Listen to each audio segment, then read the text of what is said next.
Okay, and we're live! Well, let's actually just double check because of, the nonsense of, switching back and forth between the... Okay, and we're live! Hello, everyone! For our reaction... Well, my reaction. Kamui read the chapter and then fell asleep and then only got half of the normal amount of sleep and then woke up and couldn't go back to sleep. And so Sleepy Kamui is here and has read the chapter, and I haven't done either of those things. And we're the Walky Talkers podcast, here to react to Burrito, to bleu, vertex. Chapter 24. The accent.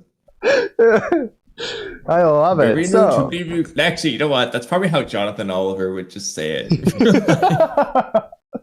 So before getting to the chapter, I guess normal traditional things. I have a payday bar and the cotton candy blizzard from Dairy Queen. My normal headphones. This is really, really, really unfortunate. I lost the wire to my headphones for the music that I usually listen to during these chapters, so I just can't do that. I just don't have a way to listen to music during the chapter, during the live stream anymore, so I just can't do that, which is so unfortunate. Wait, there is a way. If you, So I'm assuming you're listening through your laptop, right? Yes. You could just play it through your phone out loud. I mean, okay. Discord noise suppression might just suppress it on it. So that's hilarious enough to work. Let's find out. I'm willing to try. But at the same time, I don't think this is the right word, but I bit the bullet. Okay, the bullet has been bitten. That's definitely not right, but the bullet has been bitten. And I have, not all the way, but half the way. Bite? Well, I bit the bullet of making a separate playlist for To Blue Vortex music as opposed to Boruto music. And so I sorted that over this past month.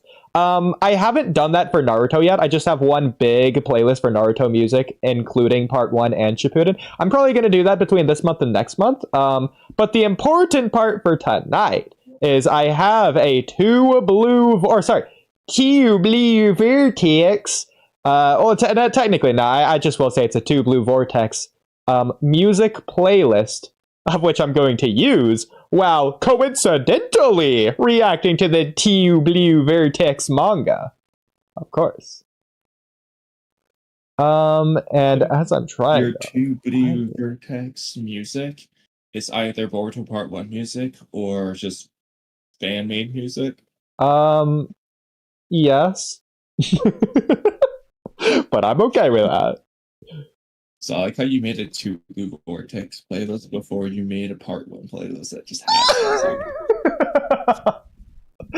It can also be considered to have music from other anime that I thought fit To Blue Vortex.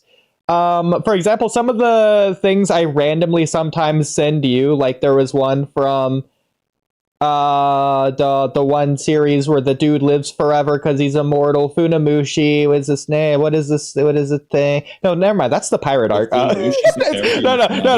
Hold on. It's Fushi. Hold on. It's not Made in Abyss, not Platinum End. What is the name of the immortal show? Fushiguro. Not Fushiguro. Okay, let me just look up Fushi Immortal Anime and hope that just pops up. To Your Eternity. Okay, what's the name of the character? I think his name just is Fushi. I think I just was right. Fumetsu no Anata. Okay. So yeah, just Fushi. That's just his name. Okay, so at least I got the first part right. I just added on to it. Yes. Okay, yeah, so one of the songs from that is included in my To Blue Vertex playlist. So I've done that. Okay. Before the chat... Okay, also since I did pull it up, let me just start the music and just see if it... if it will be picked up or not as I talk and can hear it at a loud, because it has to be loud enough to where I can hear it comfortably and also quiet enough to where it isn't going to be picked up anyways, because I do think at some level of volume it just would be, even if it doesn't have talking, so it makes it less pick upable, I suppose, with Discord crisp noise suppression. But it doesn't look like my thing goes green when I don't talk, so I'm guessing it's just working. You don't hear it, right? No. Incredible. Sauron, we're gonna start in a minute if you have or haven't read it, so hey, there's that in case you wanted to join. Before start, so you've read the chapter, so you know what happens. And I don't want to know what happens, but I have theories that I was hoping to go over with you before the chapter came out, of which case it's obviously too late for you. But I wanted to, since I haven't read the chapter yet, I wanted to go over my theories anyways, and technically we could do this at any time, but I feel like might as well do it before the chapter instead of afterwards. It could apply for afterwards, but like as a rewrite probably, but we'll see how that goes. But so going to the first theory, so I think it was above all of those. We write a lot of stuff. Maybe it wasn't though. Okay, let me just control F uzuhiko. I don't know if you've read this yet, but in case you have, okay. I'm not sure, because right now I'm away from the computer. Okay, so here's my theory. So this is presupposed by the idea that, oh my gosh, that Jura does beat Kawaki. So I just want to point that out. So under the idea that if Kawaki is defeated by Jura, regardless of what happens next. Okay, so this is specifically looking at only Jura defeating Kawaki.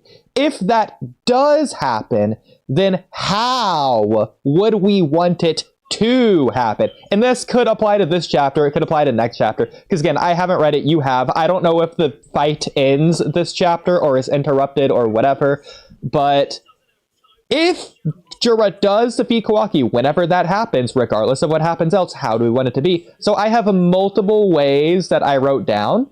And I guess we could go with like likelihood as well as what we would like to see happen. But I have one that I think fits both, of which I'll get to that last. But just a couple I came up with on the spot that are just like besides just like beating him up normally. So a couple cool, creative, interesting ideas is things I thought of that could be very scary. So one is Jura can forcibly deactivate karma.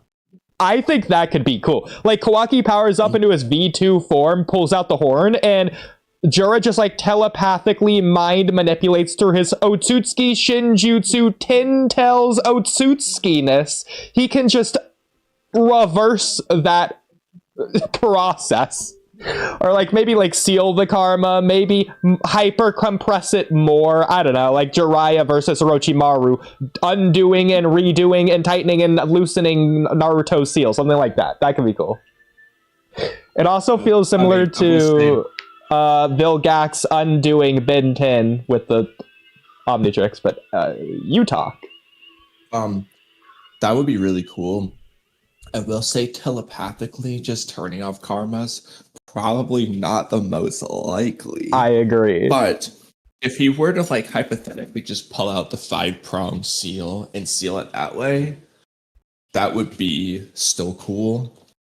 And that would be much more reasonable to actually do. Okay, that could be cool. It doesn't have to be a seal not necessarily. Not jutsu, but like that idea. Yeah, it doesn't. Not necessarily sealing it, but like just deactivating it in general, I feel like could be really cool. I feel like characters that just straight up in universe could do that. I feel like hypothetically, if Ishiki somehow for whatever reason ever did fight Karma Seal Kawaki, I feel like Ishiki could do that considering it's his karma. Same with Jigen, I feel like could also do it, which that technically at one point in time in the series could have played out. Yeah. And similarly, the opposite. He was like activating it. Yeah, obviously, I don't think Momoshiki would ever want to do this for Boruto for any reason. But I feel like Momoshiki could do this as well. Just deactivate the karma seal, fall back asleep if he wanted to. Yeah, I think he's actually the most likely candidate, besides the fact that he's the least likely person to ever want to. Yeah. I do feel like Jura would be like top 5 or 6 characters to have a likelihood to do this. Technically, maybe Ada could do it through omnipotence, but then that's just omnipotence rather than Ada in particular. You could say Shibai could because he's Shibai, so maybe it's similar to where Shibai is like Kaguya. He's the progenitor of all karma, to where all karma seals are actually Shibais, technically, to where maybe that could be a thing. That just sounds stupid. I know. I think that would be it for that. Okay, so then the next one is Jura can alter Kawaki's limiters. This could be cool because I don't know. So I wrote this down because assuming that Jura does have 10 directions, which I don't think he does, but I think narratively and like theories wise, it is very cool of an idea, regardless if it's good, it's at least cool. So like if Jura could, or maybe not 10 directions, maybe he uses the Senrigan or something else at some point in time. He sees Amado placing the limiters or changing the limiters or whatever happened, and he can see like the command, the code that's like spoken aloud or whatever to like tighten it or something, or that I could see something like that totally happening. If not that, maybe he can just like through whatever mechanism Amado actually does have limiters. Let's say it's not scientific ninja tech but shinjutsu. Maybe if Jura through his Otsutsuki Ten-Tails power or prowess can like resonate with it, even, I don't know, he could like undo it or redo it or tighten it or something. That could be definitely cool. Yeah, the only issue is that we do know with the Ninja Tech ones, at least, that you need to also have his voice recognition and his Ninja Tech eyes. Yeah. That one depends, but I agree, but they could change that. Copies his voice perfectly. If the eyes is tricky, it's going to depend on whether that one's necessary for this code or not, which it probably is. Yeah. Or ridiculous, you could also say Jura would just add his own limiters, but that's ridiculous. Like separate product. He just limits Kawaki. He could just do that to anyone. Like what? Ridiculous. So the next one I have is Jura. Ironically, though, if Amado had that power, that's actually low-key just goated. Like, bro can just say, like, you know, it's time to go to sleep. Tell like anyone and just make them weaker. It's basically omnipotence. He just looks at point. Boruto. It's just like there's no dress code. He just gets weaker, loses his ego.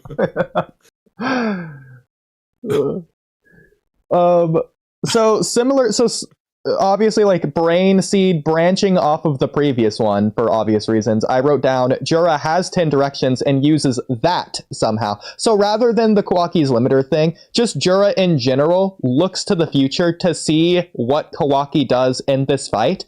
And when that moment comes to pass, Jura, knowing it's going to happen, purposefully like baits himself, maybe similar to Ryu with his Soul Thorn, to like lure Kawaki into that position, knowing what he's going to do, so he can like perfectly counterattack or something to take him down. That could be cool. Kind of like what Urashiki does with his Rinnegan ability. Yeah, exactly. I could see that. If anything, I feel like that's a lot more likely than all the previous ones, but I don't know.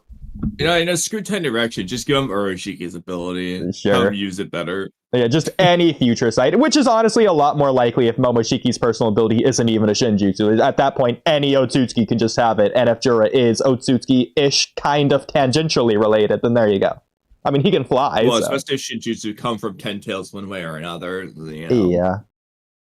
Like, in Jura's case, he's the Ten-Tails with codes, white karma / claw marks infused. Like, no matter how you slice it, there's Ten-Tails and Otsutsuki one way or another in there. Yeah. So. Yeah. So this is meant for like whatever the final strike to take down Kawaki is going to be, but I just wrote down in general, Jura just beats down and Biju bombs Kawaki in the because the idea of writing this down, aside from being generic and the most obvious expected default in the world, I did want to write it down anyways because of how it could potentially parallel or even reflect or mirror or compare to Boruto and how he was defeated and how Boruto performed against Jura, or how Jura performed against Boruto, to see how they size up against one another. Similar to how like Deidara fought Sasuke at the same time Naruto fought an Akatsuki member. So it's like they're kind of doing a similar thing there, maybe. They could be doing that, but we'll see. And then at this point, it's just not even the same thing. But Jura doesn't do it, but Borushiki does. And this obviously goes against the premise, because if we allow that, then we just say anyone interrupting the fight, or Kawaki just randomly passing out, or Shibai erasing the universe right here and now could happen. But that's not Jura defeating Kawaki, so I'm not even going to count stuff like that. But okay, on to the reason that I wrote this down in the first place. So my personal favorite idea, as well as my theory for why or how Jura will defeat Kawaki, and why I believe he will, because I think this theory is so cool and likely that I think he just will defeat Kawaki, and I think this will be why. So I think that Jura learned uzuhiko from Boruto, which is the reason that Koji didn't want Boruto to go early, or at all. Because now and forevermore, Jura has and will use uzuhiko, ironically, because of Boruto, on all of Boruto's closest allies that he made uzuhiko to protect. Thoughts? Well, I like your idea a lot, but I also want to propose a similar but flipperoo idea. Okay. This is something I've said before. Ooh. What if Boruto unknowingly learned uzuhiko from Jura? Yeah.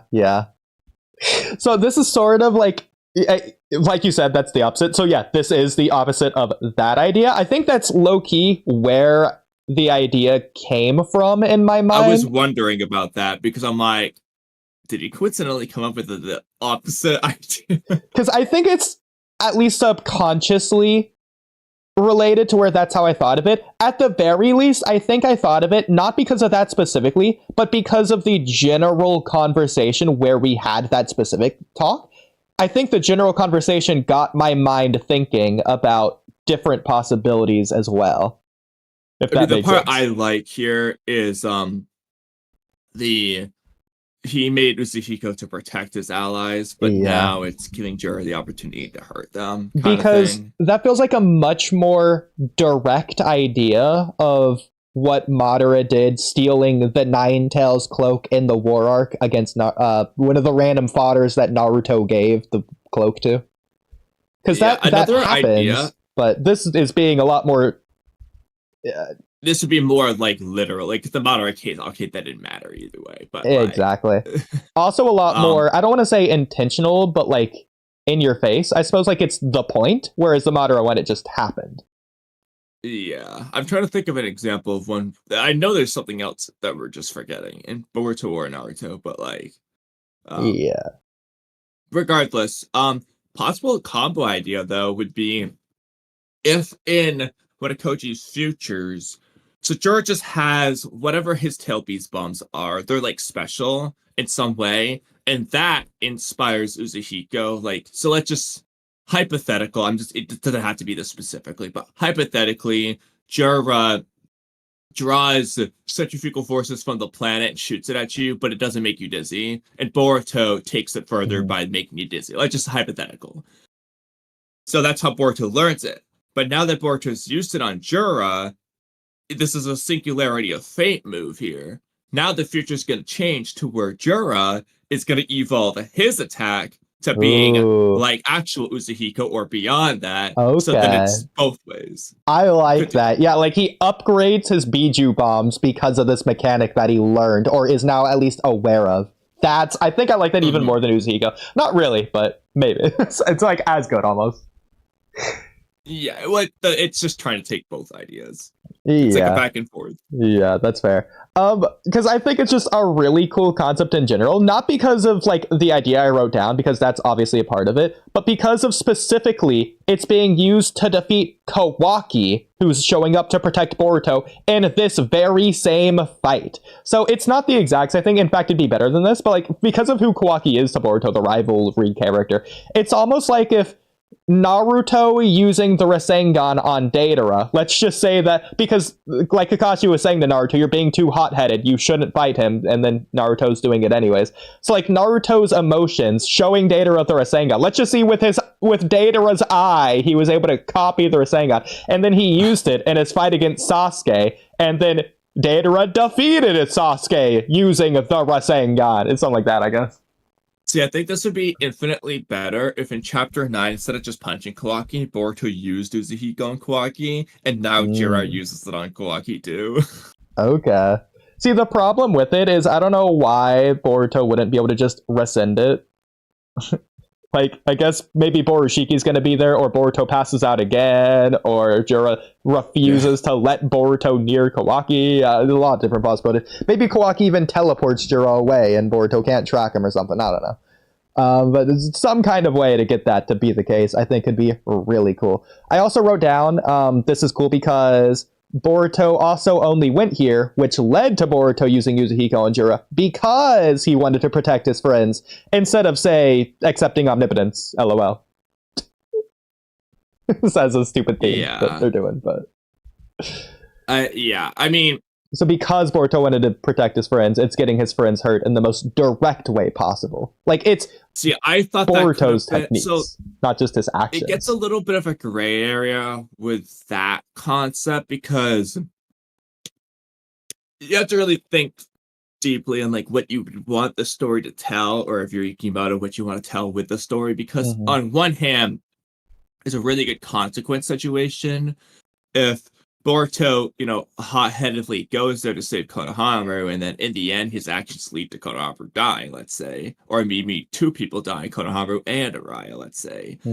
That works well from that perspective. But then you have to ask, okay, well, what's the theme you're exploring here? Is this an anti-theme? Well, what are you going for? Because to some extent, I don't know if you want to say, don't follow your heart, don't protect the ones you love. That's probably not the theme you want to go for. Because it feels so anti-Naruto. Not that it would be a bad theme. I just can't see it fitting in that kind of way. So it feels like they would have to do something more to go even further beyond just that. Exactly. And that's the part where I'm like, now we're veering out into so many directions. Where would you go? I don't know. I have to just see the answer and trace it. But exactly. I think the closest thing they have done to this, though, to be fair, so I'm not even going to say this is necessarily a bad thing. The closest thing I think they have done, under obviously much different context, but like it's close enough in my opinion, there's similarities and differences. In the Boruto movie, the Momoshiki arc, whatever you want to count it, the tuning exams, first arc of Boruto, whatever you want to call it. Boruto is like spamming his scientific ninja tool towards Momoshiki when Momoshiki invades the arena, and then Momoshiki turns that around, like doubles it or whatever, and sends it back to Naruto. To use for the Uzuhiko situation. Okay. Yeah, so I think that's definitely the closest they have done. Ironically, it's also with Boruto, who in the same way technically hasn't learned his lesson, maybe, in this regard. So that's definitely an interesting idea to play with. Yeah, but in terms of this, like, consequence thing, there's a difference, because that one was Boruto relying on ninja tech, like, that's relating to the fly he had of the arc. And that's a reasonable thing to be like, hey, don't do that, use your ninja skill. It's just kind of like a sensible narrative for this world. Whereas, don't follow your heart. Only be a logical, emotionless tool. After all of Naruto, it's probably not the theme. Yeah. I mean, you might feel differently, and that's fine. We'll probably just disagree on this, but I feel like when it comes to how Uzuhiko has application in a real battle, most of its danger doesn't come from its destructive power for when you charge it up, possibly infinitely, possibly to whatever max it is. I feel like more so, Uzuhiko is dangerous as a technique because of its 0.1% charged form, which seems to work just as well to make an opponent dizzy. And yeah, the problem is we didn't really get to see Hidari's dizziness at play, but it doesn't seem like he got any more dizzy. It just seems like once you get dizzy, you're just damaged beyond that. I agree with that. Because unless you're going to say it scales weirdly. Danger, I would say the more charged up, the more dangerous obviously, but its utility in battle is like, okay, but that's hard to pull off under most circumstances. Whereas the one he used on Code, he just activated it like instantly, practically. I mean, we don't know how much charge up it really took. He also kind of charged it up again later. He like charged it up twice. So I don't really know with that one, but yeah, at the very least, it was a lot easier to pull off. So I like it because, well, okay, first of all, do you think, because there's probably an equal interpretation of it, but I think it's a little bit ridiculous. Do you think that because Jura is so much stronger than Code, that, well, Code had like a 1% charge to Uzuhiko, whereas Jura got like a 50% charge to Uzuhiko, and because of the strength difference, that meant that actually when one was hit, that with that different strength of Uzuhiko, it like equaled out to where they were like equally dizzy. If that makes sense. It's possible, but that's just ridiculous. They're not doing that. The dizziness is almost, it's like gentle fisty. It's ignoring your strength, essentially. You know, it's not like Jura's got a better, like if Dosu's using a sound jutsu on him, I'm sorry, it just does work. Like Dosu doesn't have or Jura, I know he's a tree and all, but as far as we can tell, he's like basically human enough that I'm sure his ear water equilibrium system of internal organs functions equally as well. Like it's not gonna be like more durable ear equilibrium liquid. You know, like he doesn't have a stronger phospholipid bilayer in his eardrums, okay? Like no, he doesn't have that. Yes, I completely agree. In fact, I understand that trees have water and all that. It's still a little bit weird that, maybe it's just because Jura has eyes, but it's a little bit weird that Jura even gets dizzy. Like, we don't know exactly how Uzuhiko works probably yet, technically, but still. See, I mean, this is where it's just kind of weird, like... Because I don't think Jura has, like, a chocolate network. I get there's sentient divine trees and all that jazz, and they, at least in the case of everyone but Jura, they have human chakra flowing into them, but... I really wish they just were portrayed as Tentos more so, because at the end of the day, call them trees, they're borderline just straight up normal humans. Like, they're so human, even compared to the Tentos. Why are we pretending they're trees? There's no tree-likeness about them. Like, they're not, like, I know he can transform his arm into wood, so can the Tento, so can freaking Kawaki, so can Ashirama and Obito. You know, it's just like, I'm not looking at this dude and just looking at a block of wood, and he just looks like a goofy looking human. To be fair, I do think physically he is a block of wood. I don't think he has organs. I don't think he has a chakra network. I don't think he has a lot of things that humans do have. Like, he doesn't even have skin, as far as I'm aware. Which is what? But then why? Okay, then why would Uzuhiko work? Well, but that I don't. Because of the eyes. Like, we don't know how Uzuhiko works in the first place, so I guess I'll excuse it as that, but still. I mean, there's also the possibility that, regardless of dizziness, it just does spin something. Like, if Boruto used Uzuhiko on a basketball, and he put the basketball on the ground, unmoving, is the basketball going to start turning on its own? I think there's a high likelihood that it might, because that Uzuhiko chakra still is in there. It's probably still rotating, so I would assume it would. I don't know. Probably. But I don't know. Yeah, well, maybe one day they'll... It would be really cool if Boruto, like, ever just... Even in training, like, if they do a flashback of Uzuhiko training where, like, he's practicing it on a basketball, and we got to see that effect, that'd be really cool. That'd be especially cool, because it confirms basketball's canonicity in Naruto. Which opens up a whole slew of questions. LeBron James is just a cameo character. I love it. But I wanted to make a point about the Uzuhiko to where the destructive power isn't the point. Almost as a rewrite, I kind of wish to where that wasn't an aspect of Boruto's Uzuhiko in the first place, or at least he himself was also unaware of it, to where Boruto made this technique under, like he's making techniques. Uzuhiko's one of multiple techniques in this case. He's making techniques purposefully under the hypothetical to where Momoshiki takes over. He can't use those techniques against Boruto's, like, allies or something. To where it's techniques to where Boruto can undo them, and techniques to where they aren't going to be lethal. They're just going to take down or dismantle an opponent. Okay, I really like that. Where I thought you were originally going to go is that, which you might still like, is under the hypothetical of Jura taking it and running with it.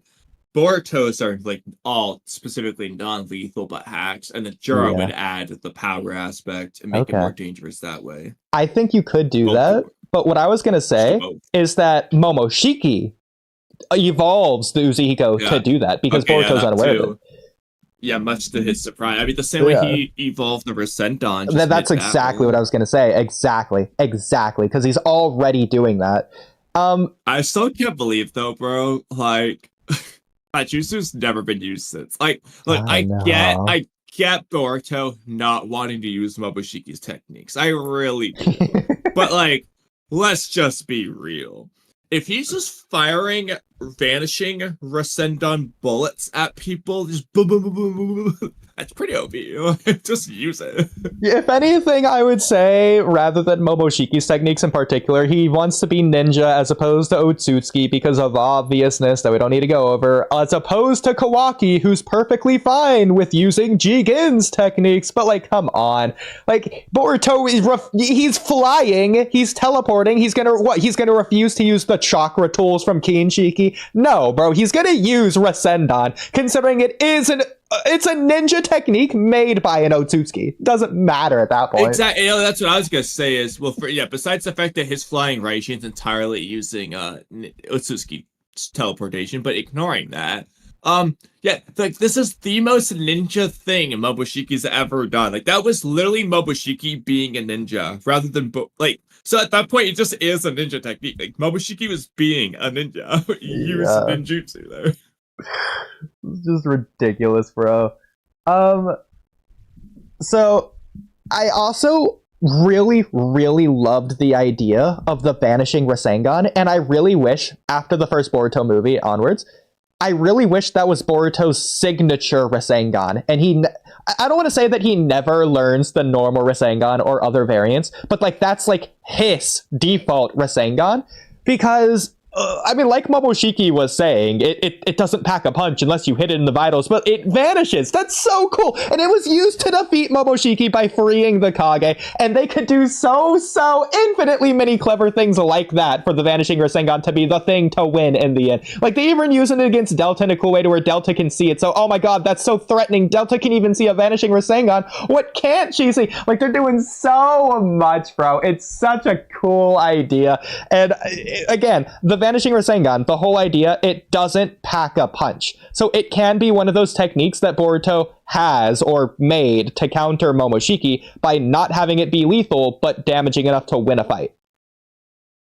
To where maybe even Momoshiki can take it. He would have already made it. But I like the idea that Momoshiki's the one who points it out, though, when he used it on Sasuke, where, like, he's just like, yeah, it might not, like, be, that lethal, but if you hit them in the vitals, it sure does hurt, and I'm gonna use that against you, kind of thing. So I like the idea of Boruto. Okay, this is really goofy in some way, but like in premise, this is cool.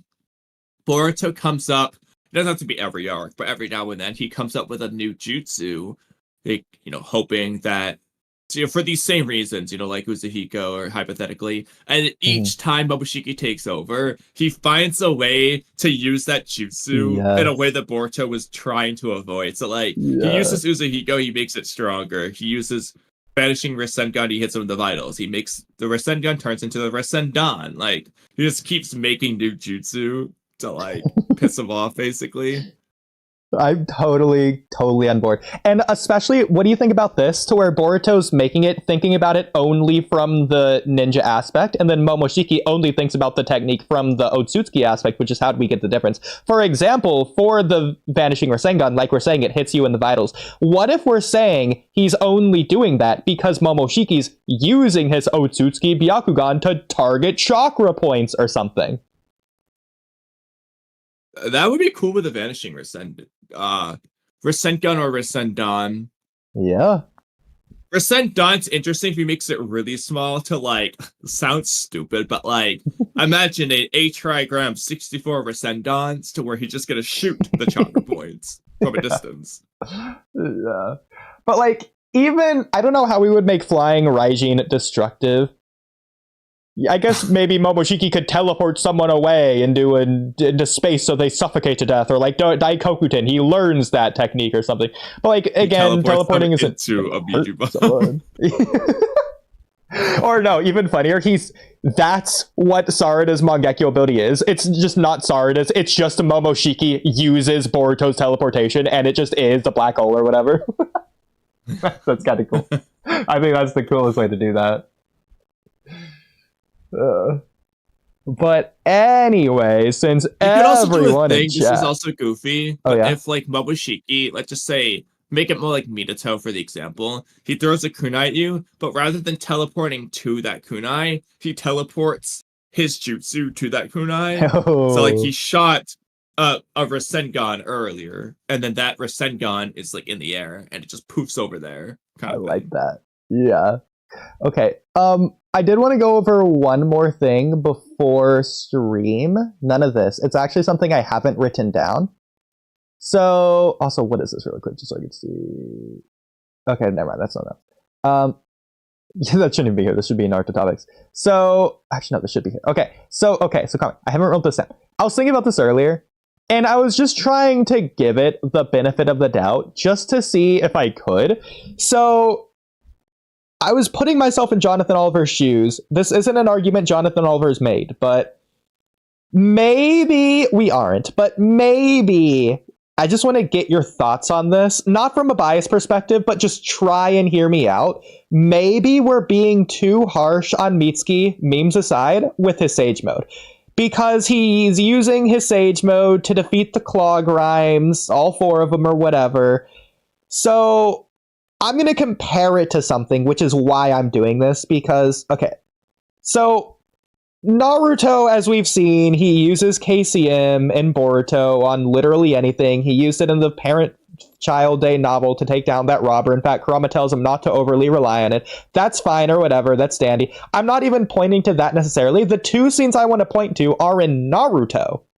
Naruto debuts KCM and its power, the Rasengan, the tiny Rasen Shuriken. He's using it against fodder Zetsu that he probably doesn't need to use it against, with Killer Bee right next to him as well, where he doesn't even need to fight Killer Bee, he could just handle them. Similarly, Sasuke debuts his eternal Mangekyo Sharingan against, similarly, fodder Zetsu. But I think how I would counter this counter-argument is by saying, yeah, it's debuting this power. That's why Kishimoto chose to do that. What do you think, though? Well, 2 things, real quick. Not Sasuke's example, but in the case of Naruto, I think dodging A comes before the Zetsu. Because once Naruto's free is when they start doing the Zetsu Wood style sensing stuff, if I'm not mistaken. So the debut of Naruto's power well, first of all, the debut of the powers of Speed, Blitz, and Kisame, really, but ignoring that, it's Naruto dodging A. It's not even Zetsu. So that's just later down the line. That said, it's the debut of something about Naruto's power. It's the reveal of him sensing them and turning them into trees. So it's still debuting something. Yeah, there is that. But couple things. Whereas, yes, like Naruto doesn't need, especially Naruto Z, he doesn't need. So Sasuke's case, it's his first time. He's just, well, it's gonna apply to both. The point would be, they're essentially testing their new power. It's a new power for them. They're testing it. Mitsuki's not testing his Sage Mode against the I agree. I completely agree. Also, this is just blatantly ignoring the fact that Mitsuki is using it here, but he didn't use it against Boro, and there's no explanation. And everything else we've already said, because I only wanted to focus on the new argument aspect of this that I thought of. Like, just Mitsuki Sage Mode just so badly inconsistent in the first place, so it just doesn't make sense. Yeah, I mean, like I said, like I don't have a problem with him trying to beat the claw grab as quickly and efficiently as possible, or whatever. That's totally fine. It's more so the part 1 versus part 2, in addition to the fact that when he uses Sage Mode, sorry Mamba, but no, he doesn't I know he gets stronger because he has to, but somehow, despite that, he doesn't get stronger. Like, it's already too late to say nature energy is the only thing to work against this 10 tails through the claw grounds. Like, that's not a thing with this. That wasn't even a thing in OG Naruto, considering Shino's bugs were blowing up those 10 tails minions, so even that doesn't even apply to Naruto. It's just the whole 10 tails, Jubito. like, I mean, this one you could say Kishimoto bad, or you could say that's just Naruto being Naruto. When Naruto says maybe you need to fight nature energy with nature energy, he's actually just wrong. Yeah. That's not what it is. And it's led to, again, you can say Kishimoto bad if you want. I'm fine with that. But it's led to this, like, very big misconception that, like, nature energy is going to be the secret weak. I mean, to be fair, knowing Ikimoto, wouldn't be surprised if he had taken that and run with it.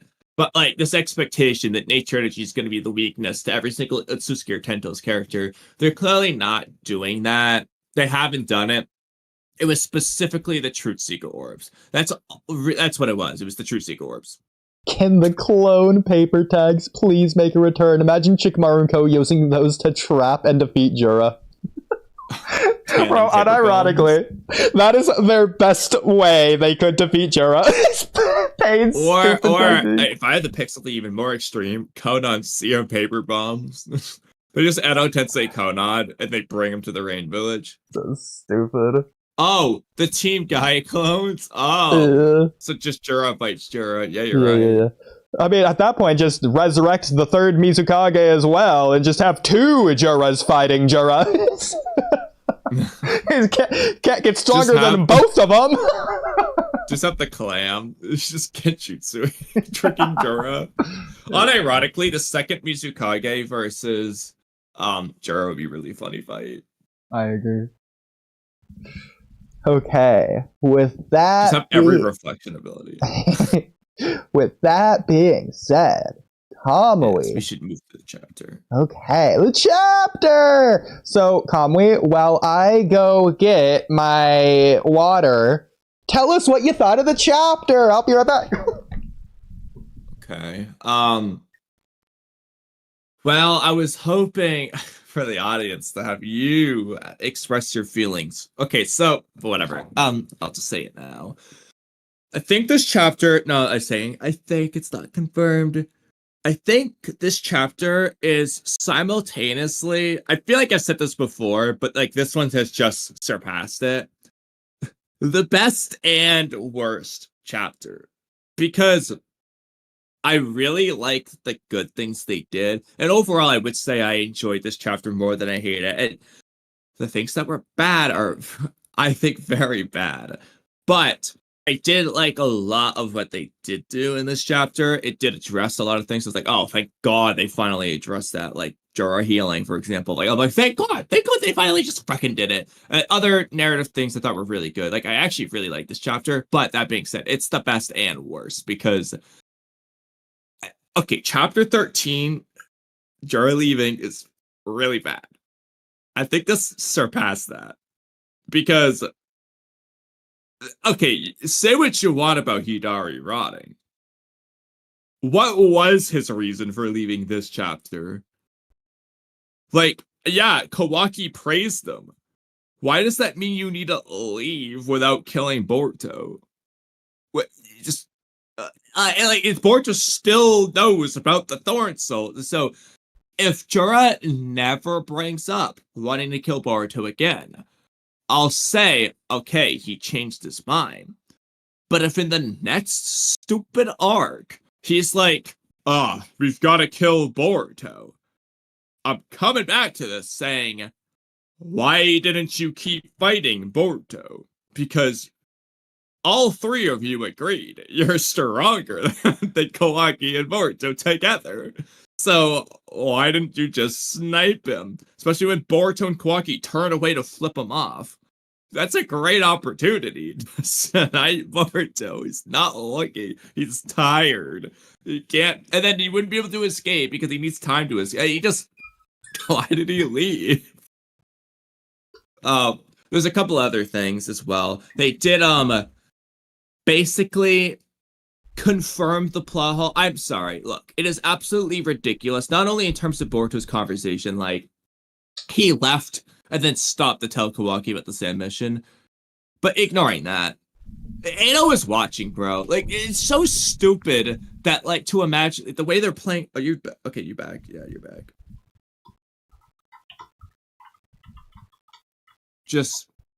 We'll stop there.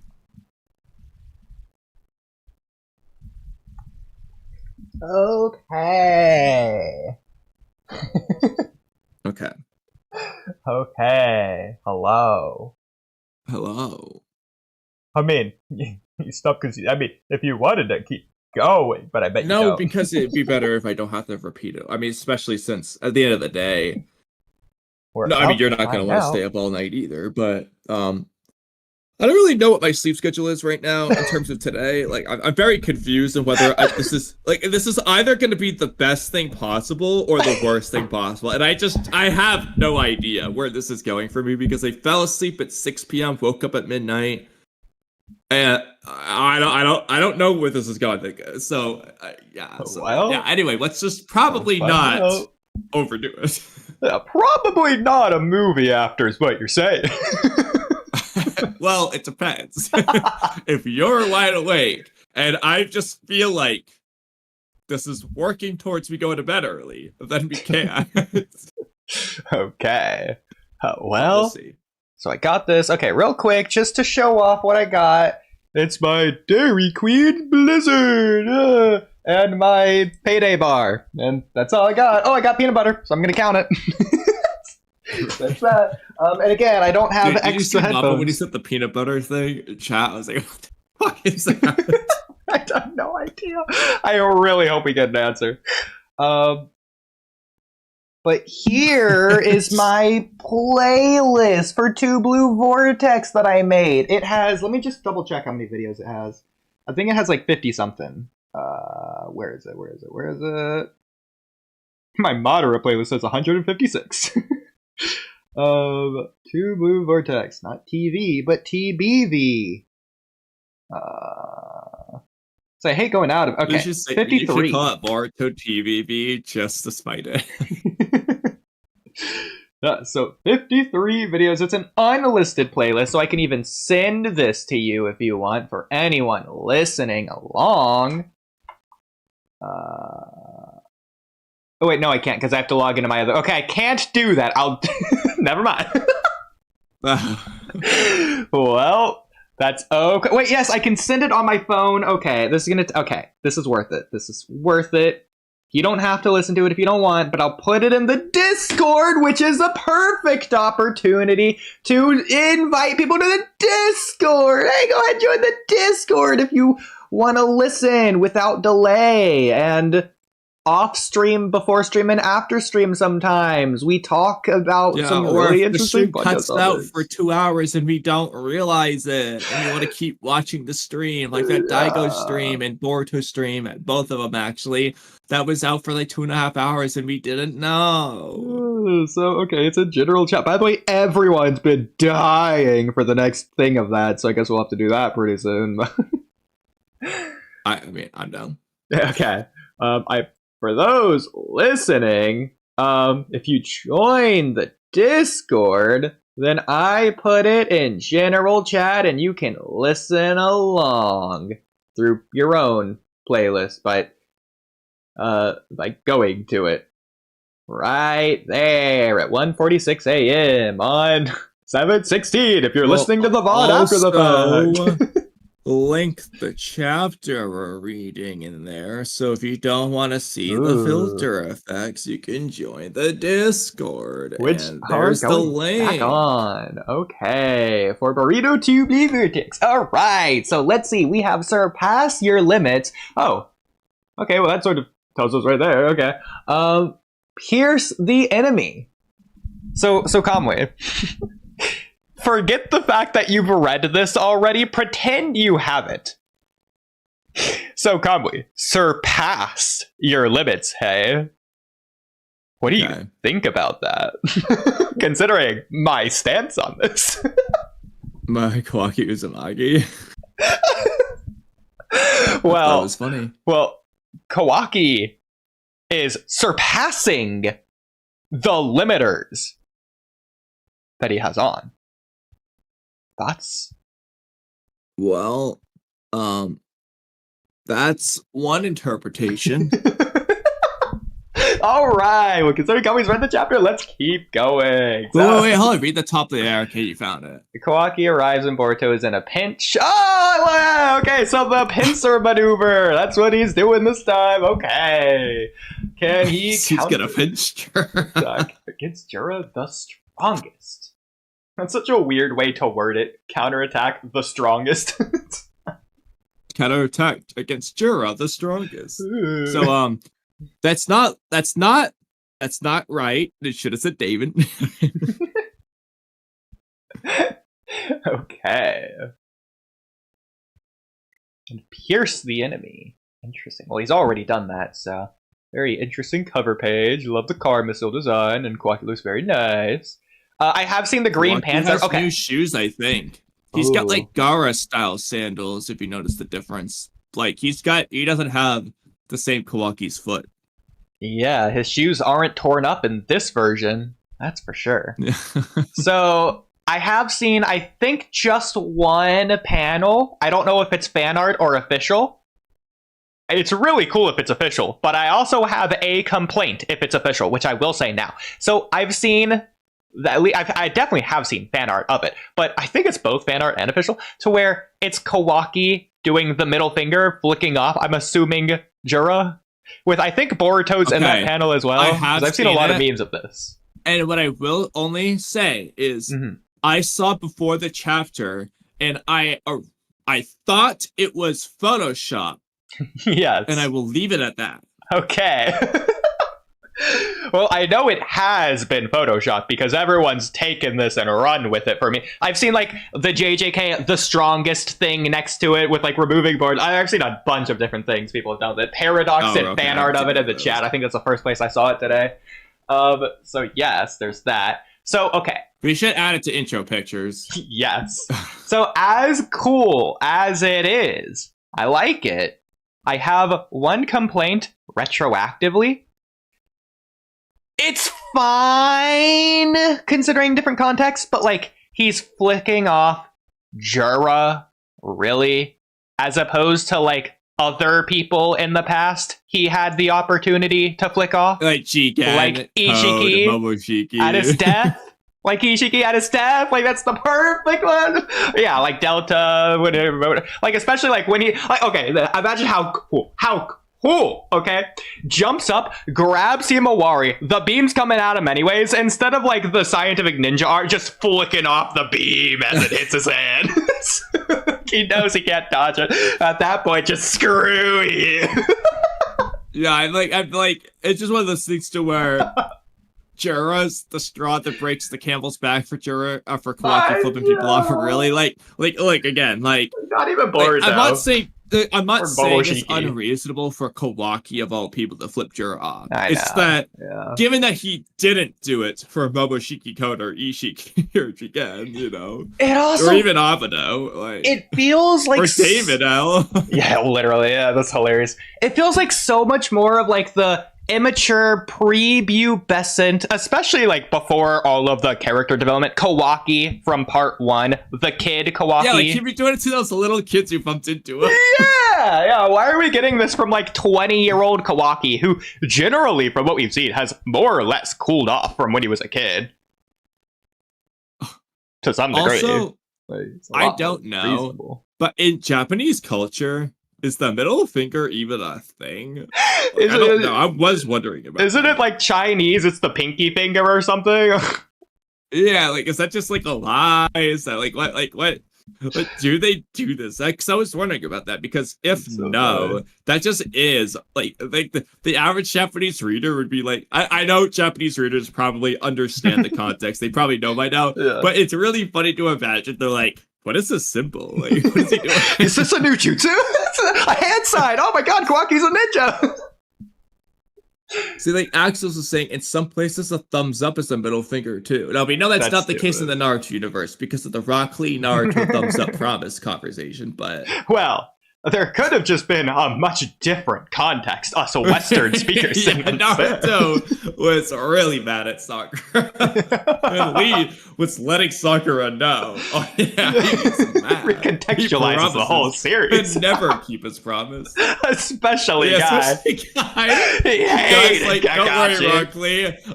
If you die at your surgery, I'll die with you. Flips him off. Yeah, hey, Lee, you want to know what I think about you dying? Screw you. Oh, so stupid. Okay, that's actually a funny thing to put in the emirates right there. Yes. But just like flip it like Naruto. Oh, yeah, right. Oh messages my gosh, instead of the many thumbs up scenes, they flip the person off. So Naruto just flips off Sakura.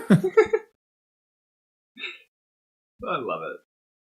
I expect to be credited for Ikibodo. Yes, yes. Let's leave it at that. For now. Okay, so now that we've got that out of the way, back to the chapter. So, Probably move a little bit quicker. A mission. Okay, real quick. I know this doesn't matter, but it's so funny how big that speech bubble is for just O.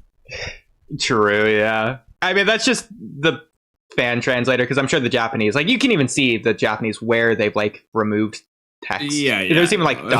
here. Really funny. Yeah. It is.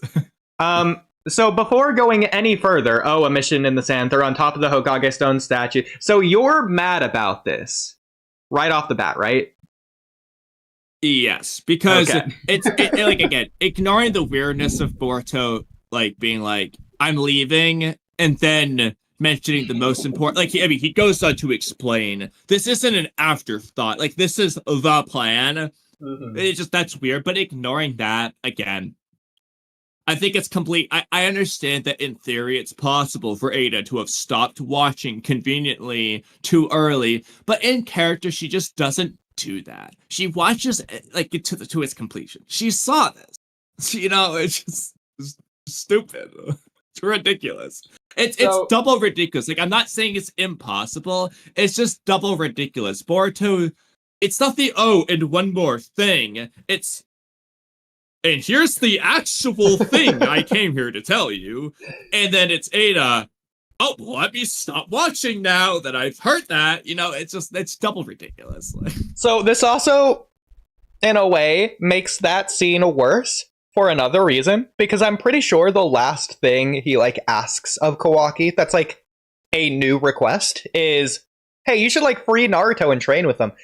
That has a lot more meaning ending with that, instead of it just randomly being one of the things he's just randomly bringing up in the middle of the conversation. That wasn't how he ended it. He says that pretty early. He's like, normally it'd be ideal if you'd free Naruto and train him, but we don't have time for that, so go get your limiters off. I know he says things after, but I don't know.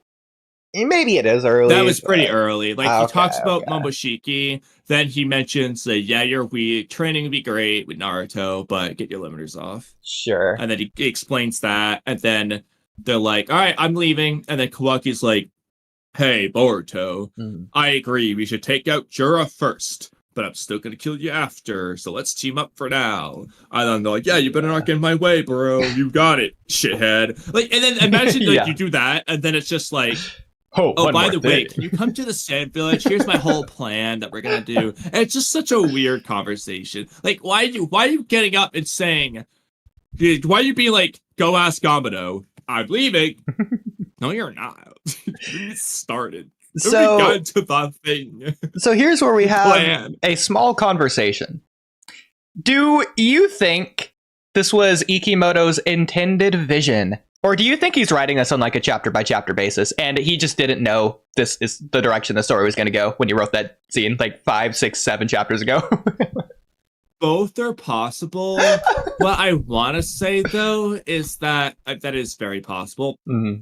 The other possibility, though, is he intended on this aspect, but he didn't want to spoil it. Mm-hmm. But then when it comes to the Ada reaction and Ada saying they've agreed to team up, I don't think he was thinking about, like, I don't think when Ada said they were teaming up, he was thinking that Ada would have seen this conversation, or when Ada was surprised, he forgot about whatever he thought. Like, I don't think those Ada scenes were put in this context. Alternatively, he was just writing as he went, but I feel like he would have figured this out fairly decently midway, because I don't know, if for a decent amount of time it seems like he had to have known. I mean, unless he really just thought of this 2 chapters ago, but I doubt it. Like, why would he set up so much? Yeah. It makes me feel like he had this in mind, at least in general. So But then I'm not gonna say it's reasonable, but it's understandable if Ikimoto forgot, just open to say, that Ada was watching this conversation. Exactly. Like I said, but which is what I'm thinking. But even then, like, again, it's double weird because you can say that, whatever. Maybe Ada's just stupid. But then you have Boruto's weird conversationalism, and it's just like, okay, but why are you getting up to leave and having your goodbye jabs at each other?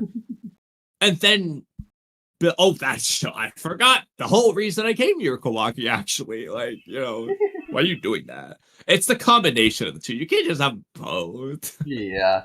Too unreasonable. There are other possibilities other than, well, you've seen it, so correct me if I'm wrong, because you know what happens, but maybe Ada didn't just stop watching early. It's unreasonable to say this, but because it just goes against Ada's characters, makes her look stupid like a freaking baby. But maybe Ikimoto didn't forget. Maybe Ada in universe, her character, she just forgot that they teamed up. Well, I don't think she would have forgotten that they teamed up. And so what I was expecting to use as the argument, and I have multiple. I'm so you're fine probably with gonna say making the argument. I'll be the one to make it. I just think it's ridiculous. Is the whole you knew it was coming, but you're still surprised argument. Like, that's she one of them. knew Yep. Kawaki was on his way, but was still surprised. Mhm. But then, again, you can be like, huh? Kawaki? Okay. But then why are you turning to Koji and be like, you better explain yourself, Koji? No. Okay. I'm fine with the Kawaki, question mark, exclamation point. Not the explain yourself, Koji. Mhm. Because you've done heard this already. You knew. Yeah. You can be surprised, but you knew. You don't need to ask Koji for clarification. So bouncing off of yours, one that I was going to say is a little bit more reasonable along the same lines, to where it isn't that Ada knew that Kawaki would oh gosh. Ada knew Kawaki would show up, but didn't know when, and it surprised her when he did. But that Ada saw this happen, and just, again, I haven't seen the conversation play out, but maybe Ada just didn't think Kawaki was going to show up. Maybe Kawaki said something like, yeah, right, as if I'd ever go there to help you, or something like that. Or just maybe Ada just in general thinks. But Okay, but then the problem with that is, so they didn't agree to team up. Mm-hmm. Doesn't sound like much of a team up if he's saying that. I agree otherwise. So, okay. It doesn't have to be that. In fact, Kawaki could say nothing, or even maybe agree. Maybe Ada just doesn't buy it. Like, Ada knows Kawaki, Ada knows he's lying, or doesn't think Kawaki would stay true to this, or whatever else. That is a possibility, I suppose. It's just a little bit I agree, reasonable. but again, you better explain yourself, Koji thing. No. Mhm. Again, she can be surprised, but she can't be asking Koji for clarification because she would just know, okay, so Kawaki actually followed through with the plan. Surprising, but she understands from there. She doesn't need to yell at Koji, who's having a meltdown. Mm-hmm. Okay. But also, I hate to burst your bubble, but that's not the case at all. Kawaki's just down. Okay. That's right. In fact, I'll show this a little bit. That's right. Head there as soon as Amado removes your limiters. Provide backup for Sarda and the others. Well, he's not doing that, so he's just... Oh, actually... Well, to be fair... Doesn't this help you? Reading... Okay. If you keep reading, though, what it sounds like Boruto's plan was for Kawaki to show up before he did and or around the same time. So, like, Boruto showed up earlier. Like, it wasn't his plan to show up before Kawaki from the sounds of it. Like, he wanted Kawaki to just show up and fight Ryu or fight Matsuri, and then he would show up later. Was his idea. Mm-hmm. He only showed up early because Konohamaru was going to die. Okay. But I do want to put this back into context of Ada. I think if Ada saw that, it could be a little bit more reasonable, considering Delta did go to Sarada's location, so seemingly Kawaki knows where it is, or at least the rendezvous spot. He probably knows that. But, so if Ada thinks that Kawaki would go there, it would be reasonable for her to be surprised that he didn't, and he just went to Jura/Boruto's location. I mean, that's yeah, but also... Again, no, I'm still coming back to the Koji questioning part. Mm-hmm. But it's also especially dumb, since it's not like Matsuri and Ryu, their fights were like miles away. It was like over the sand dune. So yeah. Considering how fast Delta flew across the Leaf Village, I think she's got this down. Yeah. But at the same time, it feels like the distance was at the same time just retconned, because it took time for Jura to fly there. It took time for Konohamaru to run over to Mitsuki. Like, were they not in earshot of one another? Were they actually just like a mile away randomly somehow? Even though they weren't. But it's weird. They were like right around the corner, but somehow like 10 miles away. Exactly. Like, how is Jura missing?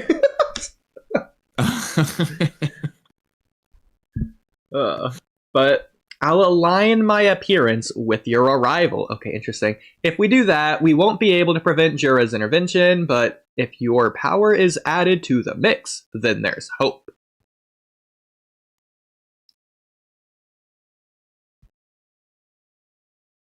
Okay. I will say real quick, head there as soon as Obito removes your limbers. I'm sorry, but... Well, again... We haven't seen it yet, so unless this doesn't change anything for me yet. So there you go. Also, never mind. I was gonna say this is a cloud. Okay, so this is how Kawaki got. This is his like Boruto, seemingly flying Raijin marker he's giving to Kawaki. Yeah. At first, I thought it was just a cool like Easter egg, a cloud that looks like the Konoha symbol, but that would be cool too. Yeah, they should have done that just in Naruto in general. Yeah. It won't be that simple. Randomly. They'll just be like, okay, what they should have done is like every chapter or every arc, there's just one cloud that looks like a thing. So like one cloud's Jiraiya, one cloud's the leaf symbol, one's just Hashirama randomly. Like just be like random faces. So cool. I love it. Freaking SpongeBob cloud. Just shout out that. You might as well. Yeah, just like out of nowhere. It's just like, that'd be a really cool thing. Yeah. I mean, he wants to do the cameo in chapter 700 to One Piece anyways. What a perfect way to just include something somewhere at all times. I feel like that would also drive more engagement, get more people reading that don't be fans of Naruto generally. Like, let's see what he did here. Yeah. Definitely. Right, well, I'm putting that in my series. If what I write one. I technically have it in mind, but okay. So I did write in pinned messages. Yeah. I did want to mention the idea, or the fact, I should say, that similar to my theory/rewrite for Jura defeating Kawaki by learning Uzuhiko from watching Boruto, I feel like Kawaki should be able to learn Boruto's flying Raijin, quote unquote, because it's literally the exact same thing. He just has to do it faster. And I feel like that's not something he needs to train. Like, maybe to, like, lock onto the chakra signatures or whatever, but you just make the portal fast and you're good. Like, can he know where to put the portal? I feel like that's just something he just instinctively do, so... If anything, Kawaki is the Otsutsuki guy. He should probably have the ability better than Boruto. So I feel like Kawaki... No, I mean, there's no reason why he can't learn it at the very least. Exactly. Like... I feel like Kawaki should, after seeing it, like, one time... He should be able to just do it. I mean, Kawaki is just low-key pretty goated on his own. Like, he's able to just walk up a tree the first time he sees it, just like Sakura was, basically. Whereas Naruto and Sasuke, Sasuke, the elite prodigy who knew a Jonin-level technique pre-academy. He's struggling after like a week to climb up that tree. So. Kawaki just learns the Shadow Clone Jutsu with like one-hand signs and all this shit just instantly. Yeah, like, forget the Otsutsuki. Is he just like Haku level in base? It's like, what is Kawaki? Like, he just Yeah, like Mitsuki was surprised when he ran up a cliff in base without chakra, by the way. Did that. Or like he learns fire style in like a month of training. It's weird. Okay. Only got a glimpse of his power for brief second, but that monster is the real deal. Even if we group up, he's still way out of our league. So is he referring to when he saved Himawari? No, that's Kawaki talking about when Jura beat him up. Okay. Interesting. Okay. I mean, to be fair, though, completely ridiculous for Kawaki to just assume he's way out of his league, considering that Boruto did the same thing to him, so he doesn't really know. Yeah. Also, just for consistency, it's probably the case, but is Kawaki's Karma Seal a diamond on his left palm? Yes. Okay. I just want to confirm. But also, it's funny, in this one, it looks like a heart because of the way the leaf symbol's on it. Not really, but I see it. Kind of a disfigured heart, but... What's this? We can't beat Jura, at least not right now. Once he's in your sights, it becomes a matter of figuring out how to stay alive. So, at least not right now is doing a lot of legwork, because is he referring to them without Kawaki's limiters, but with Kawaki's limiters they stand a chance? Because based on this, it seems like they're implying no, in which case, why are they going to team up to defeat Jura? Yeah, so you could have interpreted it that way. The way I do interpret it, though, is more like Koji when he said, like, Boruto's not ready to fight Jura. So that might be a reference to Boruto saying, like, we're not ready to beat Jura no matter what right now. So right now we're just doing this to, like... Yeah, I'm going to reserve more. Okay, I don't know. I guess that's the best in Boruto Chapter. Yeah. The most realistic option... This is, by the way, a pretty cool panel. I do like the art of the background and the characters here. I do think them standing on also, I really just real quick want to really say, like, I'm actually not. I'm gonna let you say it. I imagine you're gonna come to the same conclusion after you read this page. But most realistic option is for me to get everyone out of there at once. So, Oodie, what are your thoughts on when Boruto just talked to Konohamaru instead of teleporting away? The most realistic option, huh? Okay, to be fair, how long do you need to focus? Like, again, he didn't focus out. Like, he was just talking to Koji, no hand signs or anything, just teleported there instantly. Like, how long does he really need to focus? They need that. I understand when he went to Coach Dimension, he focused for like 3 seconds, but like, that was interdimensional travel.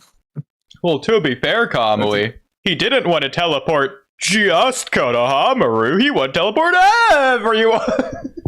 Can't do it unless they're all there. Teleport him individually if you have to. Like, bro. Like, again, he left when Matsuri and the Shinju were ganging up on him in Coach Dimension. He just left instantly. He didn't have to charge that up. He just left. Yeah. But also, this is big, in my opinion, because what that tells me, the rendezvous spot, the plan he's telling Konohamaru, Delta flying over there, none of that was Boruto's plan. Unless they're going to say, unless all this goes wrong, then let's do this instead. But it's not. They're not going to do that. Unless they do. I disagree. I thought you were going to go somewhere else with this, but now I don't know if I want to say it to you. Okay, but like, well, okay. I say that because the plan, Boruto's thinking that he's going to teleport everyone away immediately. Unless you think unless. Well, to be fair, you haven't read the next page, but okay. The plan would be to gather everyone in the same spot, so that way he can more easily teleport away everyone at once. Wait, and what I thought you were going to say is that worries you, because that means Delta, Konohamaru, and Mitsuki aren't going to do much. You know, actually, I just realized this. I hate to spoil you on this, but what was the point of Delta being there? I just realized that. Oh, God. There's no point in her being there. I read the chapter. She doesn't need to be there. That was my number one thing I was looking forward to. I just realized this. No, literally. Like, again, yeah, she tells Konohamaru, like, Yeah, we're waiting here. You don't. Boruto told you to do that. Right? You don't need her. Okay, but I don't understand this even after you explained it. Maybe you can re-explain it, probably in the exact same word, just so I can absorb it. So the way I'm saying this, the most realistic option is for me to get everyone out of there at once using my Flying Thunder God technique. But you're saying to like combine them together to then teleport the way. I don't understand that part because I'm assuming that he means to safety, not to the rendezvous spot, so then they can continue Correct. the plan from there. Correct. It's to get everyone to the rendezvous spot so that they can all leave together, basically. Okay, then I don't know why Boruto would tell them to go to the rendezvous spot as is, unless you want to say so they can all group up. But at that point, why don't they just go chase down Araya instead of waiting at the rendezvous spot? Yeah, I'm not gonna lie. Together.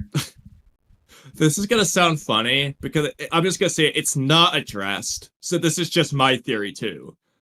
I don't think Boruto teleported Araya to safety. I think Araya's just on his own right now, just like trying to free Shinki or whatever, and he has no protection. I'm pretty sure, yeah. It's not addressed right now what his situation is. Okay. But I think he's just left to the wolves. Yeah. Yodo. Like, if Jura wants to go kill him, Araya's screwed. I guess so. And I would say Boruto wouldn't care, but apparently he cares about Yodos.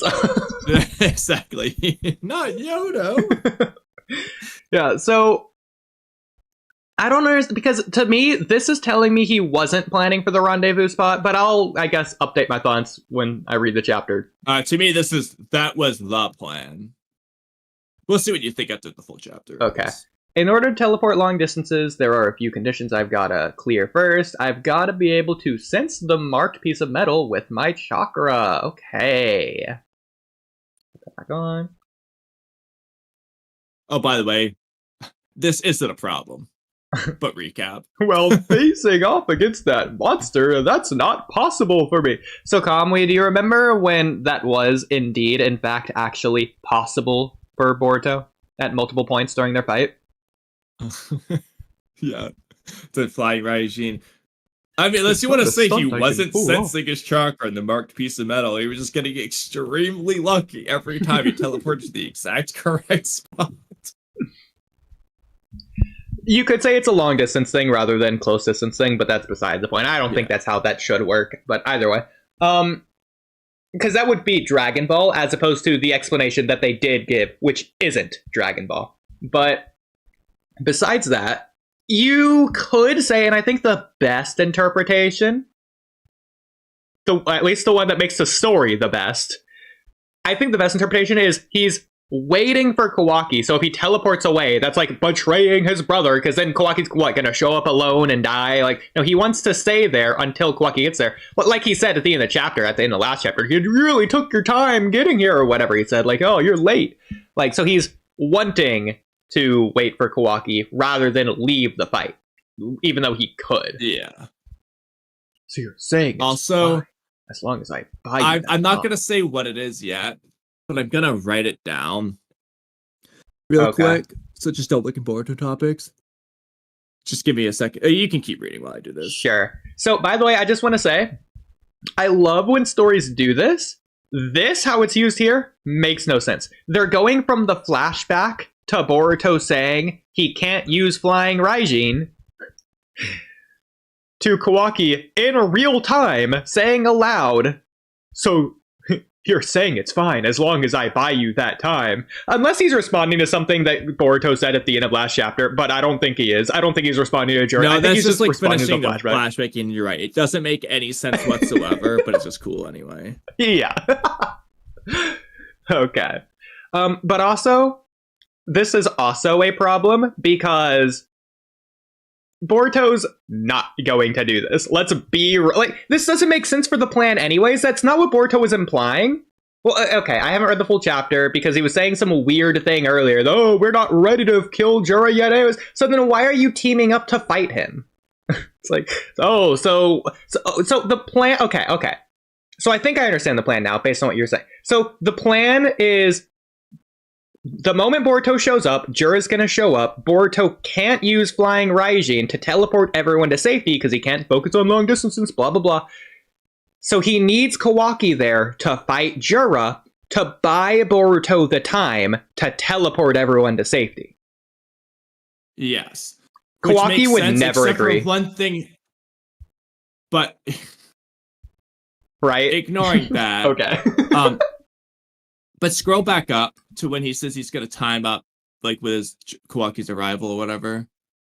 Well, previous page, not scroll. Okay, that's page 38. Not that.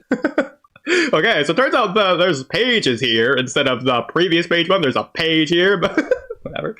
Okay, yeah. Is it this page? No, this page. Which page is it? I think it's probably the previous page, I guess. Okay, then we're not that page, No, so okay. probably this page. Wait, you have to scroll up and down a little bit, I guess. Yeah, I'm trying to scroll. My mouse wheel is so unbelievably broke, you don't even know. Okay. All right, probably the previous page. Okay. But the top of it. I'm trying. I'm constantly scrolling. Okay. Trying. So, there we go. Like, okay, head there as soon as provide backup for Sarada and the other. So again, I'll align my appearance with your arrival if you do that. So it sounds like Boruto's plan is to show up when Kawaki does. Mm-hmm. Seemingly, like Ada would say, hey, Kawaki's there. So then he's telling provide backup for Sarada and the others. So like again, by the time Boruto did show up, he already knew Sarada won. So he knew Kawaki was, and Ada never said anything about Kawaki. So he knew Kawaki wasn't there yet. But like, in his plan, Kawaki would show up. I mean, shouldn't Boruto think Kawaki's just like gonna beat Matsuri? Like, why does Boruto think he needs to show up in this case? Jura's only showing up because of Boruto, from his perspective. So like, if Kawaki does get there, before Boruto. Then they just win, and then Jura doesn't show up. He doesn't need to go there. None of this is necessary. Well, Kamui, how else is Boruto going to teleport them all to safety? Don't need to, though. Just have Kawaki beat Matsuri, and it's just, okay, there you go. Unless Kawaki with his limiters really is that way. With or without the limiters, bro. Like, he can just, like, Konohamaru and Kawaki can take Matsuri. Well, again, based on what we saw with him blasting, atomizing Hidari, and we see how big those blasts can be, he can just one-shot literally any Shinju with his limiters on. He just can do that. Unless, like, the Hidari being, like, I don't think cut so. up played a role, but it shouldn't have affected. But I don't know. Yeah. I was thinking that too, but yeah. Okay, so next page. Okay, so is this consistent, Kamui? Is he doing the consistent one? Jura's eye. See, the problem is though, now at this point, like, I don't know if this is supposed to be a sniper shot or a Biju bomb, because his left eye, I believe, is a sniper shot. It is, yeah. And I mean, maybe that's a sniper bullet, but that also looks like his Biju bomb. So. Yeah, and it looks like Kawaki's gonna absorb it anyways. Look how big it is. That's it makes it look weird. like it's a Biju bomb, which is on the wrong eye. So, what do you think's happening here? Do you think this is Kawaki teleporting it away, like making a big portal, or do you think like he did in Naruto, or do you think this is him absorbing it and like it just has a lot of power and it like unformed its form? Yeah, I think it's him absorbing it, but yeah. Okay. Just looks kind of interesting. Yeah. And him with the staff that we didn't see in the previous page. Interesting. Him with the. Wait, is this what happened? I feel like this. Hold on, let me go to the Imgur. Go to the Imgur one. Maybe that one will be. All right, no, you can switch this to scroll, because on mine I can scroll instead of the page thing. Okay, that's. Well, then again, my much scroll better. is and then broken. That way we know for skipping pages, because this just looks incoherent right now. Okay, so you said the Imgur one? I tried the Kyubari one at work, but just try this one. See if you can scroll. So let me do this. Okay, actually, while we're here, I'm just like worried that we're missing pages, because that just felt so incoherent. Yeah, something about that possible. looks like we missed something. So, okay, while we're here, just really quick, I'm going to look up, just in case you wrote a topic. Okay. I don't know if you spoiled it or not. Okay, so let me just, I feel like the fastest way to do this is just ood from ood and then has a picture. Okay, so Kamui, this is a topic that I've wanted to do, and we're just going to do this now since I'm constantly saying it and can't say anything about it, basically. But okay, let me also do in Boruto topic. This is so convoluted. Okay, so Kamui, my question is, and I feel like this chapter's definitely answered it. What is this? So specifically, this. Oh. What is that? Pretty sure it's just his karma seal. I know, it's really weird how it's just going behind the hair. I know. So this was the last chapter thing. So it's never done this before, right?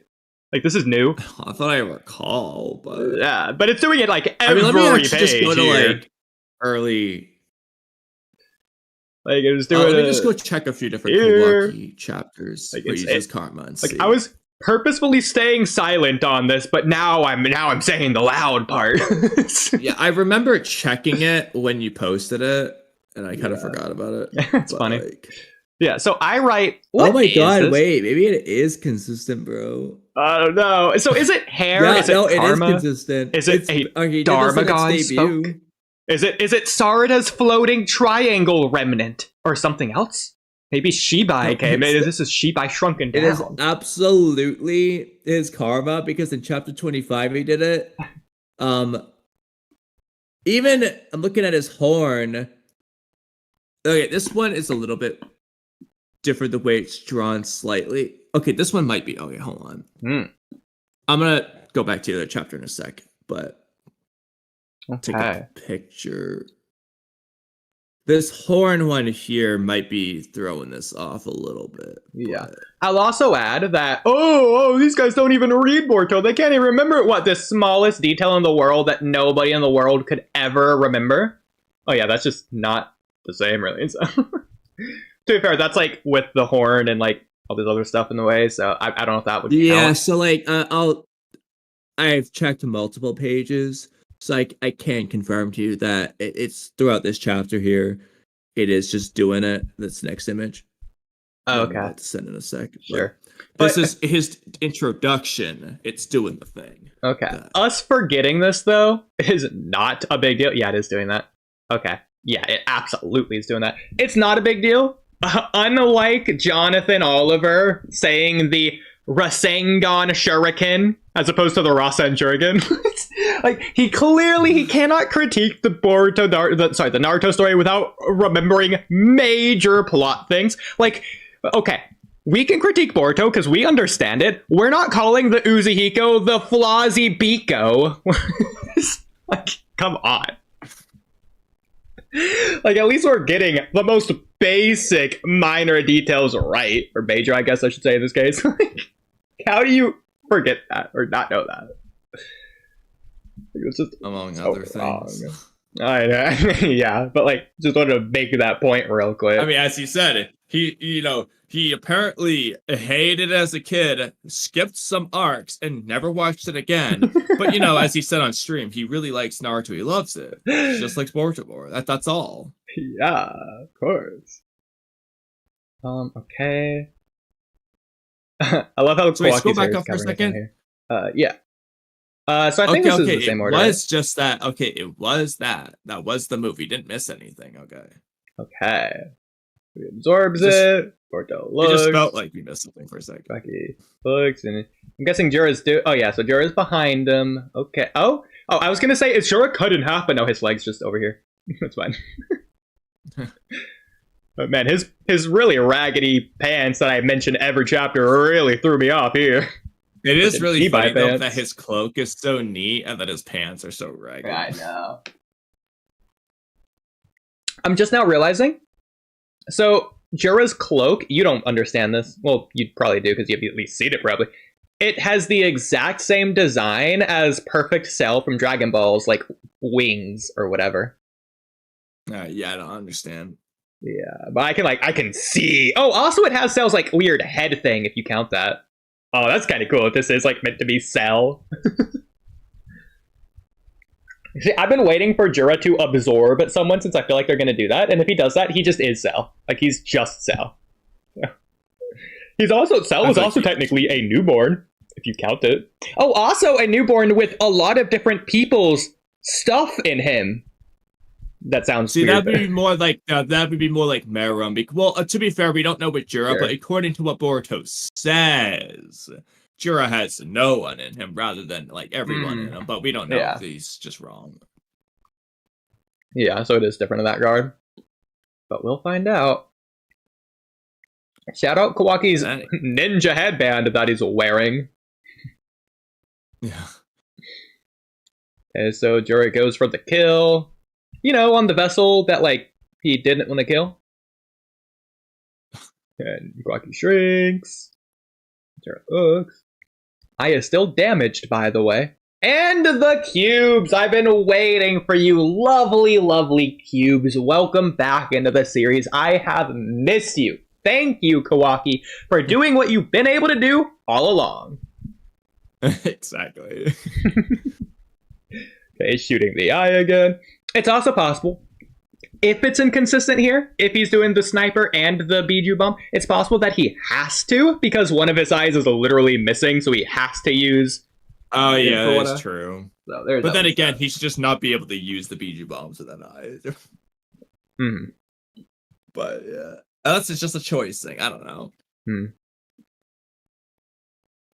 So, is this implying that, like, in between these two panels that he did launch the Biju bomb and it exploded and it didn't do anything? Is that what it's trying to say? Scroll back up. I mean, what? I mean, I think so. They're falling. Yeah. Yeah, I think so.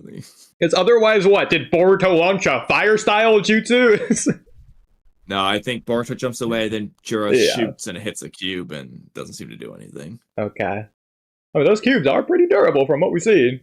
Kawaki goes for the ninja tech slash. Oh man, I'm really glad he got his limiters off to do that. I like, so if you look at Kawaki's hand here, it looks just like Koet's claws. Like, if you look at the hand, not the arm, but the hand is just the exact shape. The thumb in particular is just like Koet's claws. I like that, yeah. So I'll also add, ignoring the hand and fingers entirely and looking at just the arm, it looks, and to be fair, it's technically always looked pretty similar, but this looks almost identical, in my opinion, to something that like Jugo or Orochimaru's like curse mark people would have.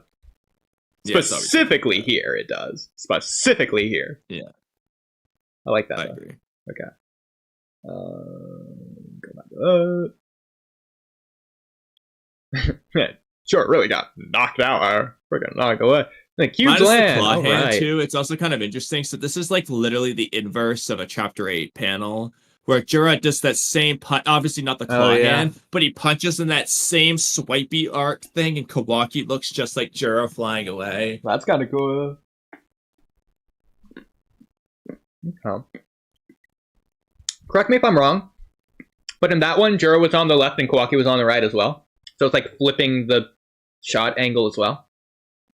No, I think Jura was on the right. Let me just go check. I think Jura was on the right, Kawaki left. Let me double check. So obviously it's not going to be as iconic as this, but if so, that feels... It's not the same thing, but it reminds me of Naruto at the beginning of Shippuden standing at the top of Konoha looking at it, and then Sasuke and the work doing the same thing, but from like a different angle. Yeah. Okay, I'll send the page I was thinking of. I mean, it's not going to be perfectly the same, obviously, but yeah, kind of expected that. Oh yeah, it is pretty similar, to be fair. I mean, I think so. Yeah, similar enough. Well, scroll up. It was the top part. It's the really? The punch. Oh. It's like merging the two, basically. I mean, I don't know why, but I think this looks way more similar. What do you mean? Well, it's like if you take the Kawaki on the bottom one and the Jura on the top one. I get what you're saying. Yeah, so for like the like position that Jura's in here, and then like the camera angle here. Yeah. Okay, I got you. Interesting. I like that. Again, not the exact same, but in a way, it's very similar. And hey, considering what we've seen of what Ikimoto likes to do when he's redrawing a panel, it's as close as it's going to have ever been. Yeah, exactly. Exactly. The last time he redrew a Kawaki panel, it wasn't even close.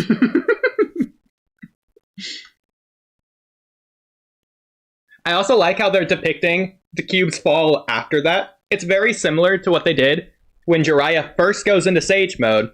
He's on top of the wall. His shoe falls off, jumps down, does this like Rasengan thing or whatever. I think this is the big Rasengan, Ultima Rasengan is when he does. And then the shoe hits the ground afterwards. It's like they're depicting speed in the exact same kind of way here, which I think is very cool. Yeah, or if like when Minato drops the suitcase and then flying Raijins and then it lands. Or there's also just like a power thing, like when Sasuke does a Meto Tejikara to avoid Ishiki's cubes, that it like slows down, teleports, and then the cubes just crash down really fast. Yeah. Many examples anyway. Yeah. Okay. Oh, this cube is destroyed. Did Jura blow it up? So he did destroy that cube. Let's go back and double check. See if we can see anything. It looks intact, but I guess this is when it first hits it. The cracks are where the smoke is. Yeah, that as well. Okay. I guess the cubes aren't as durable as we thought. Yeah, why wasn't Naruto just using his Biju bombs? That means Baron mode, Naruto and Jura are still the only people to do remotely anything to the cubes. Like Naruto picked him up. Yeah. He didn't try to destroy him. And then Jura just destroyed one. But like, I feel like unless Jura's Biju bombs are just infinitely more potent than Naruto, it's not like there was a large explosion here. Could Naruto not use his Biju bombs to blow up the cubes? He might be able to. He just didn't try at any point. Yeah, I mean, the cubes are very fast anyway, so I don't think he could have like aimed it in the first place, and he probably would have been hit by the explosion. Jura also might have been doing his sniper shot here. Like, I don't know what he was doing, or his scatter shots or something. Yeah, like maybe the smoke is like from the inside of the cube, like it has hyper compressed gas in it or something. I don't know. Maybe he used this laser beam on Code and just like sliced in half. Oh, it kind of does have like the like lasery, like I can see the angle if it is a laser beam. Yeah, so it's like he might have done like moderate Fanga lights, like he's chopping it. I don't know. Yeah. Okay, that's cool though. Oh wait, Kamui, I think we're really, really dumb. I don't think this cube's destroyed at all. I think it just fell at a different angle. Unless did I not scroll down to the correct page? Oh no, never mind. It was this page. Yeah. Okay, never mind. I was like, that's not destroyed. That's just like fell at a different angle. Yeah. I was like, there's no way I messed up that badly. But I guess I'll show stream. So that's what the cube looks like, all destroyed and stuff. Unless we're going to say that cube destroyed was already there. It's like some remnant from Shibai. Or it destroyed from landing. Yeah, on the sand. I mean, to be fair, Jura's facing the wrong way. I mean, hey, how fast are those cubes? Maybe it just hit the ground that fast. It just destroyed itself. I don't know, it's like Newton's second law or whatever. Who knows? I love the way Boruto looks like he's about to do like Shinra Tensei as he's flying in the sky, but he's not. Let's do it. So he goes behind him. It's a really cool panel, by the way. Kind of reminds me when he's walking up to Boruto. I don't know if you wanted to grab that panel as well, but in like the code arc when he's going to kill him. Like, Jura's facing the wrong way, but just imagine Jura isn't. Like, I don't think it's like that. Okay, I see what you're saying. But in this case, he's like running, so it kind of throws me off. But I see what you're trying to say. Yeah. Okay.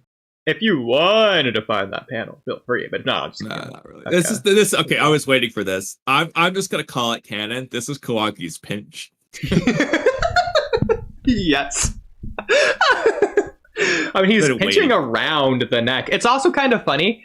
It feels like this isn't just like a stabby mechanic. But yeah, exactly. Like it looks like it has a fingernail and everything. And then the other ones are like sharp. Exactly. Yeah. This looks like it has a fingernail. This feels My Hero Academia-y as well because they have a very similar thing in season 7. But that's for another time.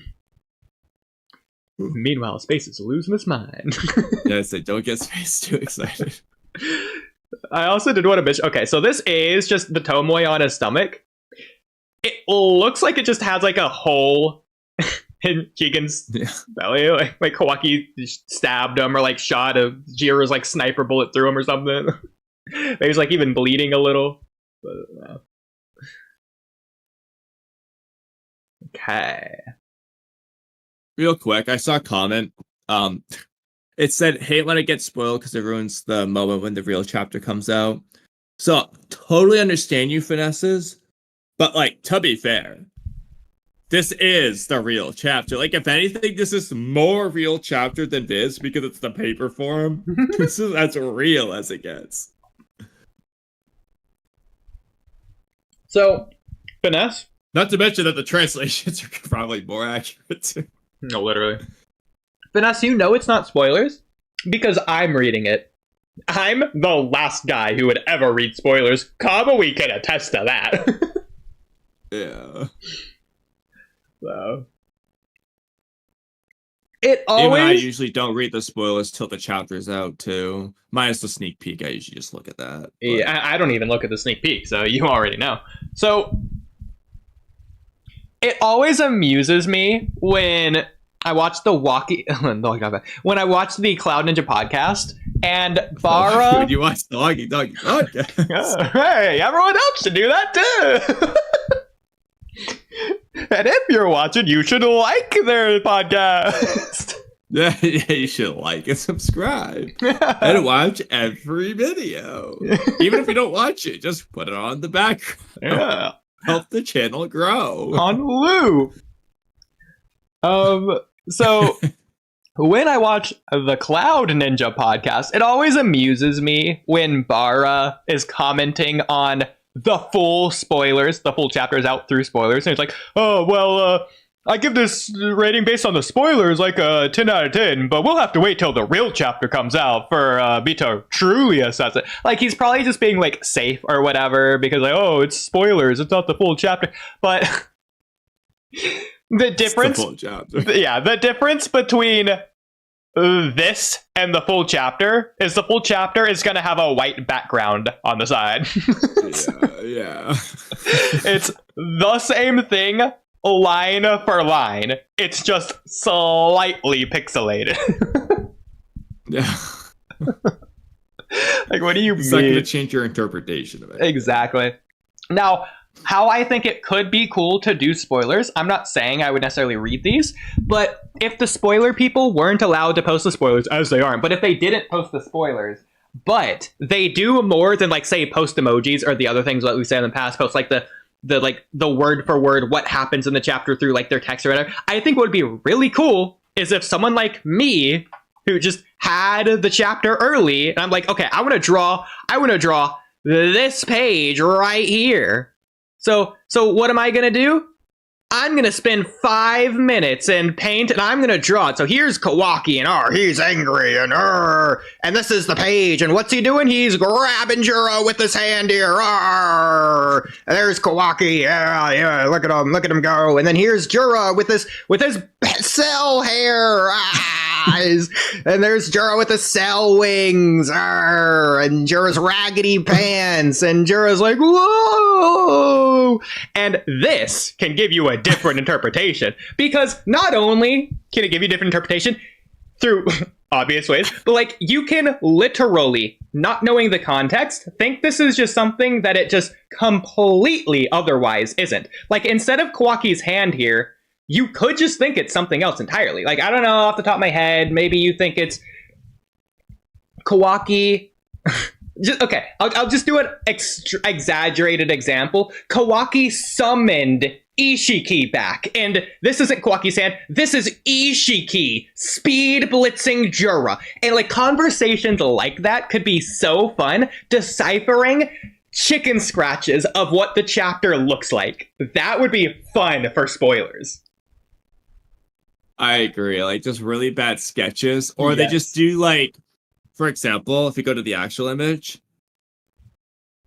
if they like zoom in on Jura's head and that's all you get. You just get Jura's head sideways and you don't get anything else. Like just like little screenshots of it. I'd be down, but like specifically if they're not doing it randomly but intentionally, to where it's like, let's just say that Boruto could use this same move, so they're intentionally cropping it in a way to where we don't know if this is Boruto or Kawaki hitting Jura. Stuff like that would be so cool. Or if like, let's just say for shits and giggles, Boruto and Kawaki both had a Rasengan. Exactly. And Kawaki hadn't shown up yet. Mm-hmm. So it could be a thing to where you see the Rasengan, your expectation is just Boruto again, but it's not spoiling the fact that, oh, that's actually Kawaki who showed up. Surprisingly. I was gonna use like the exact same example for something else. I was gonna say to where the audience doesn't know Kawaki has a Rasengan yet, and this chapter is revealing that, and that's a big reveal, but it's like cool to where they're showing you the reveal without the context, so you're not spoiled on the reveal, which is so cool. It's like hidden in plain sight in a way. Yeah. Which would be so cool. It's like we're saying similar things. Cool. But, Would be cool. I completely agree. Oh I also like your like goofy image, like stick figure drawing of the I situation. know, like bro, this would be so fun. I feel like they could do this too. I feel like they wouldn't get in too much trouble. And imagine ignoring us. Imagine how much fun it would be for other people to have this conversation, like Bara and Mello debating what this image is would be so funny. I think it'd be funnier if Ikimoto himself just purposefully drew it bad, or he had his like kids draw or something. Yes. His kids would be hilarious. I love that as an idea. Oh, that's so cool. I should totally. His kids draw this Twilight. Oh, I'm so down. Especially for that like one interview that might be real of like, oh, Saruto's gonna be real and it's gonna be drawn by my kids or whatever he said. Yeah. It'd be so cool. This would be their practice. Exactly, yeah. But anyway. Oh, also, I want to add that they would remove all the text or whatever, so you just see like the image. Oh, yeah. Okay, so Jura gets knocked back. Kind of similar to when Jura knocked Himawari back.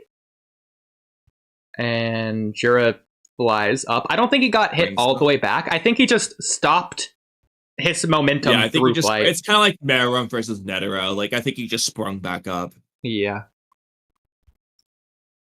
Okay, so Kawaki's randomly...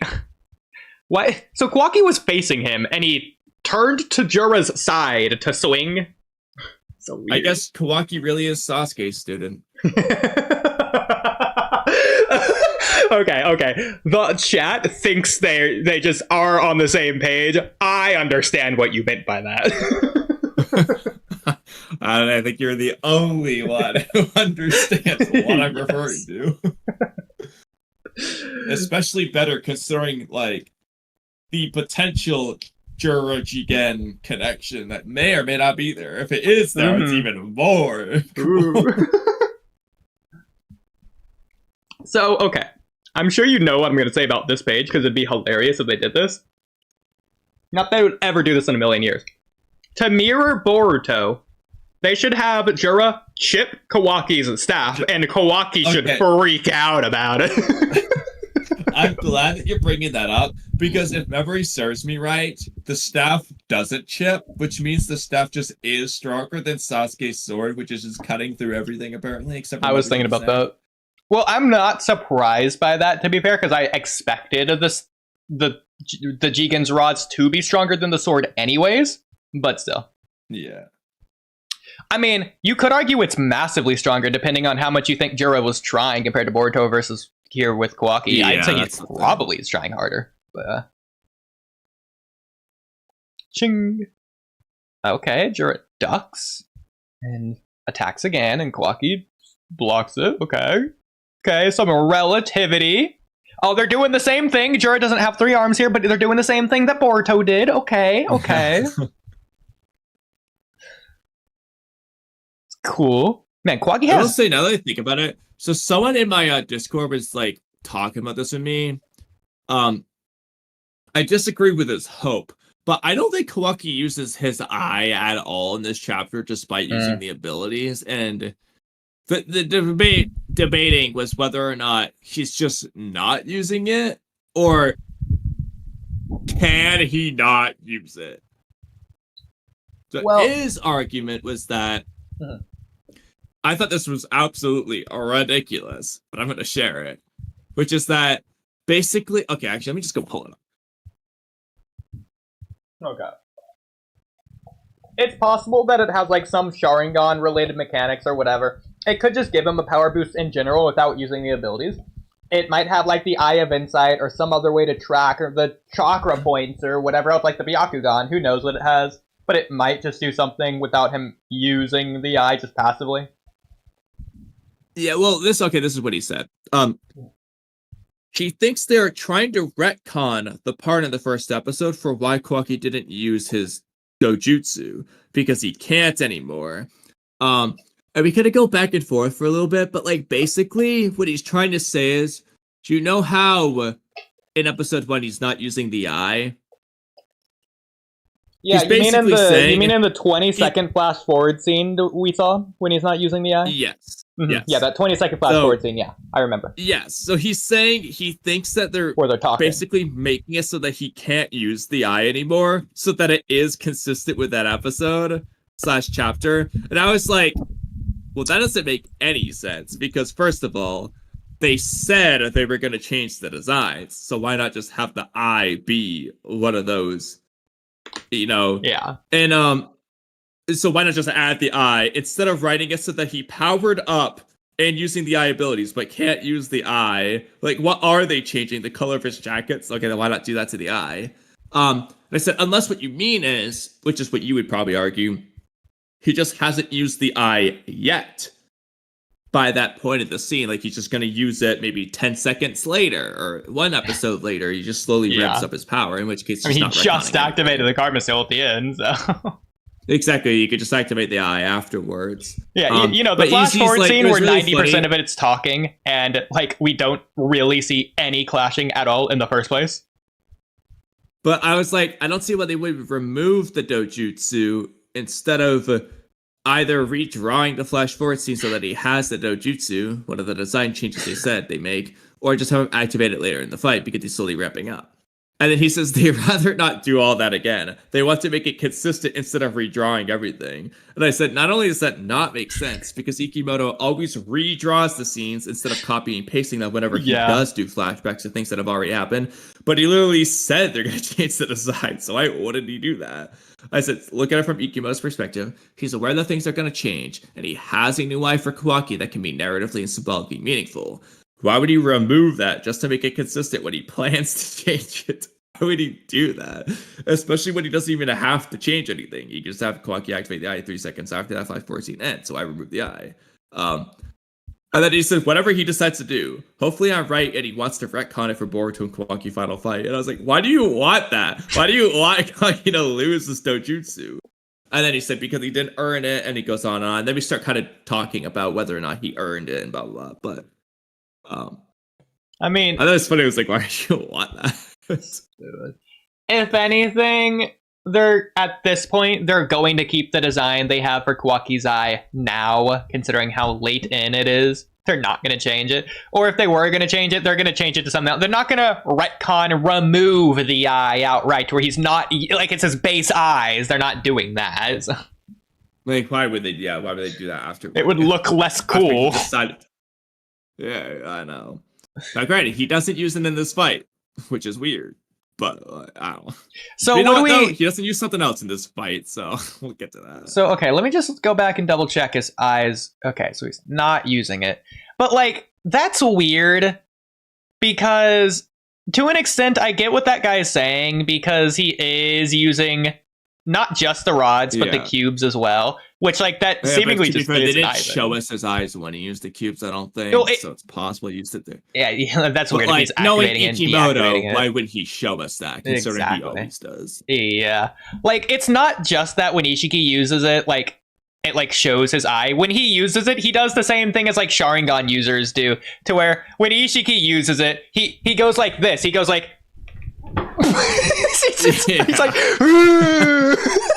yeah, or he closes his eye for a second and then opens it really coolly. Like they do that on purpose. Like, exactly. It's so clear.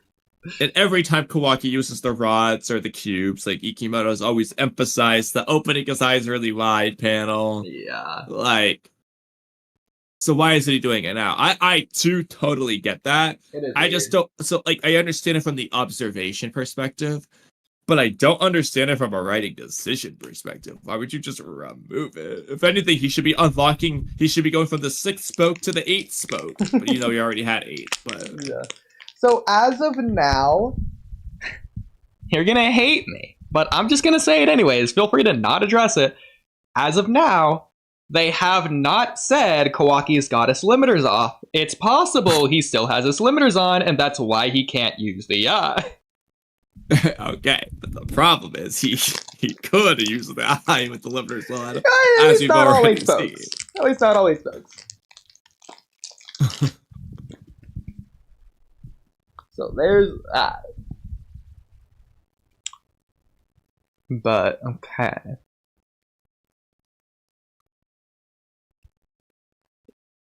So wow, they're doing a lot of these shots. Okay, 3 pages in a row. What? Just like hand to hand with the rod. It's like, not correctly. Also, did you notice that that Fire Force characters in this chapter? On this page? Yeah, right on this page. Oh, okay. Notice? Okay, you're talking about the one that does the sling, the sword sling. No. Cha-ching! Oh, okay. I thought you were talking about when Arthur was being like Boruto and slashed up Matsuri when he like slashed up the guy when he came in season 4. But you're talking about the cha-ching girl. Yep. To be fair, I think I would have got it. Actually, cha-ching's been on a few pages already. Well, to be fair, I would have got it if they said cha-ching rather than chung. But I know. close enough. It was the best we we're gonna get. Yeah. Also, Kawaki's back pouch has the same studs as Jura's cloak. I mean, is that a claw mark? A white claw mark like the anime? So, I know Kawaki is obviously holding the staff, but on this left panel here, Attack on Titan spoilers. So what are you going to say that you know? Because I'm curious if you're going to say the same thing. It looks like it's like going into like a pure stabbed him or something. Yeah. So I thought that's when I saw the sneak peek at first too. I was confused, but I'm like, it's definitely the way he's holding it. So Kamui, when I say Attack on Titan spoilers, do you know what I'm referencing? Are you talking about like when Levi stabs Rhina through the neck? I was thinking Levi stabbing Zeke. Right after that. Okay, similar. Yeah. I was doing like a very similar thing, especially with like the expression, like it's very similar, close to the face. Like it looks like it could be going through. Yeah, he's it's Jura's Levi. Exactly that. That would be cool. So we have Well, shout out the peek. opening page. It's like, can he pierce Jura? Even though he already had, but no, seemingly based on this, he can't do that. But in the next page, Oh my god! Wait a does. minute. That's so funny. When we saw the sneak peek, I thought he just stabbed through him. So wait, did he stab through him, or did Jura just tank it? Oh, is this the sneak peek? That's funny. Yeah, both the top and bottom here. Okay, well that proves to you that I didn't see the sneak peek. I had no idea. And how long have we been looking at this? Yeah. That's hilarious. I do want to also point out, how many symbols does Kawaki have on his clothes now? He has 2 on the front, 1 on the back. He has potentially more. He's at least 3. He really loves this symbol. At this point, he's gonna get like 50 at the end of the 2 blue vortex. Also, Jura's got some big knees. Like, he's actually like his calf there. It's only the upper part, but like you can It's like see an elephant. Like, it's actually, yeah. But it also, okay, I'm sorry, but this is unrealistic. Look how small. Okay, so looking at where his hip bone must be, Jura has the smallest upper thigh. Like these are not the length of his thighs. Like Like, the length of his thighs is way too short for his body. You can see where his knee joint is, and you can see where his hip joint has to be. It has to be it's below the claw mark studs, realistically, but like... Well, I think the idea is because he's like bending his knees, so it's like depth is supposed to be here. Whereas, yes, there's no depth in the way he drew that. I completely agree. But that's what's supposed to be. Such awfully small femur. Yeah, we'll put this in intro pictures. Yeah, like, what happened? Yeah, look at that other image of his bending his leg there. Like, you can see his femurs aren't that small. Yeah.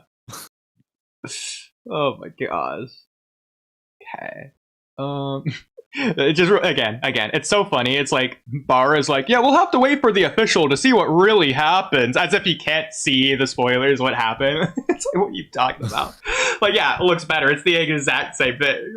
You're not losing anything. Okay, where's intro pictures? Right here. Chura's thighs are so short. And shout out, especially his right leg. I know. Baby legs. Chuga was just Android 16. You're not wrong. So, Kamui, when we watch Dragon Ball, you'll have already seen Jugo.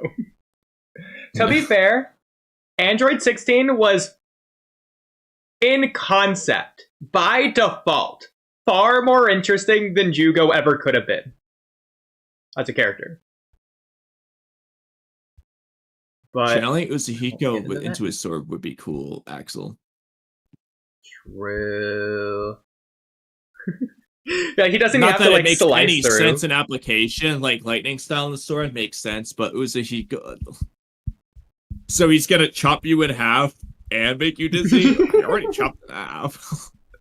I like the idea to where he's not gonna make you dizzy, it's gonna make the body part you cut off just spin. I thought you were gonna say the body part you cut off dizzy. So your leg's gonna be dizzy. Just isn't gonna be attached to your body. But I think it'd be really cool if Boruto fought an enemy who he couldn't pierce with a sword. Let's just say Deepa came back. And Deepa knows the sword can't pierce him. And so when Boruto tries to use it against him, Deepa doesn't know it's infused with Uzuhiko. So just touching the sword, which is something Deepa would totally do, being overconfident, would be like, haha, your sword can't do anything. Let himself be hit. And the hit is going to do something through Uzuhiko. That could be cool. So I realized you said if Deepa came back in 2 Blue Vortex, so you mean if 2 Blue Vortex was peak. No, I'm not gonna say if Deepa was canon. I'm gonna say if 2 Blue Vortex was canon. Exactly. Changed my mind. Deepa's still arguably the best villain. It'd be a blender without the cover. Okay. That would be really funny. Like his sword's just like rotating like crazy. Down. It's so stupid. I love it. It'd be like a Rasen Shuriken, or like when, more accurate, it'd be more like when Madara puts the Susanoo sword into the Biju bomb and launches it. Yeah. That would be funny. Except Boruto only has one sword. Yeah. Wait a minute. Yeah. Does he have a white cover there? I'm pretty sure I know what's going on, but like I was a little bit confused by this. Oh, white karma where? You mean on his pants? No, scroll down, next page. Oh, okay. Real quick, I did want to say, so his pants haven't had the stripe always, right? That's new? I don't know. Okay. I don't think so, but... Yeah, because that's definitely a thing that really showing off. White karma, yeah. So it's fading, they've done this a lot. But like, it looks like white karma at the top, because it's still, even if it's fading, you still see the karma. Also, this is what confused me. Mm-hmm. Not only why is it fading, it's not addressed, but it's fading the wrong way. That is weird, yeah. That could be because I think it's a but stretch, it would be going down towards the hand, not away from the hand, and it's never done this white karma thing. Like, what is this? No, it's done this a couple times. What are you talking about? You don't remember? When has it ever turned white like that? I can't list like specific instances, but it's done this on more than one occasion. Like, I think it does this most times whenever like someone like does like a blast out of their karma. Like, if you want to check maybe like the Boro fight or something. So 2 things. 1, that's not fading. Then that's just it. Oh yeah. No. I'm just 2, saying it's looked like this before. Not it's faded like this. I agree with you. It's never faded like this. So I'm gonna check 3 different things. Mm-hmm. Well, so first I'll just check the Garo scene. I'll just see. I'm gonna check the manga because this is the manga. So if it's gonna do in the manga, it's doing in the manga. Okay, sure. I see what you're trying to say with this example. With the Garo fight instantly. Mm-hmm. Yeah, I'm not gonna say it's identical, but it's like similar idea, obviously. Yeah, so I'll take a picture of that. Yeah. It probably does it in the code fight as well, if I were to guess. Yeah, so what I'm gonna check now though is when Boroshiki's going away in chapter 43, does it do any fading with that? Or is the karma just dissipate? Okay. Dissipated. Low-key, Axel is right. I do think Shino could just use the same, like, chakra termite things he used against the Tintail's minions. Why wouldn't that just work on Jura? I don't think Jura would be aware of it happening to him until it's too late. Yeah, I don't know what it would do. Like, I feel you. But, yeah. Oh, you could also check anytime it, like, resonates. It might do this as well.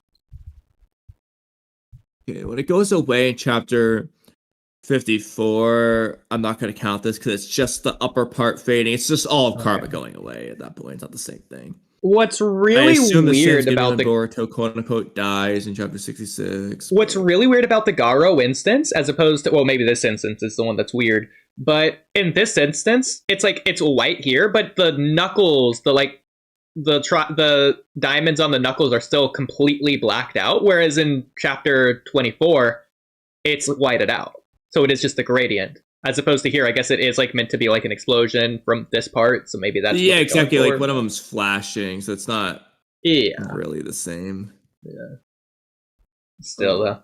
And the same thing's happening with the code one. It's like the Garo one, the way it's flashing. Yeah. Oh, even I don't know if you would like count this really. This might just be like, I think it's just the energy coming out of his hand with those ones. Yeah, but if you look at my screen where I'm like circling, this might just be like an inking error, but this looks like it's like has less blackness to it here. Like it has like white splotches. Yeah, I think it's just an inking error though, considering the rest on his head. Yeah, exactly.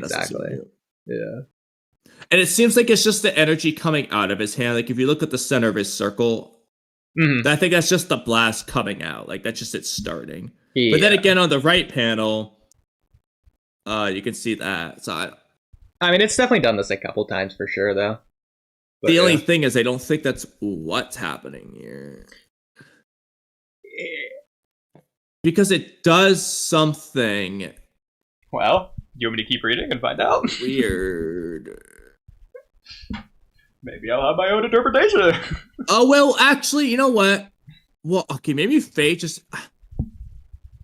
Now that I'm looking at what happens, this is a cool application thing. Maybe it is supposed to be like the Garo thing, but the fade effect is just the wrong word. Because if you scroll down, this could go in line with it. Oh. He, infused the explosion into his rod or something. So, maybe this is an instance where we might need to wait for the full chapter to come out to see what's really happening here. It looks like where I'm circling right here, I think this is just Jura's cloak. It could just be the explosion as well. Do you think this might be like Kawaki's hand? I doubt it. Because here's Kawaki's arm. Here's like the staff. This could be Kawaki's hand, like aimed here. It could be. But the way his elbow is pointing makes me think not, because that would be like so triple jointed action there. Let me just screenshot this whole thing. So part of why I say this. Do this. Okay, that's already good. So part of why I say this if you zoom in, okay, that is, I hate this mouse so much, my god. So it looks like right here, you can follow like the contour. I'll even like make it smaller so you can really see. Make it 2. When you're done with this, I need to go start cooking something. I'm starving. Sure. You can see the outline right here of something. So it's like maybe this is just random line, but it looks like there might be something like here at least. At least you can tell there's like something like that was what I was gonna say here, but then it looks fingers. like but the problem is his elbow position. He'd be bending his elbow to curve his arm to the right, but then somehow bending it backwards to the left. Yeah, but it looks like there might be something like here. I don't think so, though, personally. I think he just infused it into his raw, which is a cool application that doesn't really make any sense, but it's cool. Yeah. Okay, I think the coolest way they could do it, this isn't how it's ever been depicted, but it's not a rod. It's like, I don't know what the word would be because it's not cylinder. There is a word. Oh, actually, when it's like hollowed out in the middle and he's like sending the explosion down the pipe from the other end. It's not what he's doing. Okay, that kind of goes in line with what I was going to say. To be fair, because he's not doing that. I know that we call them like a staff and a rod and all of that, but at the end of the day, they should still just be the same style of chakra receivers as pains. I know Ishiki and Kawaki summon them instead of making them, but fundamentally, because pains were chakra receivers, you send chakra through them and you can stab people and send it to them that way. I feel like through that application, it would make perfect sense for him to be able to funnel his explosion through it, just based on that. The chakra receivers at the end of the day. So, I think that actually does make sense after all. Okay. See, Mamba? We don't only hate on Boruto. When it makes sense, it makes sense. And I will say, like, I said this earlier, minus the 2 or 3 big things that I think are awful about this chapter, and they're really bad. The rest of the chapter I do just like. We haven't gotten to some of the stuff. I'll be curious to see what you say, but I actually, like I said, I think this chapter does a lot of really good. We haven't really gotten to much. That's crazy. Was the first page one of the 3 things you're referring to? The beginning scene is one of them. Okay. I think the other stab here. One of them is the objective god-awful worst. The other one, I think, mostly applies to us. There might be like a 4th thing to mention as well, but there's kind of 3 big things I'm thinking right now, at least, that I expect us to mention. So real quick, I don't think that chakra receiver would be able to like put the raw chakra through, then on the other end, the chakra would somehow be able to explode if it's raw chakra. I feel like it would have to be molded at some point. So I feel like they can't do that in that same kind of way that you're saying. Like you can't like I get that, but I can understand how they could just write it to where it transmits chakra. So I could just kind of see. Yeah. So I did also want to say, what do you notice about this? I'm not actually expecting you to give an answer for that. So what I notice about this, it's very similar to something else we saw this chapter. So I was memeing when I said there's hyper-compressed gas inside, but if these cubes are made of similar material to the claw mark, which I think would be probably fine to say, or at least maybe these cubes are made of the same material as whatever Jigen's rods are, then maybe it's when these are destroyed that happens, or maybe when the claw marks are destroyed that happens. And that's what's happening here. To where either the rod or probably Jura's clothes or whatever claw mark thing is being destroyed. That's a possibility. The rod destroyed because Jura tanked it so much and it explodes when it happens. Either that or Jura's clothes are being destroyed. Okay. That's really interesting. The reason I'm going to say no, though, is just because the rest of the chapter fade effect thing that makes me think it is just his chakra blast being infused into it. Okay. Because we kind of just established that unless the fade, it makes no sense. It's supposed to be the same thing. It's bent the chocolate glass, so. Yeah, plus I'm guessing he doesn't just randomly have his karma still off for the rest of the chapters. But the reason I say that is because there's not like an explosion thing here. It says stab. So he is stabbing into him. But he was stabbing into him above, so why did it change? I don't know. Yeah. Then again, it has a stab same thing here, so maybe it is, I don't know. But then again, so the reason why I found this, well, you can just argue something else, so I'll just see what you say when you get to it. Okay. Which won't be long. Okay, so Jura has a lot of damage here. I'm wondering if he's going to heal this, but not his eye. Also, once again, no blood, no organs, nothing. Actually, I won't say. Yeah. Something cool will happen. Now you might be scratching your head asking questions, but it was cool. So I'm okay with it. Well, this is very similar to the damage that Himawari took, or should I say, should have been depicted as taking. So that's kind of cool if they're doing that, but I doubt they are. I agree. It's what it should have looked like. Also, whose eye do you think this is? Who's peeking out of Kawaki's shirt and above his belt? Hold on, let me go pull up the chapter real quick. So stupid. Right here. Who is that? Do you think that's Shibai? Is it Ishiki? Is it Amado? How do I make this? I don't want to scroll. This is so annoying. Okay, what page are we on? I don't know.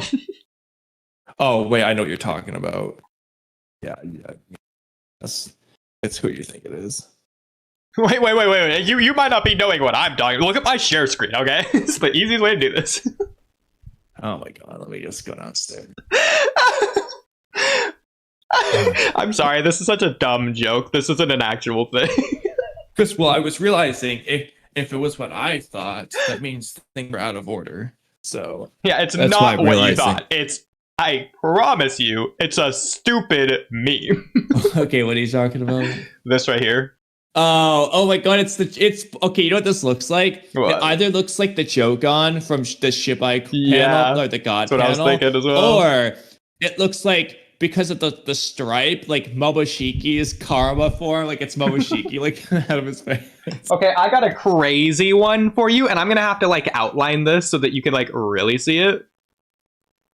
Here we go. Okay, you're gonna love this. I'm not gonna say it until I really do it. So it's someone who looks just like this, and it's peeking out with his claw marks beyond just the eye, but like the facial structure as well. So Kawaki, what if Kamui, what if I told you this whole thing here? I was trying to figure out who this all is. of this is Kinshiki. Do you see it? Kinshiki? I was see wondering where you're gonna go. Okay, the horn. I was like, who is this gonna look like? This is totally Kinshiki, though. You could totally see it, right? It covers his head. Yeah. Like there's just like half of his face so or whatever. Cool. Yeah. Okay, just imagine. Like you have, I know we're the other eye only over people here. who care, but imagine if Kinshiki just Like- did come back and he just is Kawaki's vessel. Yeah, like I could see it based on this. Like this would be like Kinshiki's entire face. Like, oh guys, I'm sorry for Kinshiki's being Otsuki. It's like, oh, I'm sad. Oh guys, I'm sorry. He's just like Lord Momoshiki, I've come to give you a different vessel. There's Kinshiki. So stupid. Okay.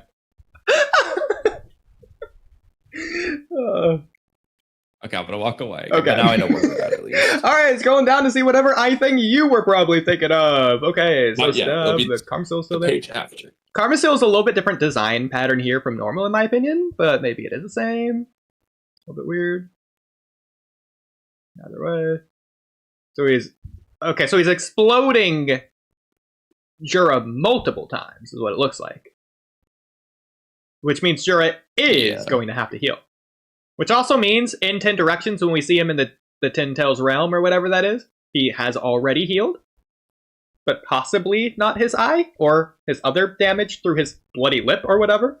So we'll see. There's more cha-chings. Some random background. Oh, okay, I see what's happening. So this Kawaki's behind this rock, and then Jura got slammed into this rock from exploding backwards. Okay. I get it.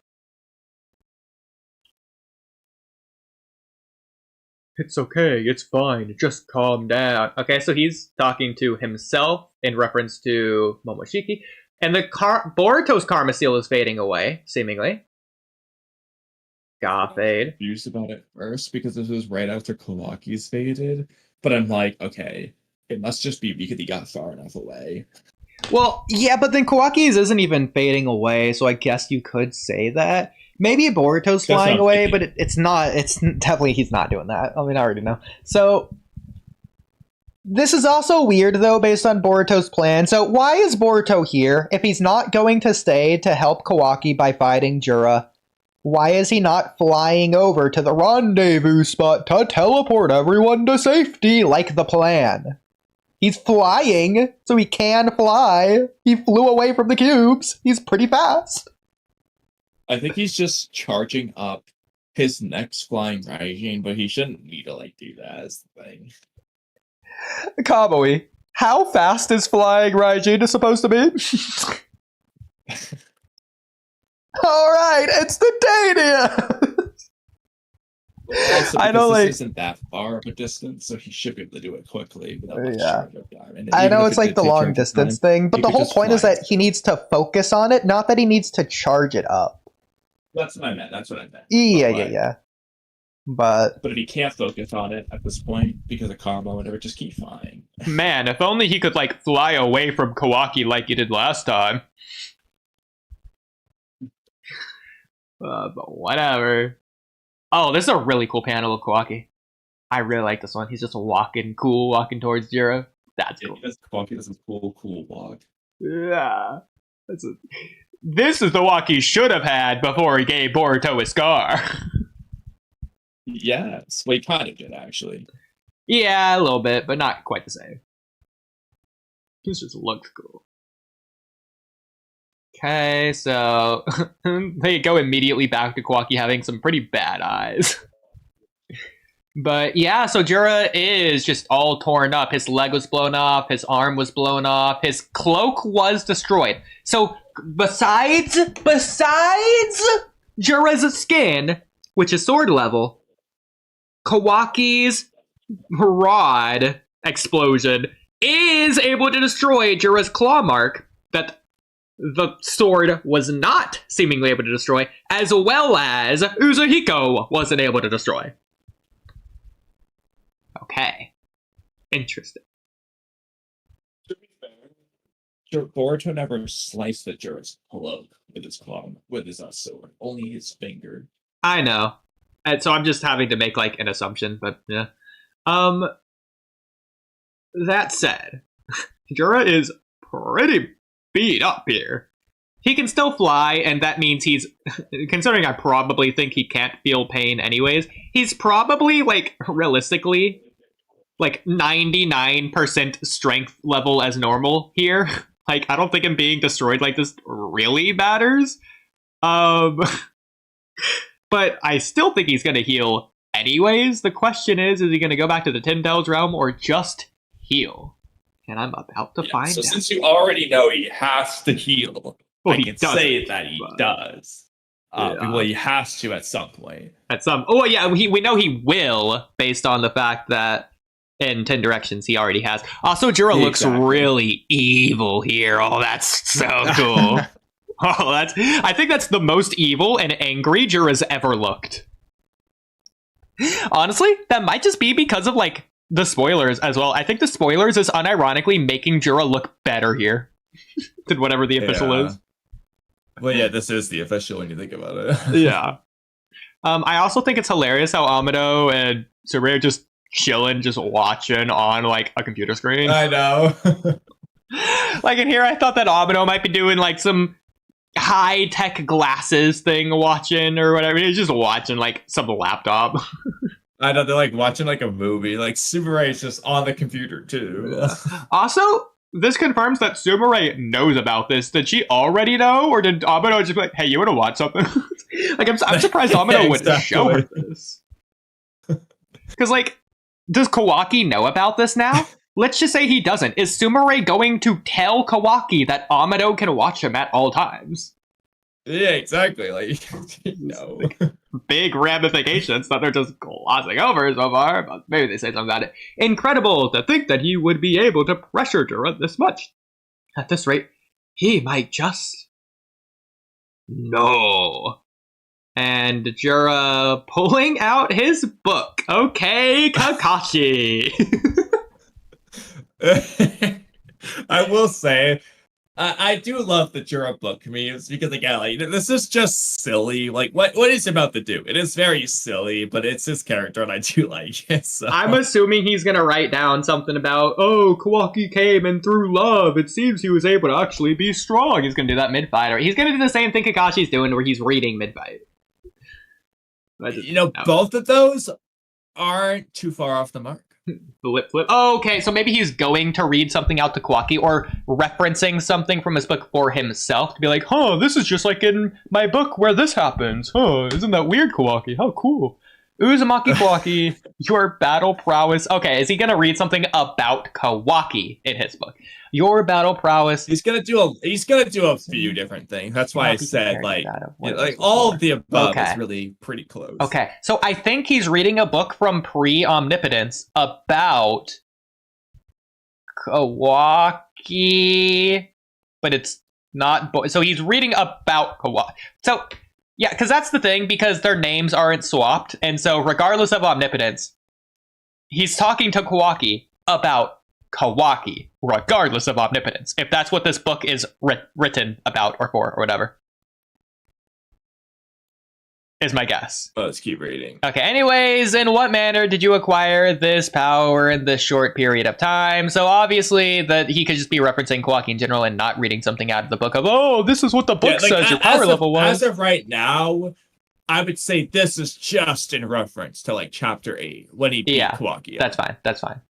Zwa. Why did Kawaki say that? But yeah. Uzumaki Himawari. Okay, hype. What are we gonna say? She unexpectedly transformed before my You skipped the panel too, by the way. No, it's not merely you. Okay, she unexpectedly and displayed a level of power that made her seem like a different person entirely. I was overly mean there, Kamui. I'm sorry. Thank you for telling me.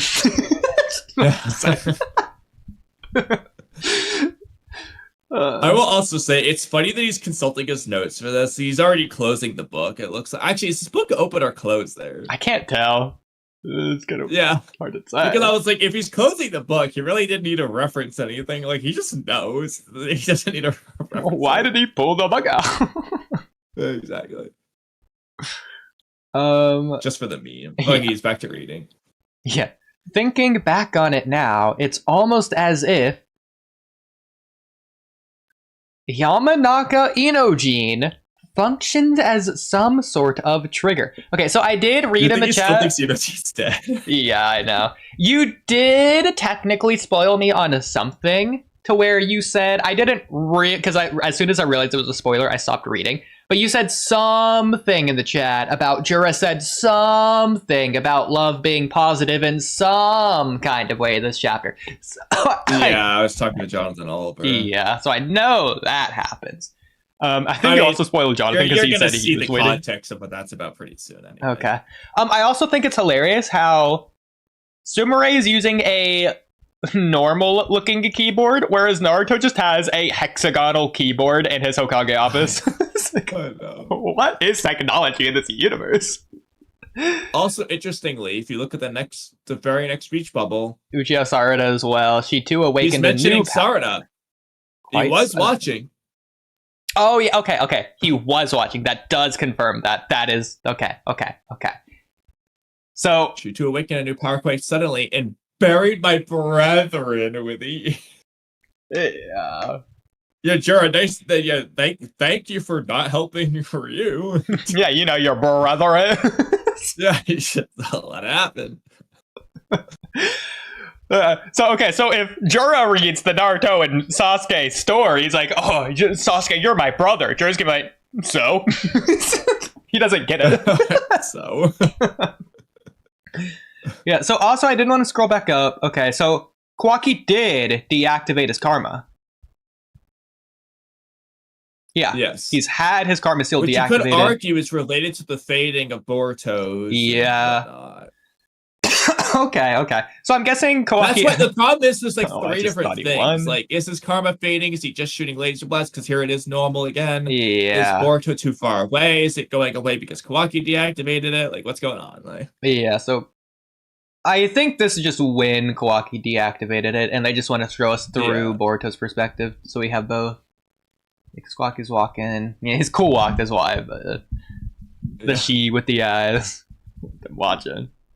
So do you think I will say, you said something earlier, and I really want to say the most vague thing ever to get you hyped up, but I also don't, so that you can just out of nowhere be pleasantly surprised about something. Okay, I'll be pleasantly surprised. So, okay, the she with the eye. Do you think this is the eye activating, turning on to where Sumire and Amado are just now starting to watch? Or do you think this just, they've been watching and Ikimoto decided to show us now through the eye that they're watching? I think it's sad because the way they talk makes it seem like they've seen Kawaki fighting up till now, not just turning it on now randomly. I agree. It'd also be Also really goofy for them to do that. Like, let's just wait 10 minutes before we look. Exactly. Plus, like, the first time that Amado was watching through Kawaki's eye, it did very similar thing when Kawaki was when talking he was to clearly watching the whole thing. So. Yeah. You know, that time when that led to absolutely nothing?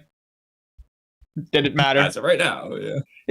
Not as of right now. What are they going what could they do with that at to this point? Well, Amado knows Koji's alive, and he seems upset about it, so maybe they could do something there. There is that. I'll give you that. The one thing I'm hoping for. Yeah. Oh my god, I can't wait though. You're gonna be so, like I said, this chapter is the best it works because you're gonna be really happy about something pretty soon.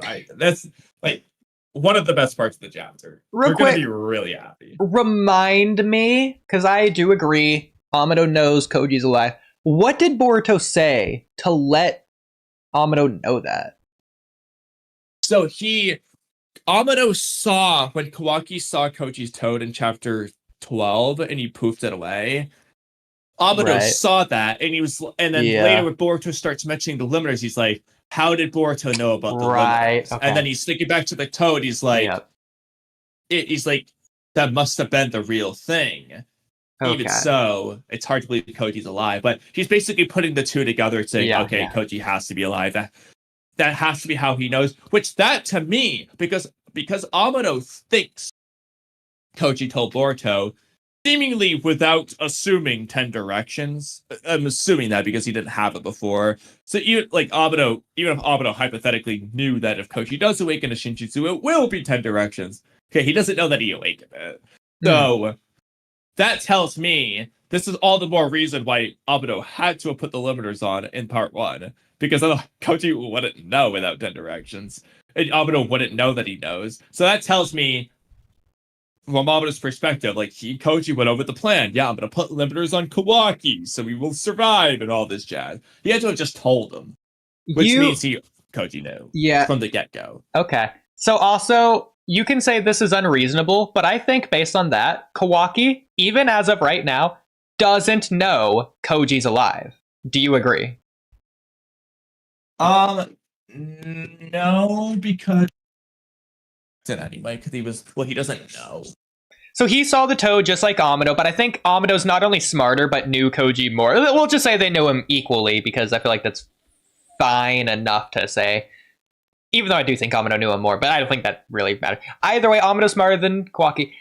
Amado on screen needed to put 2 and 2 together once he got both. So he couldn't deduce that Koji was alive just by seeing the toad. You can say that's unreasonable, well, whatever. I mean, maybe you're saying it's the real deal, whereas that's fine if you want to say that. Maybe skeptical scientist Amado thinks that way, whereas Kawaki saw it, he's like, oh yeah, Koji's alive, very first. But I feel like they're making a deal out of Amado on screen realizing that Koji's alive. Maybe Kawaki figured it out off screen, but like I feel like they might do that on screen. Plus, again, Amado's smarter and probably knows Koji more than Kawaki, anyways. So I feel like if it took all that for Amado to figure it out in that moment, and they're gonna show us that, I feel like they would show us Kawaki, and he would figure out either at the same time or later, and he didn't. So I totally understand that and agree with that perspective, but I will say Kawaki's dialogue isn't this catching Koji's when he sees the toad. So he doesn't necessarily think he's alive, I guess. Yeah. But he clearly knew it was Koji's toad. Yeah. No, I agree with that. It's about putting 2 and 2 together, and if he only has one of the 2s, he can't put them together. The problem is that it feels more like the Amado skeptical thing. I agree. It's like, yeah. he knew. Like, Kawaki's just like, oh, isn't this Koji's? Whereas Amado, it's like, there's no way he's alive. Like, he shouldn't be alive. How is this possible? Type thing. Yeah. Okay. So scrolling back. So first of all, why do you think that Kawaki deactivated his Karma Seal? Is he really just that overconfident that he just thinks he'd beat Jura and Jura's not going to heal or anything? That's the problem, because he knows that he can't. You know, like a rapist before. It's ridiculous. Like, maybe you could say he's doing it for Boruto's sake, but he wants to kill Boruto anyway, so he, if anything, he's hoping for the excuse of Boruto to transform so he can kill him. It's like, he wouldn't do it for that reason. It's not like he undid his Karma Seal right before he blasted Code, despite having easily, clearly beaten him. Obviously, he needed the Karma to, like, surpass Code's level of power at that point, but, like, you get my point. It's weird. Probably a combination of to help Boruto not lose control. I don't think it's that. Just doesn't make sense. He's not planning on killing Jura anyway. He's just kind of like, whatever. Well, because especially now that Kawaki's fought Jura, regardless of what would happen in a rematch, I think that Kawaki thinks he's stronger than Jura, and so therefore he doesn't need to team up with Boruto anymore. Like, he wants to kill Boruto anyways. The only reason he begrudgingly agreed to team up with them is because Jura's way out of their league, so this kind of gets into other things, but like, I might as well just say it now because you've already seen. So Kawaki just doesn't use his horn in this chapter. So whereas it's fine for Boruto to perspective, he's beating the Jura, and then he just the cover 2 transformation. He should just be wondering, can I take him, and be wanting to test that. Blue Star says blue vortex ruining all your plans. Yep. Precisely. Axel says Boruto is afraid to commit to long distance. That is hilarious. Bros a tree, it makes sense. I want Himawari to QB amp Boruto's Uzuhiko, and then for Sarada to create one of her gravity wells at the center of it. Okay. Jura in this panel. No, my brand new hot topic fit. Stupid. His blood should be sap IMO. That would be hilarious. We have covered that in the past. Before. Yeah. We need C to spam his light ability and blind all the Shinju. I mean, it should work. I don't know why you're saying C of all people. Well, actually, since he's a tree, what if Kawaki flashes light? What if they photosynthesize and get strong? You know what? Okay, we're doing that in the abridged. It's too good as a meme. Oh my gosh. Okay.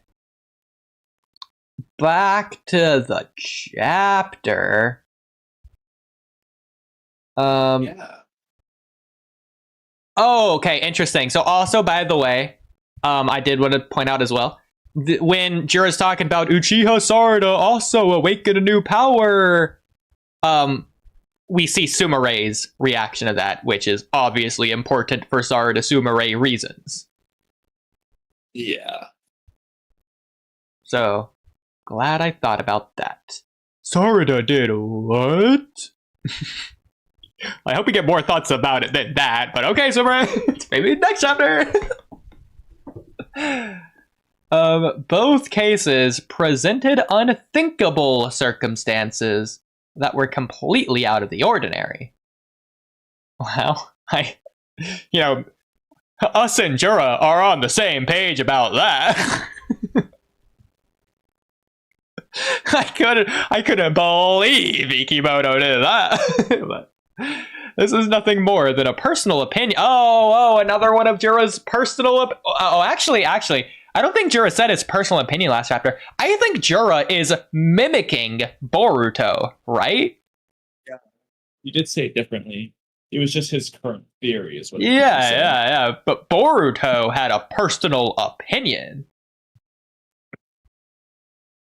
Boruto also said it in the weird way. He's like, but, and this is just my opinion, blah, blah, blah. It's like saying that in the middle of the sentence.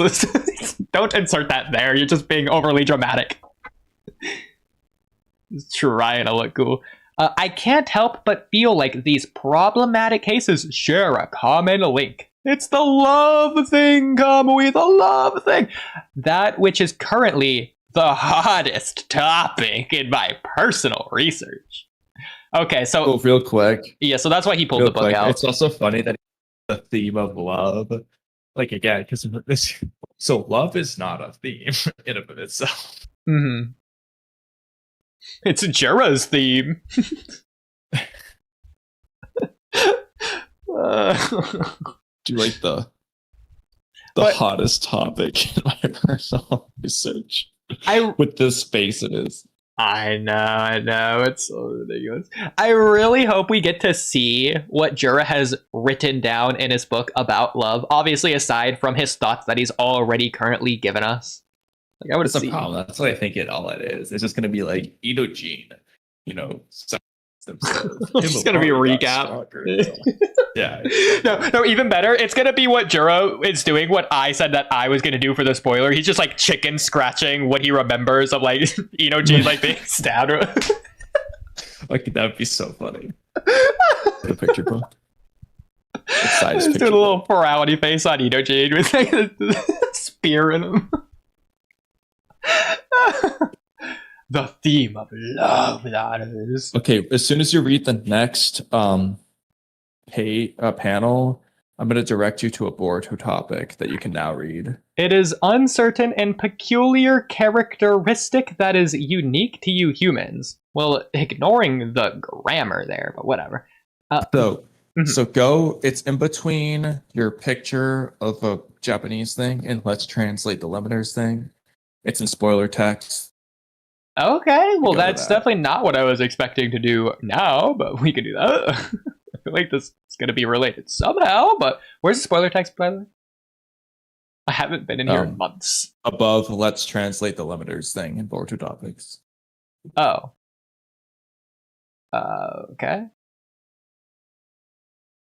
I'm so stupid. I thought you meant the Boruto spoilers room. So I was like looking the Discord for that. I didn't know you meant like in spoiler text and Boruto topics. Oh, sorry. Okay. That's funny. I think that was my fault.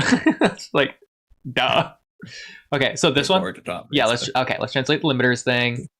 Why is Jura saying love is you? Okay, so first of all, I'm assuming you're going to say this because some animal at some point presented love somewhere. No. Okay. Well, yes, but why is Jura saying love is unique to you humans when Matsuri loved Konohamaru and when that's true. When Mamushi said it had nothing to do with the Shinju, Jura corrected him, saying it's a problem the Shinju must overcome, so it is unique to humans or not. I'll go pull up the exact dialogue. I believe it's chapter 19. So I'm gonna say this is fine for me because the Shinju are half human. And so it's just that human aspect of them that would be the problem. Their consciousness or whatever. But again, so it's why humankind carries a fatal flaw. Us to true instincts. I see, poor humans, but it's got nothing to do with us. Not so fast. For that isn't the only harmful side effect of intelligence. The other side carries it with the risk of causing even us divine trees serious problems. It's love. Starts explaining what's bad about it. At the very least, the fact that it can cause serious trouble in life forms cannot be overlooked. You hear our instinct screaming warning that we must understand this dangerous concept of love and overcome it. Like it's again, like he can say, like it's unique. It's not unique to you can't say humans, we are divine tree. Then say it's unique to you in common with us to it is. You either have to admit you are human too, or it's in common with you guys. It's one or the other. So first of all, I see what you're saying. Second of all, you're cutting out. But I feel like that's not entirely fair because I think that Jura's referring to the human side of humans, not their like physical flesh and body Homo sapien-ness. I think it's like that doesn't change anything because the divine trees have that unproven. No, I think it does change something though, because Jura knows that they have their person or whatever, the soul thorns. If you put in their person, then freeze them or whatever. Who knows? But I think Jura would think if you take someone's soul and you put it in a scientific ninja tech robot, I think Jura would think that drone could feel love.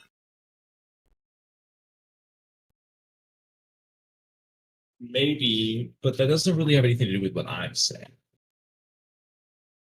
I think that's what Jura is seeing the Shinju as.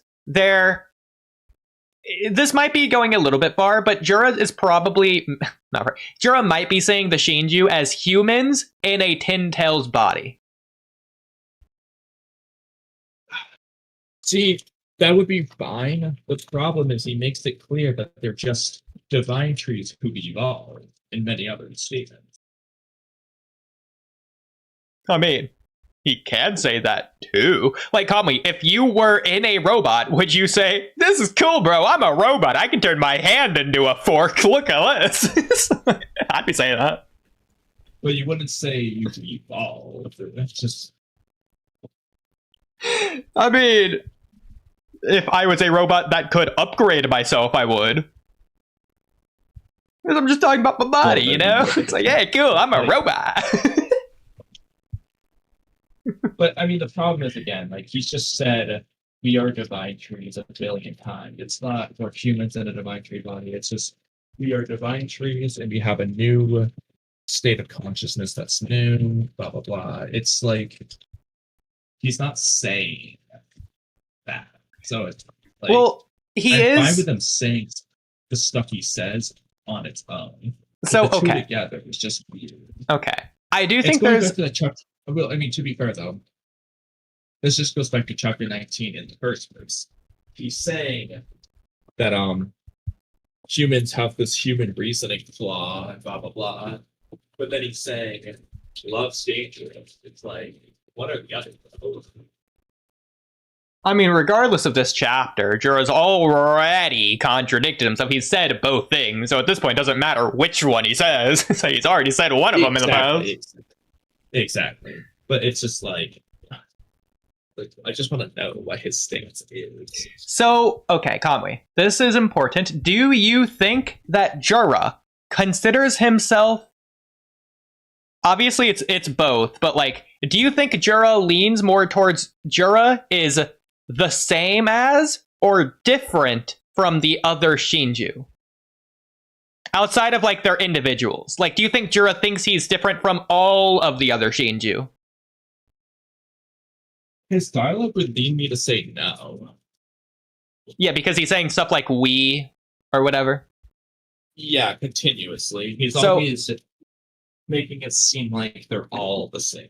So, whereas I agree, first of all, you could say it's implied based on this that he's referring to their body. Like if Akabe looked at all her clothes, they would all say, "Yeah, we are robots," or whatever. Like, you get the idea.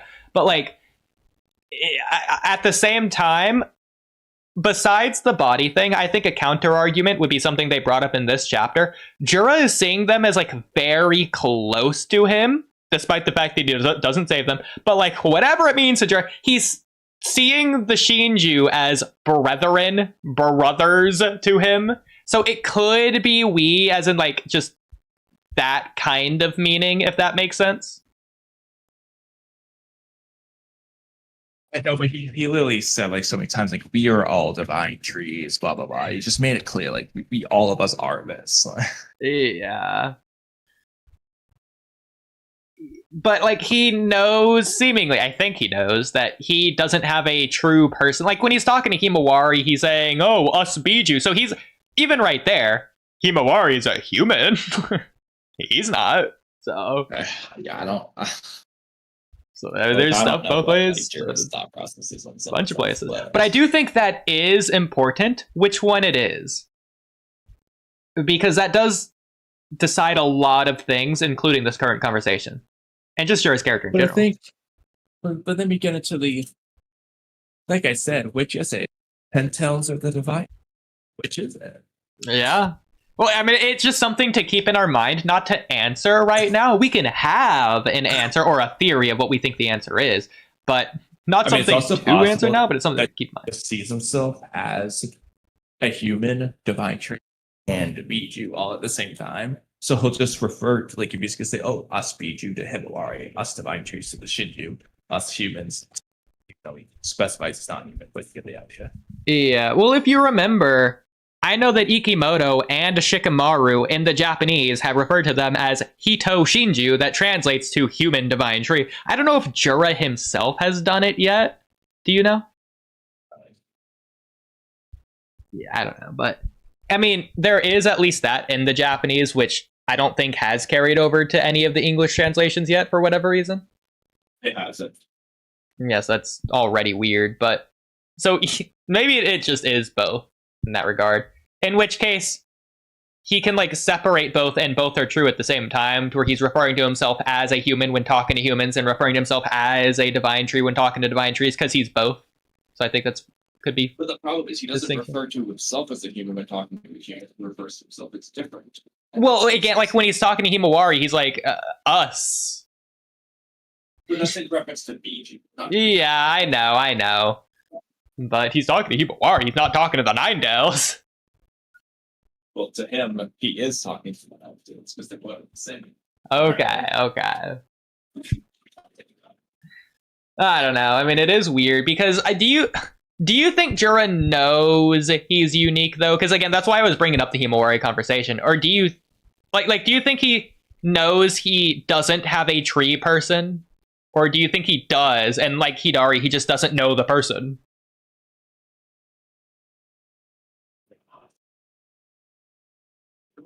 I don't know, because Jura seems to have more knowledge than the other Shinju, which makes me think he knows that he is Ventil's, but like, yeah. I also think he does have memories from when Jigen was around, so there's also that. As opposed to the others that don't, probably. Maybe they do. They probably do, actually. I take that back. It's just the human person's consciousness overlaid onto those memories, which is doing a lot of weird fuzziness in their head, but anyways. So, back to the chapter. It is uncertain and peculiar characteristic that is unique to you humans.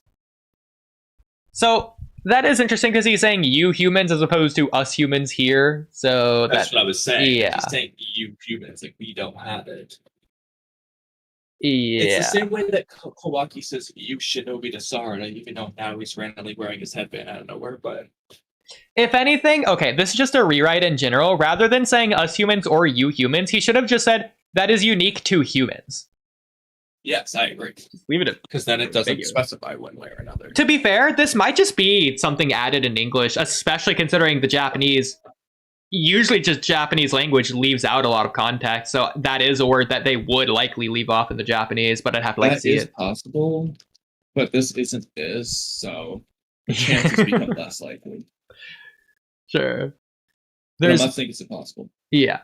There's no doubt in my mind that it's a fatal weakness, and yet, on the other hand, it seems to be a key factor in facilitating this extraordinary evolution. See, it's interesting for Jura to say this, because unless Jura is going to be emotional later on, the fact that he acknowledges this here tells me he's not going to be blind to this later. So when it's used at a time to where it seems like it should overcome Jura, I don't think Jura will let it, which is a weird way to say that. I don't think it will, because Jura is acknowledging that it exists.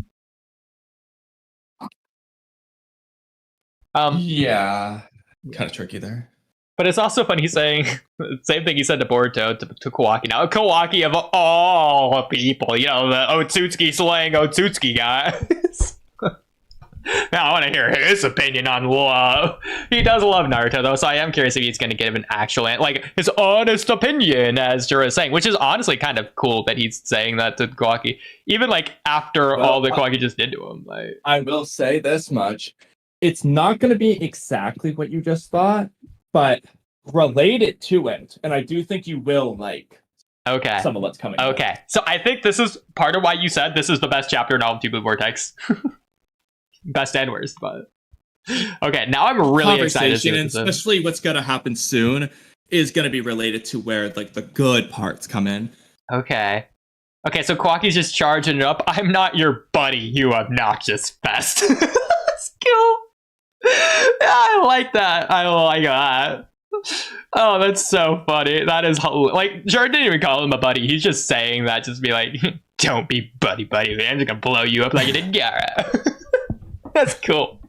Oh, that's cool. Okay, so I wonder if he beats him down further. If Jura beats down Kawaki, well, not further. If Jura beats Kawaki down, I wonder if Kawaki's going to give an answer. I don't think he would, though. But okay, so he blasts him, and this should vaporize Jura, considering it vaporized Hidari. Unless we're going to say Jura's durability is higher than the other Shinju. Than that one, too. Okay, so unless Jura teleported or speed blitzed Kawaki here, or used his clothes to hide behind. Well, even then, Kawaki blew up Hidari's clothes. But he does do something. Okay. So, that's a cool shot of Kawaki sideways. That's new. That's experimental. I'm glad that Ikimoto's at least trying different things. Also saves a lot of space. That's kind of cool. I really like that shot. But okay, so something's in the smoke. Is it going to be a soul thorn? A soul tentacle? Maybe? It looks like a snake there. Yeah, it looks like a tentacle. Mitsuki? Oh, well, there is some kind of... Oh, it's just wood. Okay, never mind. I was going to say snake. It's wood. Gonna wrap him up. Is he gonna ask him again? That's gonna be so cool if he does. I just went to have a chat. Yes, okay. Freaking marrow him out here. Okay, the wood out of the eye, bro. I love it. But look though, he is interestingly healing. Similarly to Hidari, but he can do it anywhere. Yeah. So pretty cool. Now, as for why he didn't do it earlier, I guess he just didn't care, didn't feel like it. Just was so who cares, whatever. To be fair, okay, this is healing because he did heal. But are we gonna call him doing everything he's doing here as healing? Because again, he'd already had to go back to the Tyndall's dimension to heal, but at the same time, he could extend his arm like this, just fundamentally growing more matter to like wrap around Sarda. So okay, yeah, that aspect I don't really know what to say there, but like in this case, so it's healing. Like he's literally fixing his eye. I agree. Yeah, I'm gonna count it. Okay, I didn't realize he was healing. But this does eye, confirm. Okay, his eye's fixed in that. Yeah, I didn't realize he was fixing that. Okay, so in that case, is this Jura doing this, or is the tree from the other dimension coming through Jura's claw marks? See, that is an interesting idea, but it seems to be coming out of the ground on some of those panels, so I'm gonna say it's Jura doing it. Now, granted, is he summoning that tree from the other dimension? Matsuri's trees, even. Or is it just random trees? Okay, if it's Matsuri's trees all over the world that can do this to Jura at any time, anywhere, that'd be so cool. Yeah, like it's just like I like how we call it Matsuri's trees when in reality it might not really be her trees. We're still gonna call it that anyway. Yeah. It's funny. So I see what you're saying. It's coming out of the ground. Ignoring Matsuri's trees, it could just be what Mitsuki does, where he just puts his hands in the ground or whatever, and just behind the opponent it pops out, basically like what Black Zetsu did to like steal the Nine It Tails. could be, but it doesn't seem like it, considering his hands are in his pocket. All the no claw more marks reason on the it's just ground. teleporting out of some claw mark somewhere, just like Hidari. Well, there's no claw marks. on I the know, ground, I know. But yeah. Also, are his hands in his pockets? Jura's? Next page. That's right, When yeah. he's healing, or maybe they're not. Yeah, it looks like he doesn't even have hands there. looks like at least his right hand is. His left hand was being healed, but Okay. regardless, You think so? it's a real quick.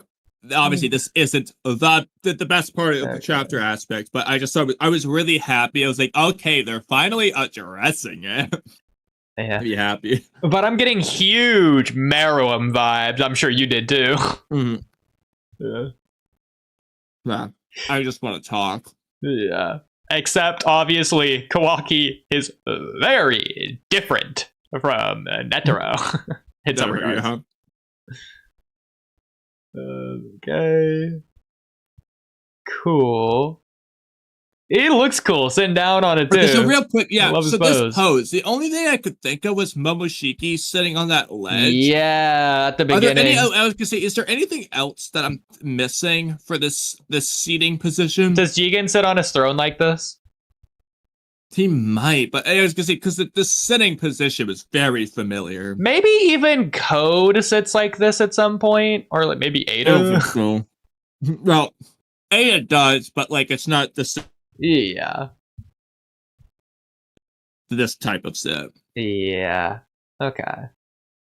It's so elegant. I think it is the Momoshiki panel.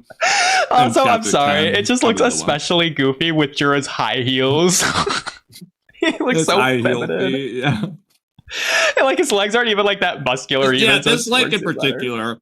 The Yeah, with women his, are right. especially with his like shredded pants looking kind of like a skirt as well.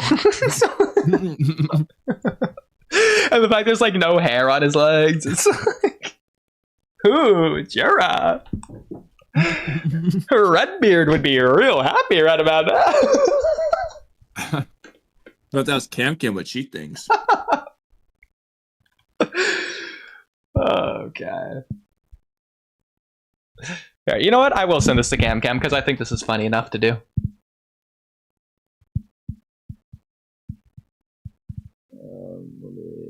Really quickly.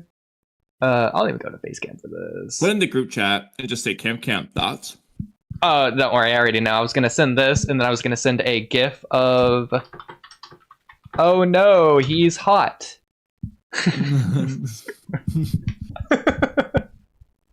So yeah, there you go. That's so funny.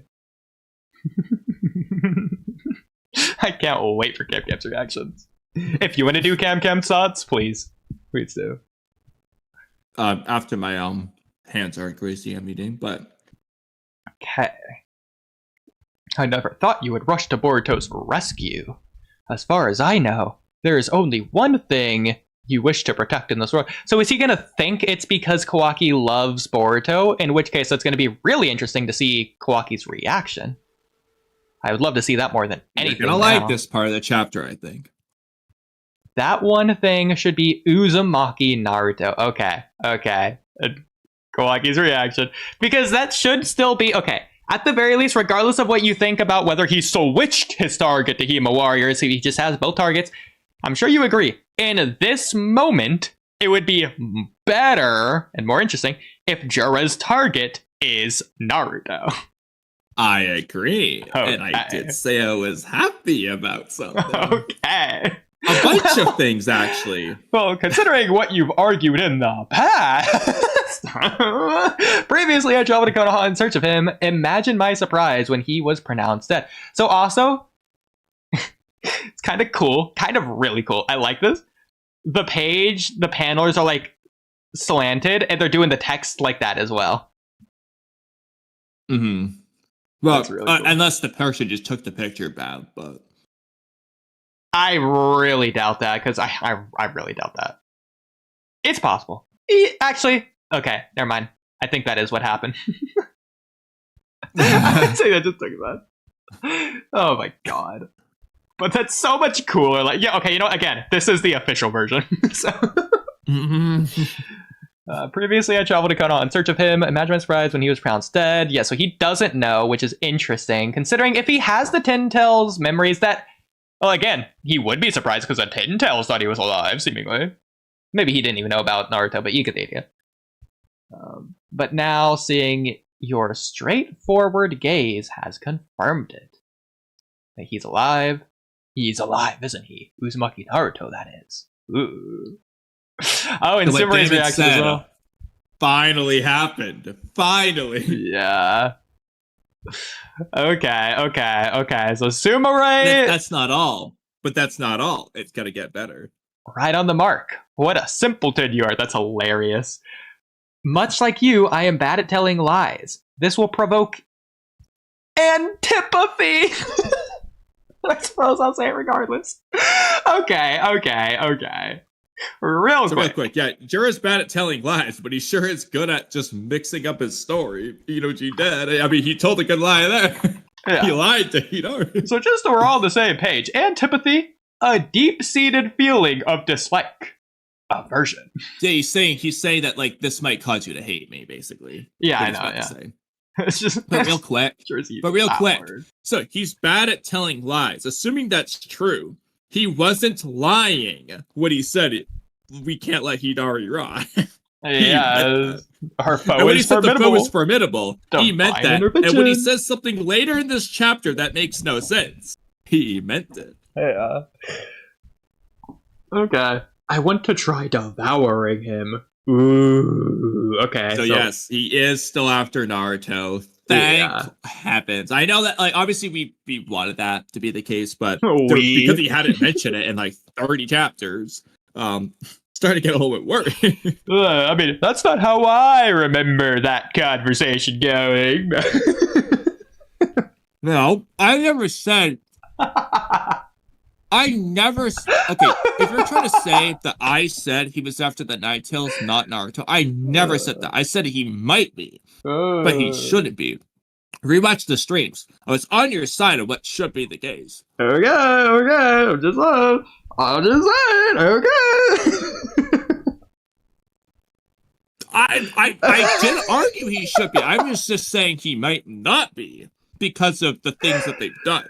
Like never mentioning Naruto again for 30 chapters. But I mean, I was always a believer. I never not believed. It seems as though he has the ability to intermediate between many of the tailed beasts' hearts and minds. Okay, so he still has that ability? This perhaps be related to either that he just read it in a book that Naruto had that, or he still does. I don't know, but I think it's cool if he still does. But yeah, it's also possible Jura's just wrong. Yeah. But it would be... Kurama was the meeting place, so I don't know. Yeah, it would be a...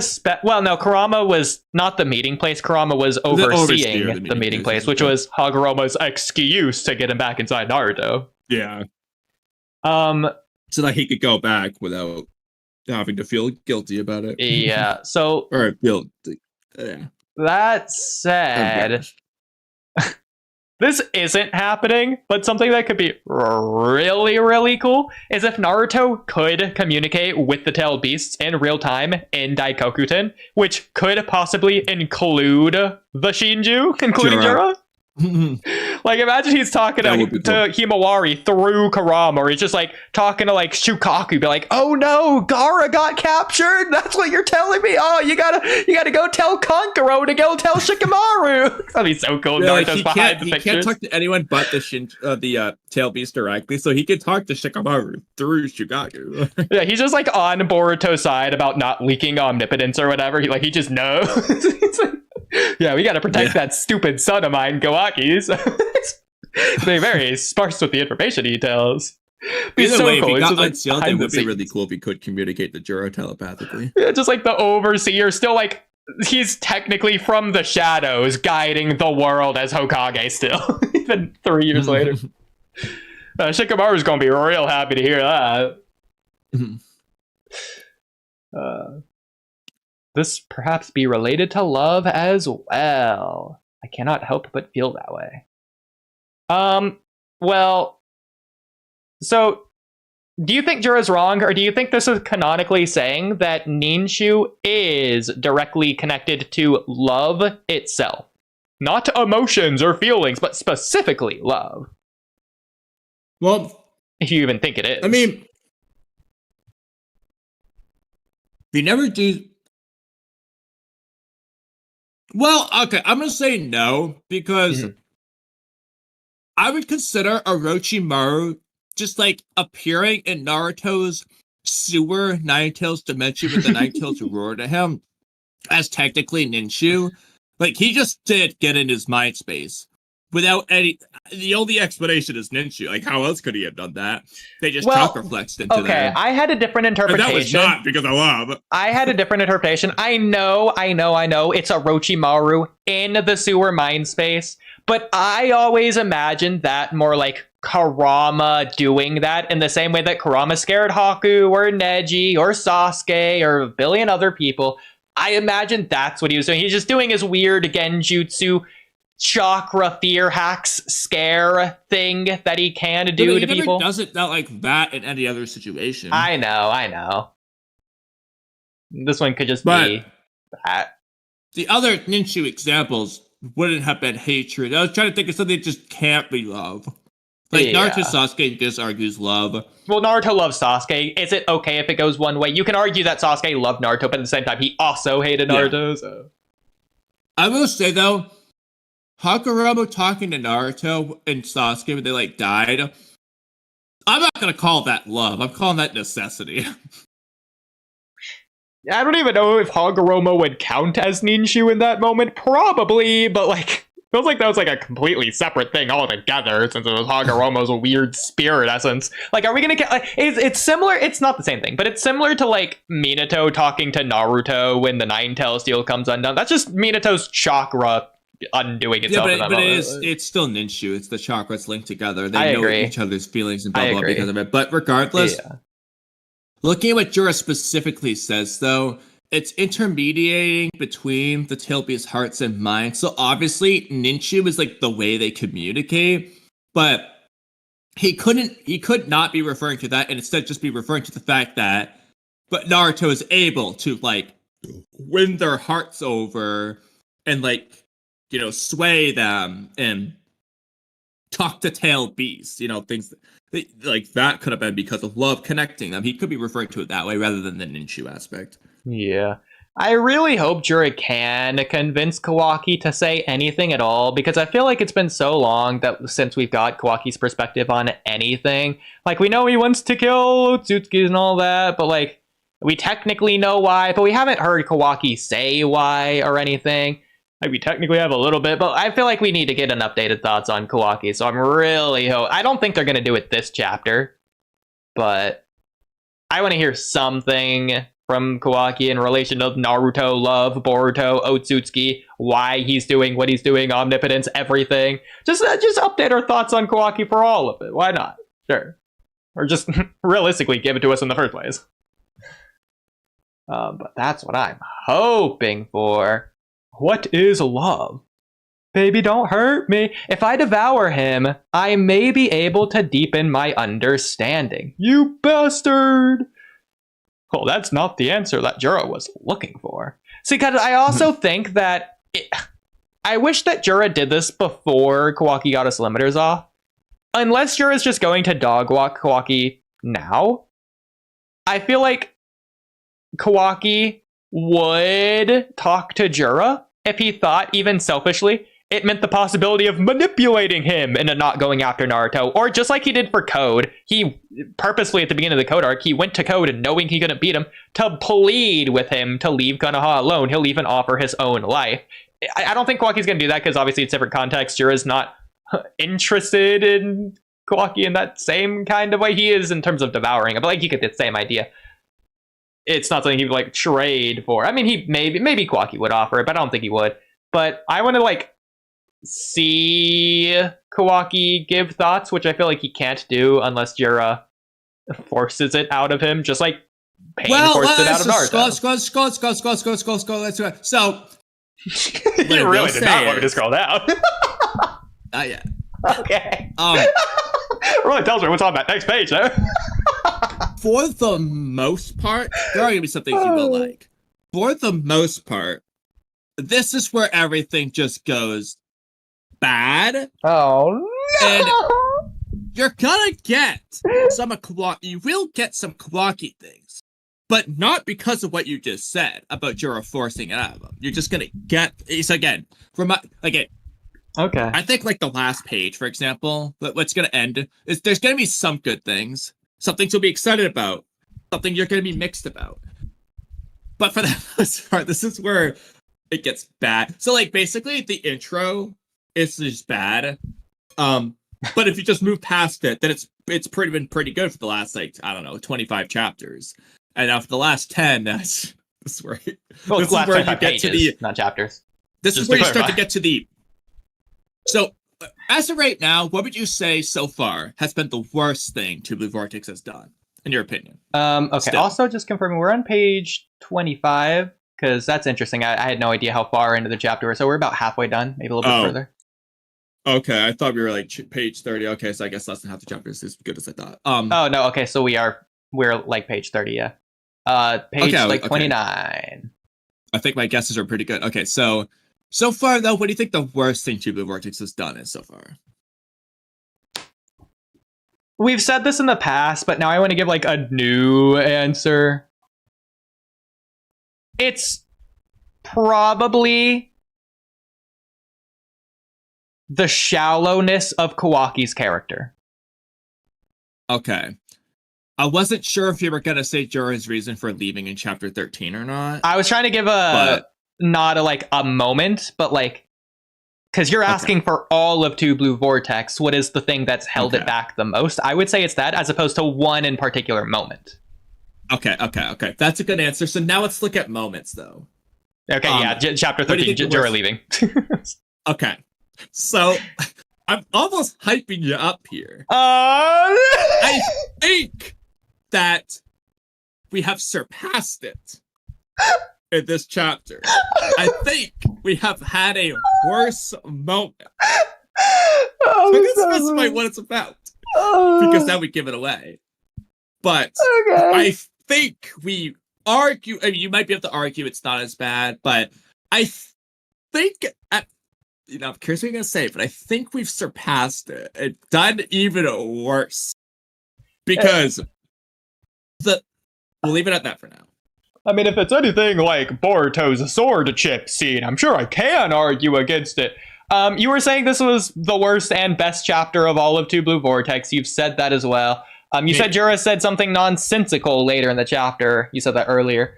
There's a lot of things you said. So the coolest thing I think they could do that you could be hyping up that I would argue is good is to where Jura, knowing Naruto's alive, leaves, which is why you're hyping up chapter 13. He leaves to go look for him.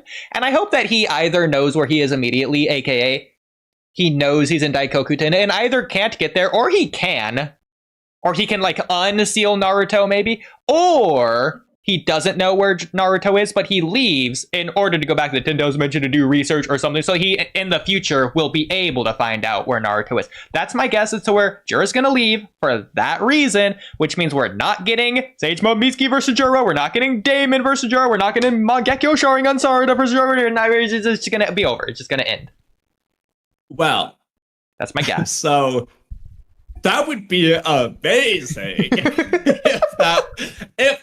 I'm not gonna say it's impossible for them to just reveal that next chapter or whatever, but that would be amazing if that was what Jura said. Okay. I have a new. I think you already know the direction it's going. Okay, I have a new answer because I think this is going to be even funnier. So I think I would agree with you. Probably. I think you could argue against this. So hey, that lines up with what you said. I think the worst thing they could do is Jura is going to leave to find out more about love. He's just going to go leave to do more research on love. Because Kawaki's not telling him or something. You know, go read more books. It would be nice if even that was the reason. I don't know. Did he find out Inoji's alive? I don't know. What could it possibly be? No. See. Oodie, I'm gonna be curious to see your thoughts on what you think the reason is.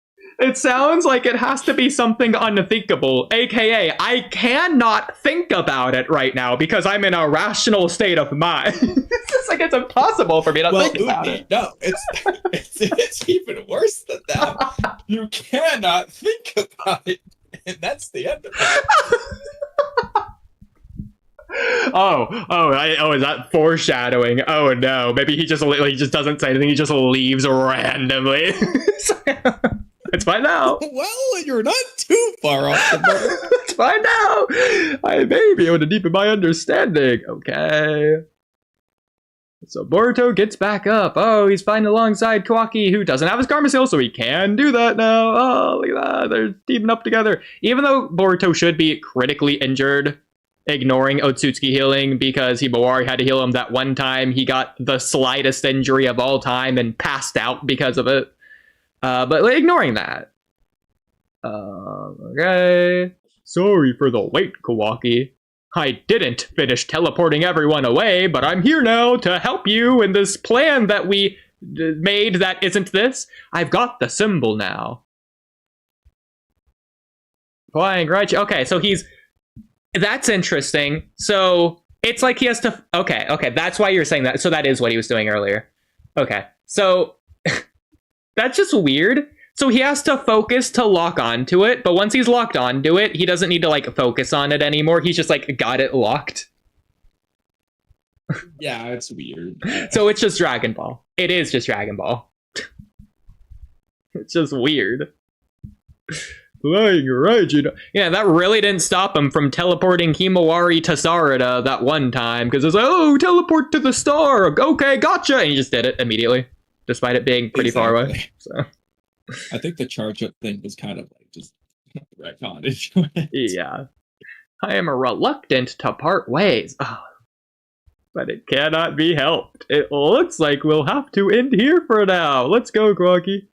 And Boruto's just like, he's not like, what? He's just like, yeah, let's get out of here. So, oh. So, Jura's leaving because Boruto's leaving. He's like, oh, Boruto, you're leaving, eh? Well, I'm gonna beat you to it! He slaps him? Okay. Remember how the whole reason he wouldn't let Boruto leave? That's why they had to do all this. Oh, wait just a damn minute. Okay, so we're getting into 5 Kage Summit Sasuke here, with Toby being like, let's go back. And he's like, no, I want to hear what Naruto has to say. And then Naruto walks up and is like, Sasuke, you're my friend. And the other, 20 minutes of speech he gives. That's what this feels like. Yes. But in this case, so this is good for Kawaki. Mm-hmm. But the problem is, this is only making Juro worse. Because, again, Kawaki's saying, no, we're not leaving yet. Hey, Juro, listen real well. Man, remember when that's exactly what Juro wanted to do? You know, sit down and have a chat with Kawaki because he's getting too, excited. He's like, please, let's talk, Kawaki. And now Kawaki wants to talk, and Juro's like, yeah, I want to leave, though. let's not talk. I don't give a crap about what love is. Well, that's objectively not true, Kawaki. But I'll tell you this. Okay. Tell me that's not Jigen. Come on. What are you referring to? I'm not with you. Is it Jigen, the hand chin thing? Yeah. He's just putting his hand on his chin as he sits down and the exact same pose. Actually, now that I think about, Jigen does cross his legs, so it's not just Mamoshiki. Yeah, I think he is just sitting again on that Jigen's throne. Mm-hmm. I also, this is interesting, so I don't give a crap about love. Do you think that is an emotional response or not? I think he's saying, I don't care to, discuss it and understand it, Yeah, I agree. I think he cares, he cares about Naruto. He does love things, but he doesn't care to, talk about it with Jura. So, the way I interpret it, I'm going to interpret it exactly like I interpret the 5 Kage Summit thing, to where passively Kawaki's pissed off because of Naruto, just like how Sasuke was pissed off about Naruto. But he didn't want to leave to spite Toby, just like he's not spiting Boruto here or Jura or anything like that. He's not. Because he's angry, he's staying to have a genuine chat. So him being angry isn't influencing his state of mind or his thoughts. It's keeping him here, but he's having a normal conversation despite being angry. Yeah. That's how I interpret 5 Kage Summit. That's how I interpret this. Mm-hmm. It's like, I will listen to what Naruto has to say because he makes me angry, but I'm going to listen to it. Your instinct to zero in on the 7th. That gut feeling. I'll acknowledge it. Kind of a weird way to phrase it. But what I think he's saying is, I'm going to wait for the official. I get why you have an interest in Lord 7th, because I do too, kind of thing. I understand that, but I feel like that doesn't make sense, because this is Kawaki saying this to Jura. Yeah, he should be saying, like, well, he's going to say something similar to this, but it's not exactly. He should be saying, your instinct to zero in on the 7th. That's going to get you killed, because I'm going to kill you, kind of thing. Like, yeah. I mean, he says that gut feeling down here, which is clarifying what he means by instinct. But instinct, maybe it's just me hyper-focusing on the word, because 2 Blue Vortex has done that. But instinct has been such an Otsutsuki Ten-Tails anti-human-esque kind of word. And so, yeah, well, I mean, if love is the human thing that the Shinju can't feel because it's so human-y, then it's like, and especially after Jura told Kawaki that, then it feels like he's saying you're a tree, but you're focusing on Naruto. Also, the fact he's saying Lord 7th as opposed to Naruto or Dad. Yeah. But I think what he just means is, like, your interest in Naruto, like that gut feeling that draws you towards Naruto. Like, I understand that. Yeah. Also, Boruto's reaction. Side-eye. Okay. Yeah, not much different than his sword chipping phase. Oh, by the way, notice how he hasn't had a single. Oh, yeah, sorry, Saban. You know what Boruto hasn't acknowledged so far? His sword chipping. Please tell me he's a chat, by the way, because I would hear his thoughts on that, because I agree with you now.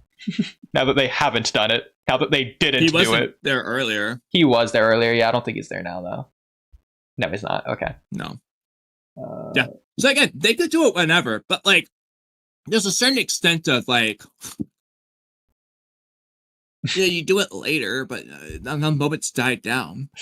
So, again, we at the beginning of this, before we started going over the chapter, I wanted to do the theories first for what I had for this chapter. And that was assuming if Kawaki was defeated in this chapter, how would he be defeated? Or just in general, because he might have been defeated next chapter, depending if the Boruto versus Jura fight was lasting multiple chapters, maybe Kawaki versus Jura was going to last multiple chapters. So, seemingly, not only was the fight, like, half a chapter, which is fine, but is that just going to be the arc? So you're gonna have to finish the chapter before we can have that discussion. Yeah, I agree. To be fair, even if Jura goes away, technically no, because you still have Masri Solthorn and Araya, and depending on what they do there, that can still be part of this arc, obviously. Rather than an epilogue, it can just be this arc. Depending on, again, on what they do. Again, so, I don't know if Kawaki and Boruto, where they're going to teleport to. And you're either going to have to interpret it as the true midpoint or a new arc being set up. Because definitely a new direction, like, plot-wise. But it feels like it could be a midpoint or something. But it feels like it's got to be a new arc. We're going to see. What do you think? We probably shouldn't do that tonight, especially considering it's 4:30. But next stream we should. You'll get your brief thoughts on it. Okay. Next stream we will definitely take a hard look at it, though. Yeah. Mark my words. One day I'm gonna kill you. No ifs, ands, or buts about it. So it really is like 5 Kage Summit Sasuke here. Because just like how Sasuke said that to Naruto, but he was not being angry about it. He was saying it because he meant it in his normal state of mind. Mm-hmm. Okay, so that's what Kawaki's saying here. He just says without fail, but I felt like this fit Kawaki's tone more, and some people have been asking me to translate based on tone. So, okay. No ifs, ands, or buts about it.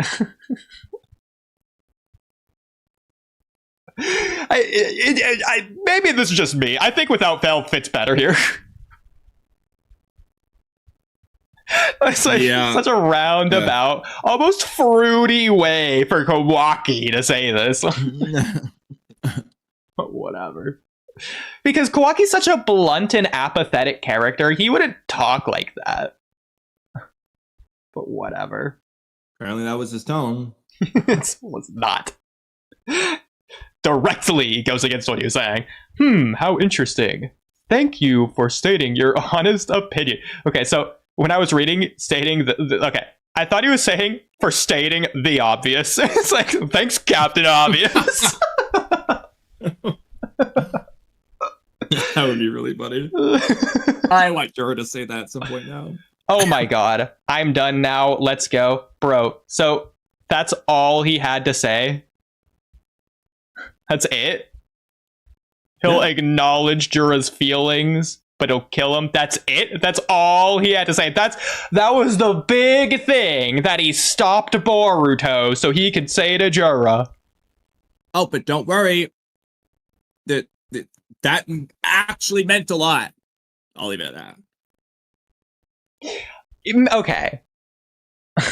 I'm just saying, 5 Kage Summit, if Naruto's like, wait, Kakashi, let me talk to Sasuke. And Sasuke's like, yeah, I'll, wait, Toby, I'll talk to him. And then Naruto's like, Sasuke, I'll stop you. All right, Kakashi, let's go. It's like, what are you doing, bro? Is that it? Like, no Ninshu clash, no nothing. It's like, come on. You can't just do that. I'm glad I got to talk with you. Bro, that is not a talk, okay? That is a one-sided conversation. It's not even a conversation. Until we meet again. It's just like, he had some exclamatory statement. Okay, there it is. So as I said, I thought it was photoshopped until I got to this page and I was like, wait, that was real? So this would have been a really good instance to do a double page spread. You would have this on the right page and you just remove this. You would just have this be the left page. Yeah. That would have been so cool as a double page spread. Just saying. But whatever. Oh, okay. This is so stupid, but just to like, just to go along with Kawaki with the thumb, with the finger in the air, maybe Jura could do like a thumbs up or like pointing or something. Oh, okay. Jura doing a or thumbs a peace up sign. A peace sign, I think, would like probably Might fit die when he's doing the thumbs up to like everyone being mean to him. Like Jura's doing the same thing. Or okay. This is so stupid. If Jura's doing a thumbs up instead of the middle finger, Kawaki should have done a thumbs down. Yes. Okay, that's even better. Oh, what are we doing? Okay, so this is Boruto's. Oh my god. So the place that was so far away, it was the rendezvous spot. That's the thing that Boruto took so long to lock on to teleport to. Yep. So do you remember when Konohamaru could see the Shinju from the rendezvous spot? Remember when they were like in sight and then Konohamaru went to the Shinju? You remember that? Also remember when Boruto flew to Himawari and flew into the triangle that was even further away because the Jura's sniping distance was clearly way farther away that time? Yeah, you remember when they were in earshot of Yodo at the rendezvous spot? I know, Yodo, the good hearing girl. That was the boy. I don't care. They were in earshot of Yodo. Like, they were talking normal volume. Whatever. He told me to leave it around here. Who is he? Kawaki? Told Delta to leave it there? Yeah. Okay, so then, so at the beginning of the chapter, Boruto gave Kawaki this pendant, so Kawaki gave it to Delta, and Kawaki somehow knew where their rendezvous spot was, even though that's not in the beginning of the chapter. But,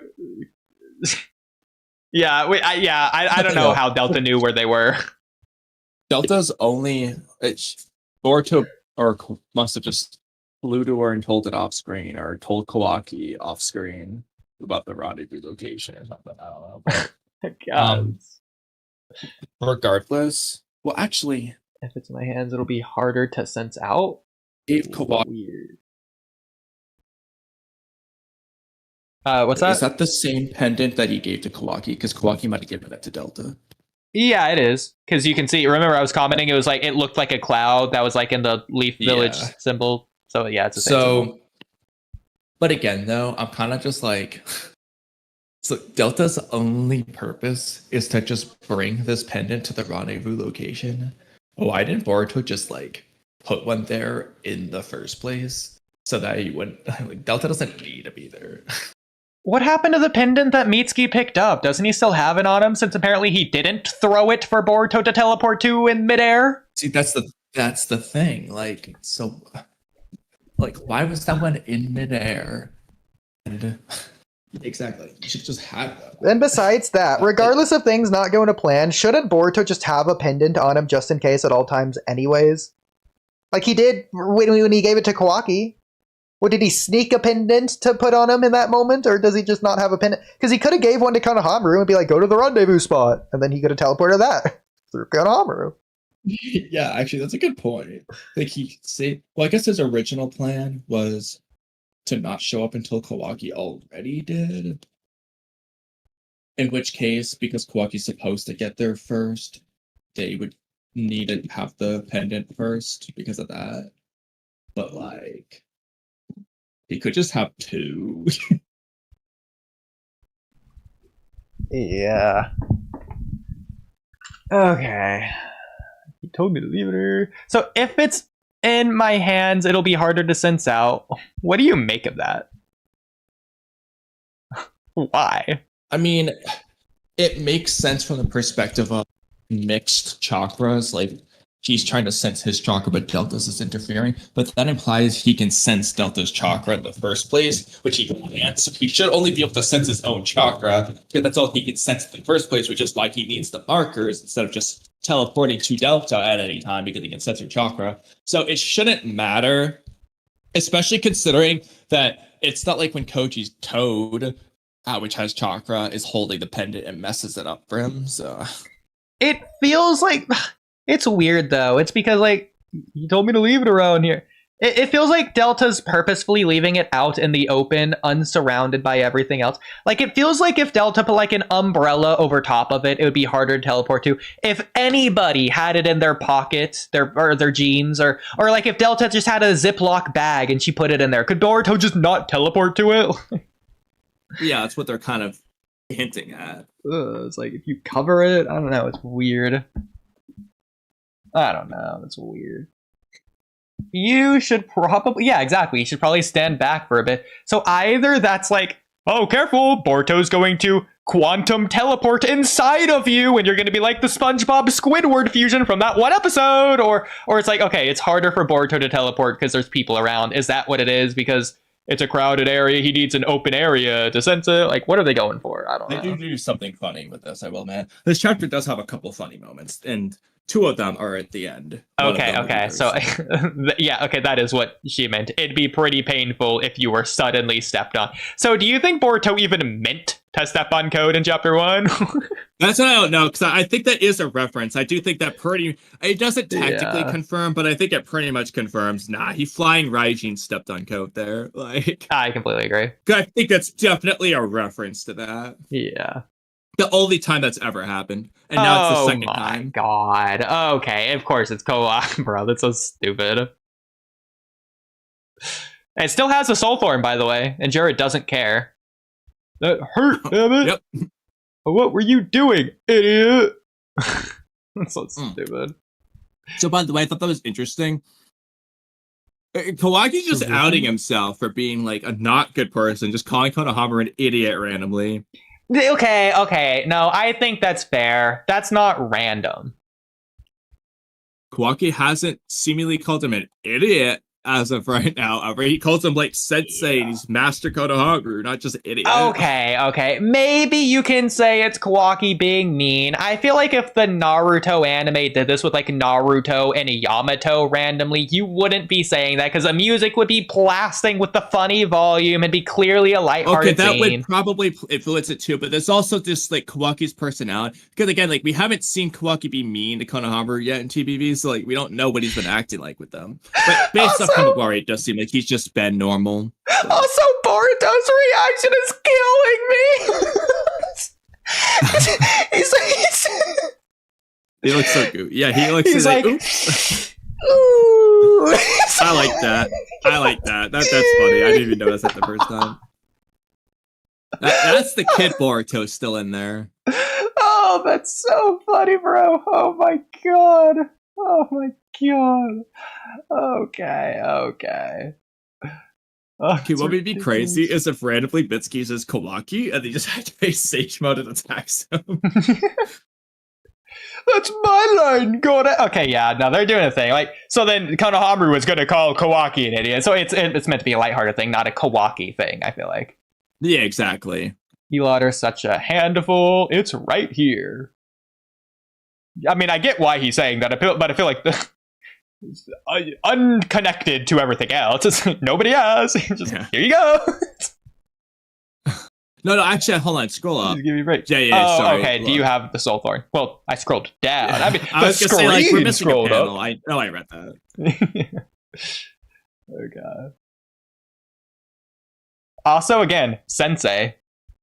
Once again. Yeah, is it Master, Sensei, like, what are we? All right, we're heading to Konoha all at once. Is that the end of the chapter? No, I feel like this would have been such a end of Boruto chapter panel to do. It would be. So this also But kind now of... okay, so we've gone through the objective worst part. I would say Jura's not reason for leaving. Okay, so again, real quick, it's again, he came here to kill Boruto because he has knowledge on the Thorn Souls and he's dangerous and all that. And again, if he had said, "I've changed my mind about you, Boruto. I don't need to kill you anymore because blah blah blah," or "I'd rather look for Naruto," or "Frickin' Matsuri's rotting," or whatever. I don't know. Hidari's rotting still.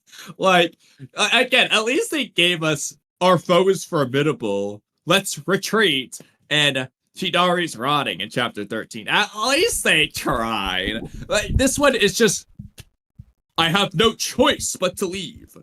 No, you don't. The whole reason Boruto couldn't leave is because you're too strong to let him leave. Why are you letting him leave? Again, if you changed your mind, that's fine. But again, if Jura never says he wants to kill Boruto ever again for the rest of the series, fine. But if in the next arc, he starts talking about how we need to kill Boruto, or 2 arcs from now, or whatever, I'm coming back to this moment saying, "Oh, why did you stop?" To be fair, he was trying to kill Boruto, but then Kawaki on his way, and Kawaki was seemingly stronger to where he couldn't defeat Kawaki, so he's not going to be able to kill Boruto, so But it would be that's not true, because he pointless. immediately kind of shows when Kawaki starts blasting him, he just heals and he's just like, he's talking down like, "Relax, I just want to talk." Like, it's clear that Jura's in control. Yeah, Not to mention the agree. fact that Jura, Boruto, and Kawaki all seem to agree that Jura's the strongest, which is why Jura's not worried. He's doing the mirror. "I just want to talk," because he thinks he's stronger. Boruto's telling Kawaki, like, "We can't beat him." Koji's saying, everyone's saying it. They're clearly implying Jura's too strong. Yeah. So it's not getting in his way. He can just kill Boruto. I completely agree. It's just weird. So honestly, call me crazy, I think Boruto and Kawaki's reason for leaving is worse than Jura. I'm more angry about that than I am about Jura. At least Jura's done this before. He's been unreasonable, irrational. And we could maybe even just like further excuse it, justify it as Jura's narrative. I can't. No, this is the problem. Well, I can, but I can't really use Jura's narrative because, again, he's always looking for any excuse to leave. And I get that. But he didn't even create an excuse to leave this time. There was no excuse. He just said he has to leave. That's just not true. Like, I don't like there's no okay, he wants to go see the Thorn Soul or he wants to go look for Naruto. They don't say any of that. He just goes, he's gonna say something later really stupid to Hinari, but like it's not why he left. Okay. Not sure what the Legend of Korra thing was about, but well, okay. We could get into that now, since we're talking about it. So, in my opinion, the worst reason anyone's ever had for leaving ever, purely entirely because of plot entirely, was The Legend of Korra, episode 49, better referred to as season 4, episode probably 13, 12, 11, 10, or 9, depending if season 4 was 12 or 13 episodes.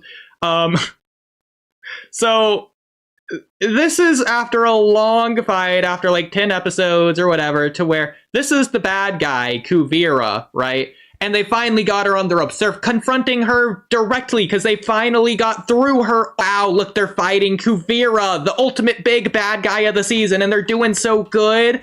They're all here to defeat her. They're fighting her to arrest her. And it just, they beat her. She's surrounded. Her troops are done. They have her on the ropes. She's at wit's end.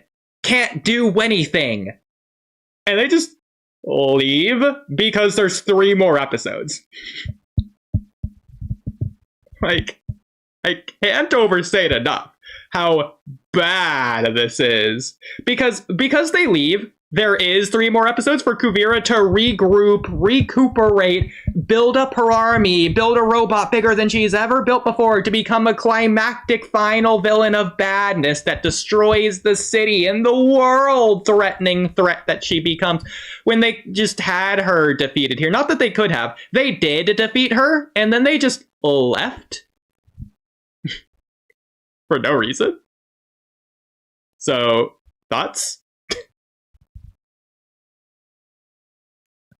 Like they did all that struggle to be in this position, to overcome her, and they finally achieved it 10 episodes later, to where they were like sneaking around as double agent spies, be like, oh, if we find out, she's gonna kill us. Oh, but it was worth the risk because, oh, look at this opportunity that we opened up, and oh, now she's found out, but all my comrades are with me, and together we're gonna take you down, you evil tyrant. Oh, now we've taken down all your troops. Your army's done, Kuvira. It's over. Surrender. All right, guys, let's go. We beat her. Like, what? Yeah, it's pretty bad. Yeah. So I've never understood this. If anyone else has understood this, please let me know what I'm missing. But I don't think I've watched this multiple times throughout multiple years. So I don't think I'm missing something here. What happened? I don't know. Earthbending Azula, basically. All Toph did was aura farm and then F off. Also, they expected us to believe she can sense anything anywhere, but didn't sense Kuvira building a Gundam, exactly. Or did and decided it wasn't important information. I could totally see Toph doing that, to be fair, but like, that's not what I'm complaining about. Because even, yeah, let's just say, she's building her, it's already half built. It's not built yet, but they know they're building this world-ending robot, and they just are letting the villain go anyways for no reason. It's like, imagine, I guess the closest example would be, okay, so Momoshiki doesn't emphasize how long of a villain Kuvira has been in season 4.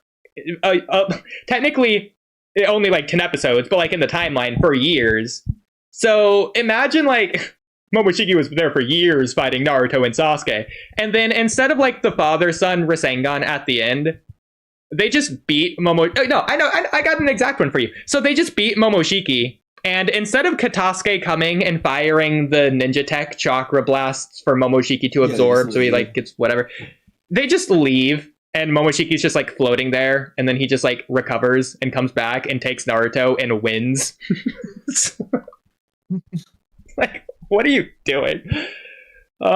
What peeved me off more is the BS excuse in the same episode, actually, LOL, for why Katara let a militant faction from the north take over her tribe. She does give a reason for that, which I think is fair to write her out for her reason for not interfering, because it's supposed to be the next generation story. So I am okay with her explanation, because Katara's explanation, we don't need to get into a whole big thing here, but it's because she wants the kids to be able to handle them. So it's basically what Naruto does. Quite frankly, the kids aren't strong enough to face the Otsutsuki.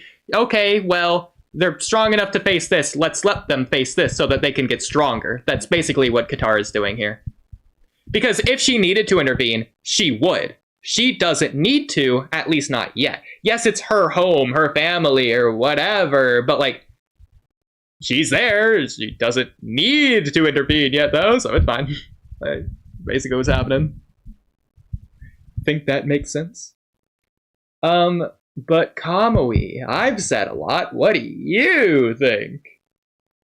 Well, I mean, I completely agree with everything you just said about that. I mean, I haven't seen Legend of Korra, and I don't even remember that much Avatar, so I can't overly talk in depth, but yeah, based off what you said, I agree with every single thing you said, absolutely. Yeah. The reason is dumb, since this is the same person we watch fight for anyone who needs her, even other cultures, so why would she not, when they're arresting and controlling everyone, right in her backyard? And yeah, Toph needs to be a pacifist for plot because she noticed Kavira's army. Exactly. But that's unfair for Katara, because when we see Katara, she's 10, as opposed to here, where she's 90, and we don't see those 80 years in between of her growth and development. And that's excluding the comics, by the way, to where she matures. Whatever. There's comics? I didn't know that.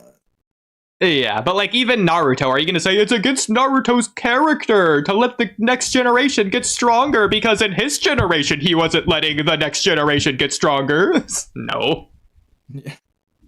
Was Avatar based on a comic, or was it based like what did it start with? Avatar, actually I don't know what it started with. I think it started with the show, and they made a comic either at the same time or very shortly after, because I remember it was in what was the library thing in elementary school with like the book thing?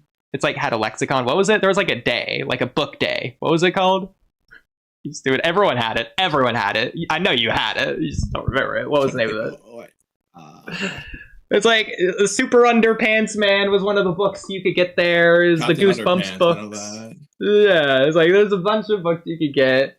Well, I forget the name of the day, but whatever. You just get a book, yeah. I don't know what it was called. Yeah, but you know what I'm talking about, yeah.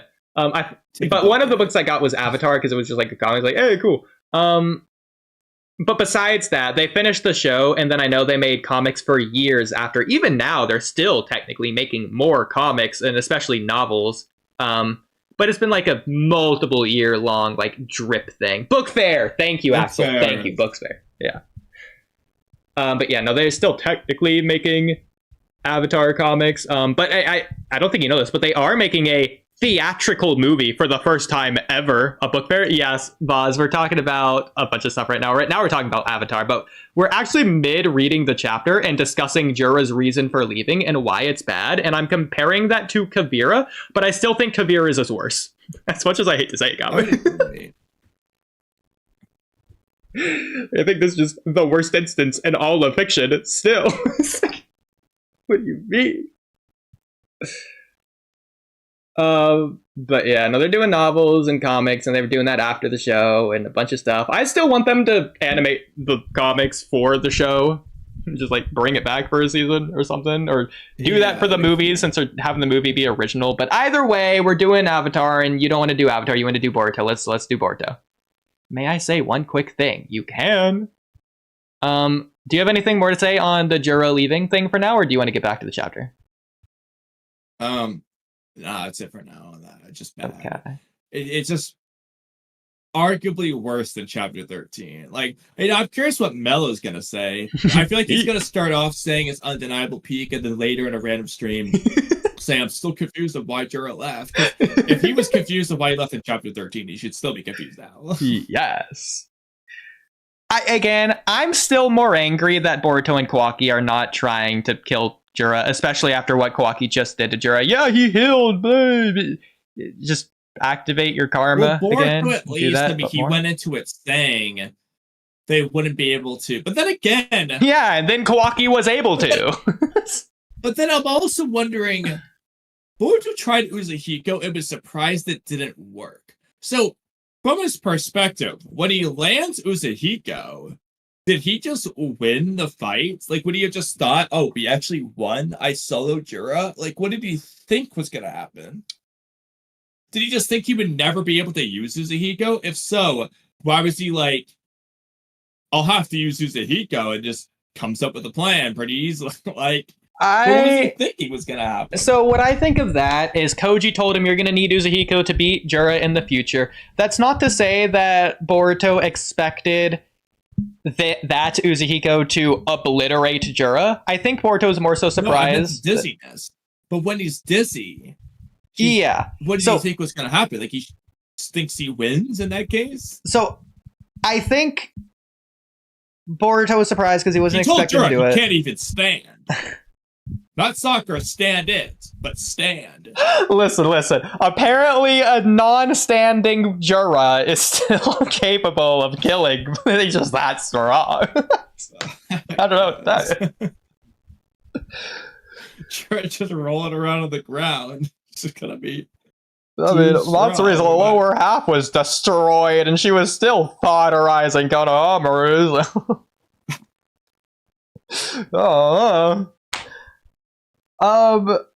But I feel like Kawaki should have thought he could stay and kill Jura, especially like Kawaki. I feel like be in Kawaki's character. He didn't. I mean, he used the dojutsu, but he didn't use his eye, and he didn't use karma too. Like, that is a huge amp. So, like, from his perspective, he was just beating Jura. Okay, Jura's actually stronger than that. You might as well figure out how strong he is by using your core and armor, unless he's trying not to let Mabushiki out. But, like, he should be enraged that he's going after Naruto.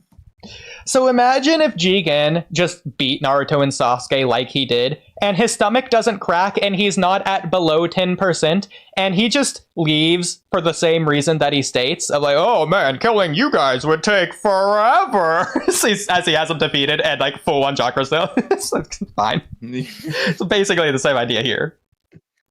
Yeah, I mean... Doesn't work for Kawaki, the Otsutsuki killing Otsutsuki guy.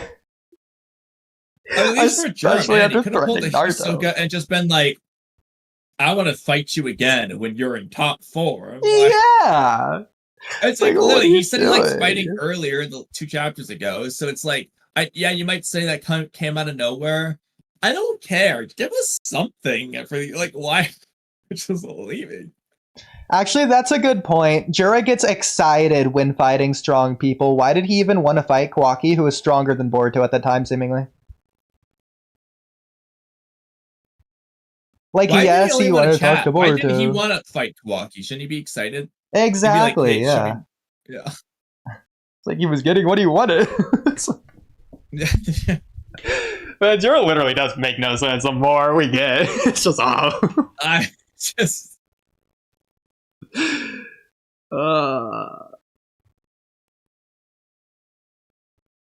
The thing is, it's like, we look at Meruem, our best comparison character, at least that I've seen. Like, obviously there's other people, like maybe Cell is comparable, but like, we're not saying this nonsense, this makes no sense, that makes no sense, this makes, and every little thing confusion issue, we just get it.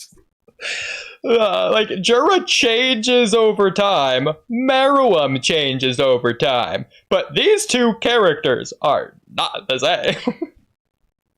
Like, Jura changes every panel. For the worse. Back and forth, flip flop. You never know which side of the page he's on. Like, Oh god.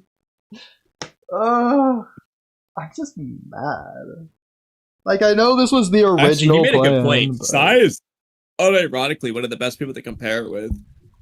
Oh, Sai. Because yeah, Sai's doing the same thing. He's reading books to understand like human emotion. True. Okay. This is so stupid. We should do a rewrite, not now, but you should write it down in rewrites. Sai is Jura. We're gonna make that work. I want that to be something we actually think through. They're gonna say Sai interacts with Jura, but Sai is Jura. Yeah, so you're just gonna be like the person or whatever, the tree that made Jura. Yeah. I mean, it makes sense for Ino-Jin. Yeah, I was thinking that as well, yeah. Yeah. But the fact that Ino heals... Actually, no, it is Sakura that heals Ino-Jin. In this case, we're going to change it to where Ino healed Ino-Jin. I'm just thinking about that. Exactly, yeah. Just now maybe don't even have Sakura at all. Yeah, yeah. Since Ino's supposed to be relevant here anyways, for like the exact same reason. Oh, that's already, I hate to say it, that's already so much better. Not because we're removing Sakura entirely from her 1 or 2 panels or whatever, but that just works better from Ino's perspective, especially with the anime in mind. When Ino's telling Sakura, you gotta let your kid go out there and risk their lives or whatever, because in like the Deepa arc, you remember she said that? Yeah. So with that in mind for here, that just works so much better. If Ino's the one who heals Ino-Jin, and then she's also saying the same thing to Shikamaru about not trusting Boruto and all that for the reasons of Ino-Jin. Oh, that works so much better. Yeah, plus Ino can heal anyway, so. Exactly. This is better. Okay. So on this page, tell me if you thought this feels very similar. I get reminded so much of the chapter after Garo is defeated. Garo was defeated? Or at the end of the chapter where Garo's defeated, yeah. And like they're like, oh man, Kawaki, who's this boy? Let's bring him back to Konoha. To my dad. And we cut to Naruto. Oh, okay. Well, I was gonna go for a different thing.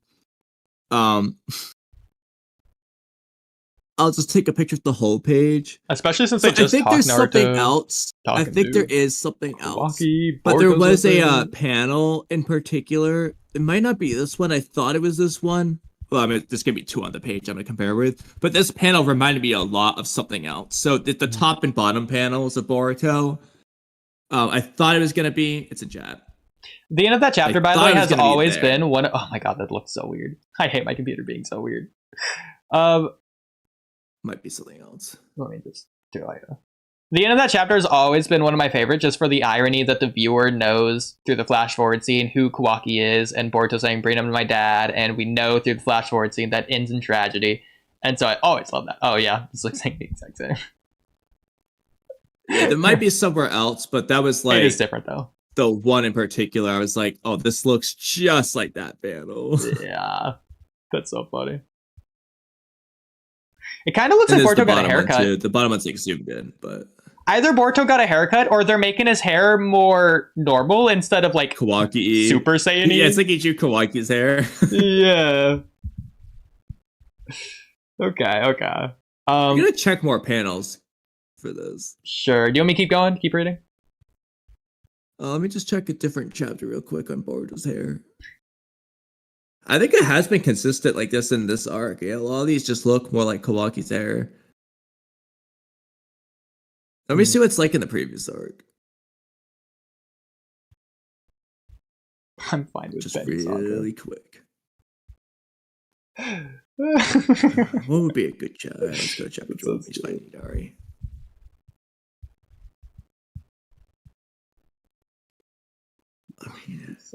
Might just have exaggerated his fade more. Yeah, it feels like he exaggerated the fade a lot more than he did before. Yeah.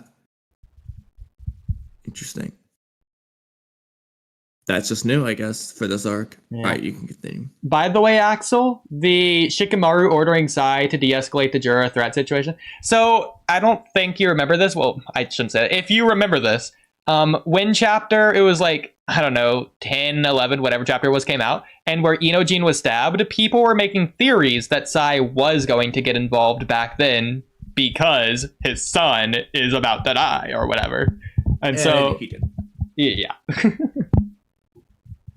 Hadn't heard those theories. It was cool because people even like made fan art and stuff. I think I might have made one of them a thumbnail on the channel, but either way. Okay, back to Konoha all at once. Again, I feel like it should be the end of the chapter since it's Boruto saying it. He's next to Kawaki. Technically he's saying it in reference to Kawaki and everyone else. In fact, okay. Small rewrite. I wish Katasuke was here and Konohamaru. Yeah, just replace Konohamaru with Katasuke and have Matsuri love Katasuke. You want Matsuri to love Katasuke? Listen. It's worth it. If you do that, this is the exact same as that one chapter of Boruto at the end. This Boruto saying going back to the lead for bringing Kawaki with them. They just got done talking about Naruto. Well, Konohamaru was there too. True. Okay, just add Katasuke. Yeah. Oh, that's so funny. I was on edge for a while there, but it seems like everything turned out all right. Man, I'm so glad we didn't get any Ada reactions at all up until this point. Also, real quick, I want to know what these side things have been saying, because it doesn't look like they were translated. Does that say anything? Usually, this is just like Kishimoto and Ikimoto, thank you, blah, blah, blah. Yeah, FL, it is that. Okay. Yeah. Anyways, this is not something to be praised. He could have destroyed a bright future. His gamble was far too dangerous. Man, remember when Conan was hyping up to Obito about how Naruto's gonna be a bridge or whatever? I was like, it's going against that thematically. Maybe that's just me. Of course, it's a good thing, but Boruto survived. But his actions this time caused many changes in the future. Many is so interesting. What's so wrong with that? That's pretty normal, isn't it? I mean, is it normal? Okay, real quick. This is not even a nitpick, but that's how life is. I don't think we've ever seen Ada's ear just stick out of her hair like that before now. Like in the left panel there. Oh, why did he even draw that? What's the point? It is pretty far out there. Looks like a freaking monkey or something. Yeah.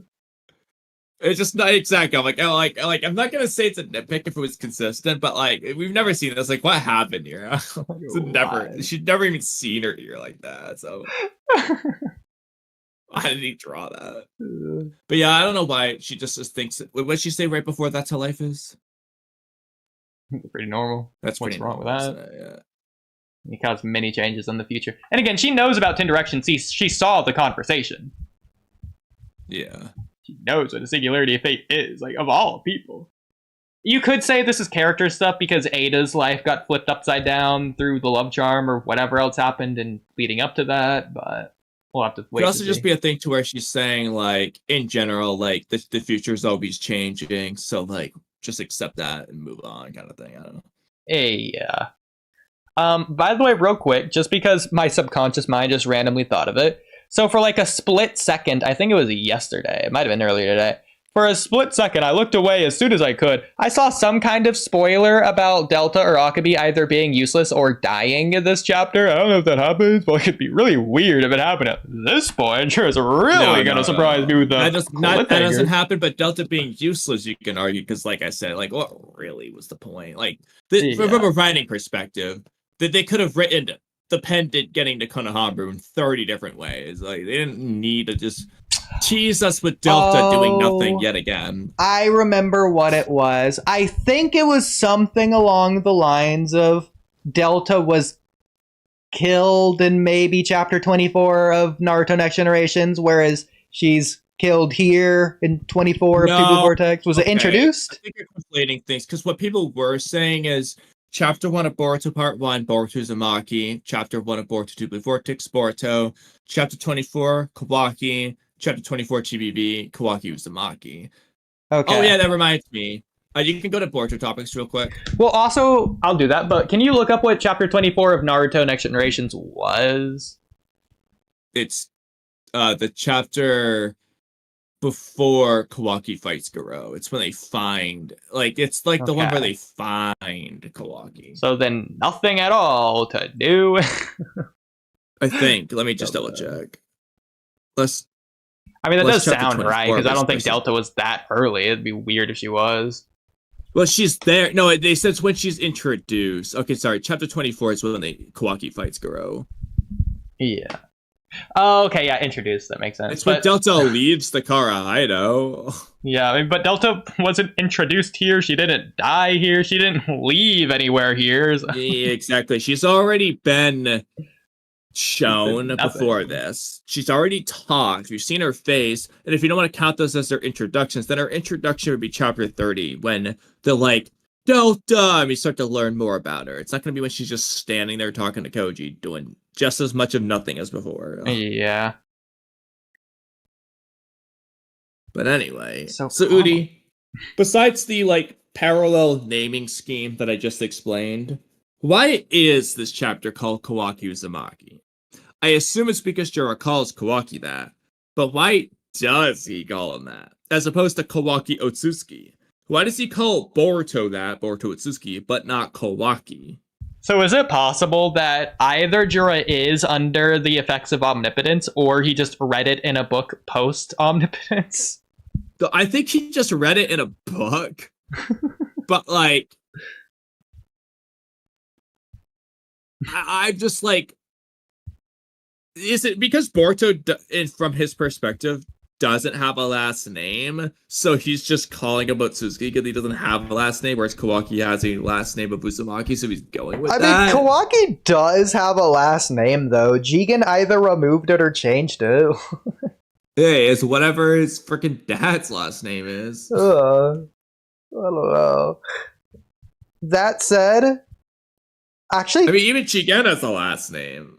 low-key, so Kawaki was the name his dad gave him. It would have been really low-key cool if either we just never knew Kawaki's real name, or maybe his dad never named him, doesn't care that much, or his dad just gave him some other name. And then Jigen named him Kawaki. Yeah.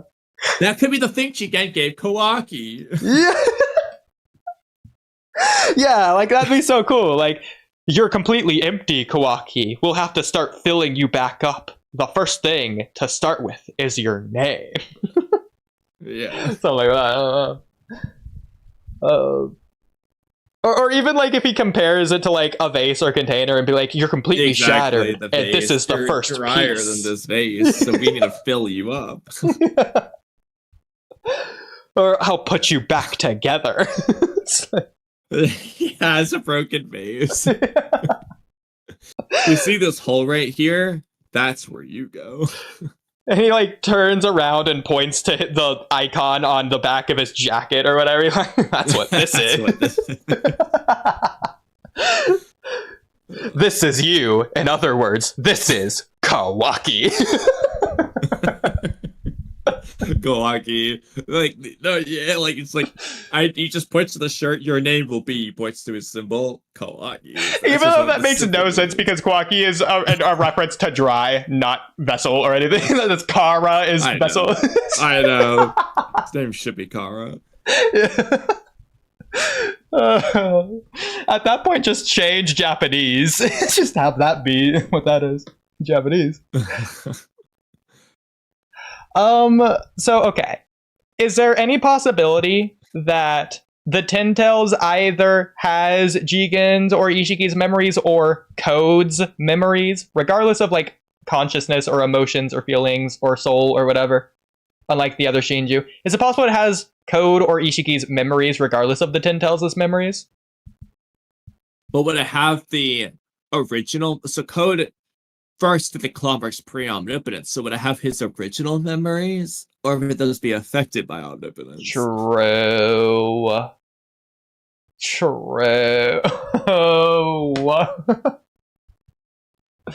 It's So I have to assume Jura just read it in a book. But she also knew who Boruto was before reading any books. did they? Unless he was just alive reading books in secret for a while, but So they haven't explained what omnipotence does to the person, right? Like it's not like affecting your bloodstream or anything. Is it like it rewrites your memories? It just your consciousness is altered via chakra, and that affects your memories and blah blah. Blah. Okay. I mean, there's chakra in the claw marks, but is there consciousness in the claw marks? Yeah, There's seemingly no. blood. There's technically memory in cells, but that I don't think that's not brain memory. I don't think your red blood cells carry much memory. Yeah. Other than like to fight viruses or whatever, but like, Yeah. I was gonna Like, say this is so stupid, but it'd be really funny if like the claw marks were the weakness to Mitsuki's venom. God. So stupid. Or even this is even stupider. Mitsuki bites a claw mark and makes an antidote to cure the claw marks, and they just like dissolve. Or I think I say it spreads to like all of the claw marks and just kills everyone. So stupid. I think he's assuming he does have Code's memories. He could be either like taunting Kawaki or saying it in a way to be like almost like threatening him to have that conversation with him. He's like, oh, I know your secret. And I know what this means to you about Naruto and what that means to you. Yeah, it could be, but personally, I think he just read it in a book and it's just referencing that. I So he agree, has- but I feel like that's less cool. Oh, I agree, it is, Probably but why? Because, like, if he knows Kawaki's whole backstory, that he started with nothing and then became part of the Uzumaki household, and then the Uzumaki household changed him and adopted him in, and then Kawaki accepted, and he's doing all. And even if he just knows only that, I feel like that's all he needs to know, because that would just be cool enough, regardless of omnipotence and everything else. The question is, how does he know that the one and only person Kawaki cares about and loves is Naruto if he doesn't know Kawaki's true past? Because if he's going off like books that were read, now I do know that Ikimoto's interview confirmed that at least the book he keeps pulling out is his own personal notes of things he's written down. But like, he got information. Nobody told him that Kawaki only loves Naruto. It hasn't even been discussed. So he had to have figured that out somehow. He either read it in a book or has memories that just told him. Like, he just knows. I think this chapter made it pretty clear it's based off of Kawaki's facial expression. So it's not that Jigen knew. You could say, why did Jigen even say it if it wasn't even a thought in his mind? No, but it was maybe like a I'm not possibility talking about Naruto being alive. When he saves Boruto, he says, let's go find it real quick. When he mentions just out of nowhere, I'm surprised that you would show up to. When does he say this? To save Boruto, to come to Boruto's rescue. Yeah, like where? So I mean, he at the very least knows something about Boruto and Kawaki, but he could be basing that based off of his first Konoha invasion, maybe, but I doubt it. Yeah, but then again, nothing in there really said anything. Yeah, I never thought you'd rush to Boruto's rescue. As far as I know, there is only one thing you wish to protect in this world. That one thing should be Naruto Uzumaki. Never mind the fact that, Kawaki came to Himawari's rescue, sort of. But ignoring that, he thinks, like, again, though, yeah, if you literally observe his actions, the only thing he could think is, and if he's reading in a book post-omnipotence, he would just have Kawaki's Naruto's son. He loves his whole family, loves everyone in the village, everything that people would know about Boruto. And if it's his actions, Kawaki has just objectively saved more than one person. If Jura's reading memories through Claw Grime, you can see Kawaki saving Himawari on more than one occasion. So it's like, he can only say this if he just knows the truth about Kawaki. The question is, how does he know that? So, I hate to say it, this is a more likely interpretation than I want it to be. It could just be because Ikimoto knows it and Ikimoto's writing Jura and didn't consider that. Yeah, like a plot hole, basically. Yeah. But I'm not going to say that is the case yet, because it could be a bunch of things. But it's the last resort, even if it's not the most unlikely case. Exactly. Like, you always want to go with the plot hole as the last resort if you can't come up with anything reasonable. But yeah, in this case, it's either he has base Tentail memories, or he like heard Shikamaru talking about the truth, or he just figured it out himself. But if he figured it out himself, I feel like he would have just known Naruto was alive without needing the Kawaki face confirmation. So this doesn't make sense to say, but I'll just say it anyways, because Ikimoto might have thought this, to where Jura's just putting 2 and 2 together just by watching Kawaki through his first Konoha invasion, seeing how he acts. Oh, this is the conclusion Jura came to. Doesn't make sense. Yeah, but it just doesn't make sense, because nothing about the invasion had anything to do with... Like, as soon as he ran into Himawari, it was just not about Naruto anymore. Yeah, but Jura did mention Naruto. But again, the fact that, like Jura said, Naruto and Kawaki was surprised tells me Jura either knew or realized that Kawaki didn't know anything about Jura saying anything about Naruto back then, so can't use that. I mean, when he runs into Kawaki in Chapter 8... I don't think Jura mentions Naruto. He's just here. I don't think he said why he's here yet. He just shows up. And then Kawaki's like, yeah, who are you? Why'd you come to Konoha? Don't fight in front of the bookstore. Beats him up. And then he's knocked out. They haven't even talked about Naruto yet. Kawaki's knocked out when he starts talking about Naruto, so. Yeah.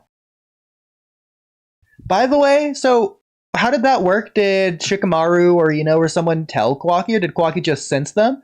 And if so, what did he sense? Did he sense Code? Did he sense Sasuke? Did he sense the Ten Tails? There was an announcement to the whole village about the intruders. True. Yeah, I guess Jura had already killed people too, so I guess they are just by default enemies of Konoha, so it's fair for Kawaki just to attack to kill them immediately. Yeah, exactly. Okay.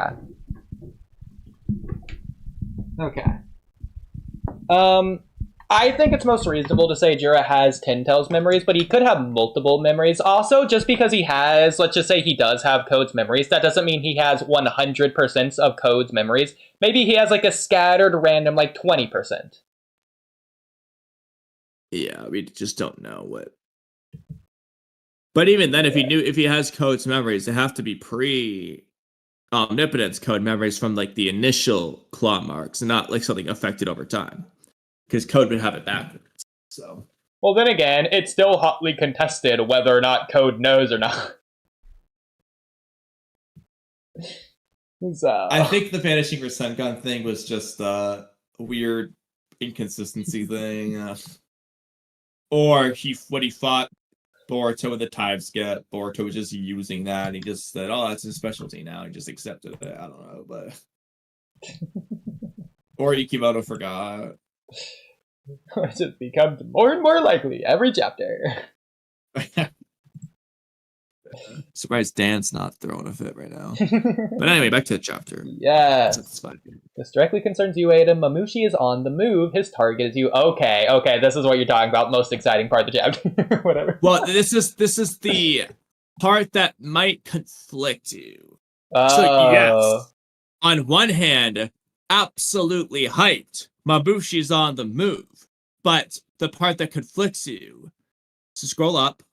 So Mamushi's on the move because Boruto changed the future. Because of this with Boruto and Kawaki, how, for one thing, and two, was Mamushi never going to make a move if Kawaki didn't show up and save Boruto?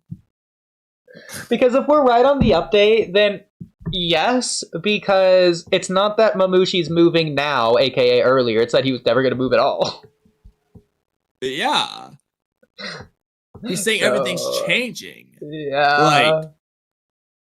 So that's why I said both excited and it's like, on one hand, yes, she's on the move, but like, so he just wasn't gonna do anything. Yeah. And then I'm also asking, okay, why is he on the move now? How does this even make him go on the move? You is know it because what? Jorah's gonna say something to him that he wouldn't have said otherwise? You know what? I don't even care. I don't care. It makes it hypothetically bad because I expected him to be on the move. He is on the move in the actual timeline. I don't care if what the reason is or whatever, if the alternate timeline he wasn't going to be on the move because it's not happening anymore. So even if it nonsensically doesn't make sense, he's on the move. That's all that matters. That's all I care about. I agree. That's why I said you might be a little bit conflicted, but overall, this just made me happy. Because at least it's confirmed he's on the move. Yeah. But this is also part of the reason why I'm saying feels like this is setting up the next arc. Mabushi's on the move. Hasn't done anything. That just feels like a clear, unless that's supposed to be the midpoint. But then it's like, There's no way. feels like a weird midpoint. No It just feels way. more like the end of the arc. This is the new arc. Yeah. So, But I want you to keep in mind, Oodie, real quick, just having the discussion, real quick. Yeah. Assuming this is the last chapter of the arc, we're starting the next arc, next chapter. Ends in chapter 24. If we count chapter 14, you have chapters 14, 15, 16, 17, 18, 19, 20, 21, 22, 23, and 24. 11 chapters of the total arc. Now, the midpoint is end of chapter 21, beginning chapter 22. 14, 15, 16, 17, 18, 19, 20, 21. 8 chapters to the midpoint. And then we have 22, 23, 24 to the second half of the arc. 3 out of 8. This is even shorter than the prophecy arc in terms of cutting the arc short. Does Ikimoto not know how to write a final battle? Think about the chapter 13 Hidari invasion. It just ends. Now, granted, in that one's case, though, midpoint-wise, it lines up okay, and technically this is a final battle with Hidari, so that one's okay. But, like, Ikimoto, like, again, ever since Ikimoto took over, I guess in the Code arc, granted, we don't know how much of Kodachi or Kishimoto's outline was there, but, like, that one ends normal for the most part. It's like it ends and then has an epilogue, basically. But then you get the prophecy arc, Jura Hidari invasion this arc. Bro, all 3 of these arcs just abruptly end. Like, what are you going to and then, consider, like, in the real case of quick, the prophecy this arc, it's just like, what do you 3, consider the 8, final battle of the it's Code arc? not even a half of the second half of the arc. So we got to about 66% of the arc, and we just ended. So you said the Code arc has an epilogue. What do you consider the final battle? Because there's no way you're considering it Code versus Damon. Code versus Kawaki. That's I don't think that's a final battle though, because in the anime, sure, but like if we're considering the manga as one arc there, I feel like it's kind of weird to some extent. It almost feels like the rest of the arc's almost kind of just like an epilogue, because Kawaki's the protagonist. The second half of the arc. And like, no, but I know that sounds crazy, but like, think about it. So Kawaki's the protagonist. What is his goal? It's to protect Naruto. And then you see him doing different things. He's desperate. He actually goes to Code, and then they start all the fighting shenanigans. Borushiki comes over, takes over, and through Code and Borushiki's actions, Naruto even shows up. And then Kawaki overcomes his problem with karma, his fear of karma, gets karma back. He beats Code. Of course, he gets reflected in the end, but like, he beats Code. Code leaves. Kawaki and then you have the resolution of Kawaki's character is basically chapter 69. He's talking to Sumire and he's like, I realized I need karma, basically. It's like, it's putting it to words. This is what Kawaki's come to as his conclusion. Then after that, all Kawaki does is he goes to like find Amado. He's not going there to like kill Code. He wants to go talk to Amado and confirm that like Amado actually was doing this for real good reasons or not. Like, he's going to see Amado, okay? And then Amado's gone, and it's just like, okay, and then like, Kawaki's not pushing the story forward at that point.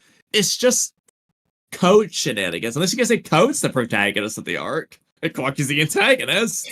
Well, I think it's just bad writing. Not that we nonsensically restructure it in a weird way to make it try and fit as good as it can be, writing-wise.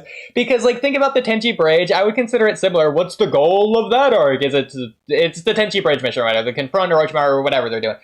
It's okay, they do the bridge, and then the foretells, and then they leave, and then... Yeah, but that's just the midpoint. The arc shifts to where now they're going to find Sasuke at that point. Like, it was the mission, but this isn't the case with the Code arc situation. It was just, he resolved it with Code. Kawaki resolved his character situation. He had his climax, and then he's just done. He's resolved. There's still another 3 chapters of the arc, and it's just Code stealing Obito, talking to Shikamaru, and fighting Damon. None of these have anything to do with Kawaki's character. Like, it's nothing to do with Kawaki's story. So, like, you could say it's related thematically with obsessive love and all that jazz, and I agree with that. That's why it can be in this arc. But, like, it's not related to Kawaki. It's like an epilogue, basically. Yes. It might not technically be an epilogue, but it's basically an epilogue. I mean, I think it's just bad. Because, like, I know you don't want to count this, but, like, plot-wise, it's still continuing everything. Like, not only are Ada, Damon, and Code the 3 of this arc, I know it's called the Code arc, but Ada and Damon are relevant throughout the entire arc, just as much as Code. Same with Kawaki. It's about Code getting his limiters off. Yeah. And that's what he does at the end. Yeah. But, like, again, he's not the protagonist, so it's not really part of the arc. Like, the Code arc ends. And again, you have to ask, why did the anime end when it did? Because, for all intents and purposes, that was the end of the arc. The rest no. That's not why it ended there. It ended there because of production issues. It just so happened to end there. No. It's both. It was production. It's just they had to end, but they ended there because it was the end of the arc. I don't know about that. I don't know. Okay, then why did they end at episode 291?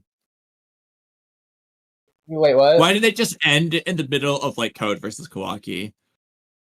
I mean, they could have. Yeah, why didn't they? Why did they do the extra episode? Well, they could. What do you... They couldn't do another. Yes, they could, bro. No. They did as much as they could until it's like... They're like... they were basically like, we can't end at 291, but we can end at 293. That's a decent place to end. Because that felt like an ending. Enough of an ending to end. And that's why they stopped there.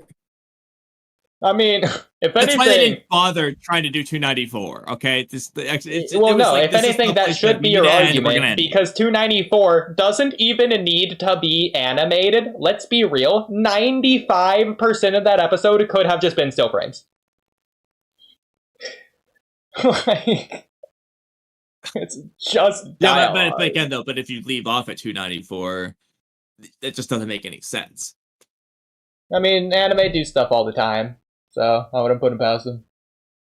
Yeah, but I mean, like, I feel like they grinded out the last few episodes because they knew, like, this is going to be where we'll end. I don't think so, because those last few episodes were hard to do. 6 episodes. Well, first of all, they had to legally complete that because they were contracted to, and they just scheduled that, and production just fell apart afterwards. But besides, they scheduled the 293 because that's basically the end of the arc. Yeah, so why didn't they end at 291? Because they literally weren't allowed to. Like, they probably could have if they would have. Okay, Oodie, why did they schedule to 293 instead of to 290? When did they schedule to 293? What, when they scheduled for that, like, episode 257? Who knows? They scheduled a year in advance? Who knows? Well, why did they schedule to 300 where the Code arc would have ended? Production See, like, I feel like, I mean, all jokes aside, whereas, yes, chapter 68 to 71 are in the Code arc, it's like, do you see why I'm saying it's kind of like an epilogue, though, right? I mean, I see why you're saying it. So, Oodie, if you were to pull up your screenwriter's 24 plot points thing, would you like to tell me where you think Chapter 68 to 71 fall on there. Okay, look. This is Ikimoto. Dude, which one do you think is the final battle? Because you yourself said it's not Code versus Dave. Well, yeah, but that's what I was gonna say Ano in general. Because room? what even? No, but okay, that's not fair because I was going to do this to you because you were saying, okay, well, it's an epilogue. So I was gonna say, okay, well, the epilogue is probably you're referencing Code versus Damon. So then, Kamui, what do you think the final battle of the Code arc is? What? Code randomly fighting Delta? Like, no. Exactly, it's not that. So I'm saying it's Kawaki versus Code. So we can try to backtrack. So the arc starts at chapter 56. So now let's think about midpoints in terms of chapters. And so we're going to have to consider this from both the end of the actual Code arc and the epilogue 67 one to see where exactly the midpoint should be and where it makes sense as the arc. So well, I feel like this was one of the times where we could work backwards because 24, return home, explore how far they've come and the price they've paid for the victory. That just defines what we just watched at the end of the anime. Yeah, they just got home. The rest is just aftermath. Epilogue. The victory. They beat Code. They beat Code. Final battle. They fought Code. Yeah, and then the second battle. Okay, so like the second battle, this one could be tricky because the big twist and disaster would be Borushiki awakening, probably. Which is what leads Kawaki to think his goal is impossible, and then he's gonna overcome that and get to the final battle. So fighting Borushiki, you could just include in the final battle too, both Borushiki and Code. Because both are kind of related in this aspect.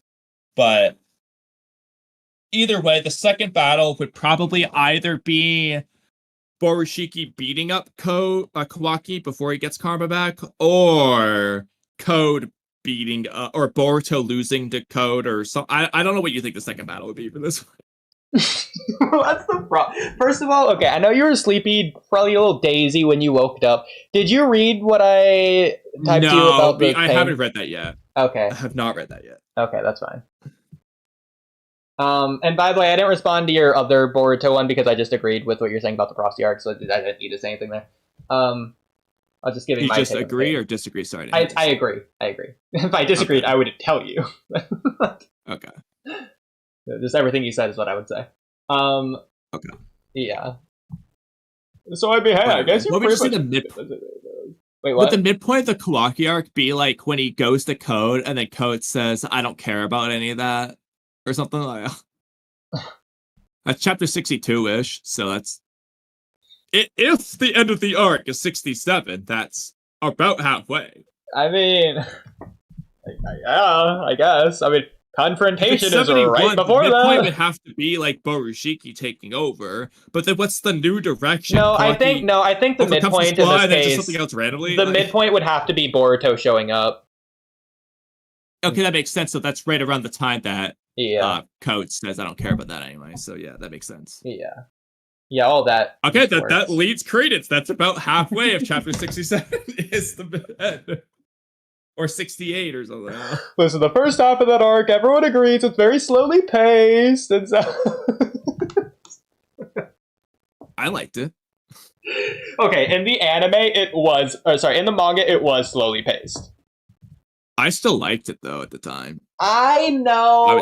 It was more that it was frustrating of how long it took Naruto to realize something was wrong or whatever. Bro. To be fair, though, that's not till like chapters 62 and 3 and 4. That's not chapters 56 to 62. I know. That's more so what I was referencing. Yeah. But it was very frustrating. Yeah. It was it was intentional though. The audience knows, but Naruto doesn't. But Naruto didn't know for a little bit too long. I agree. Really, it was a little bit ridiculous. Yeah. But either way, yeah, I feel like the more you analyze... I mean, again, this is why I set this in the first place. It was because I was thinking about it in terms of this stuff. The more you look at this, I think the more you realize, yeah, the arc ended at chapter 67 or 8 or something. And it's just the epilogue after. I mean, technically. You want to look at it? I mean, again, like, what does it have to do with any of this? Doesn't. It's just Code getting his limiters off. Okay.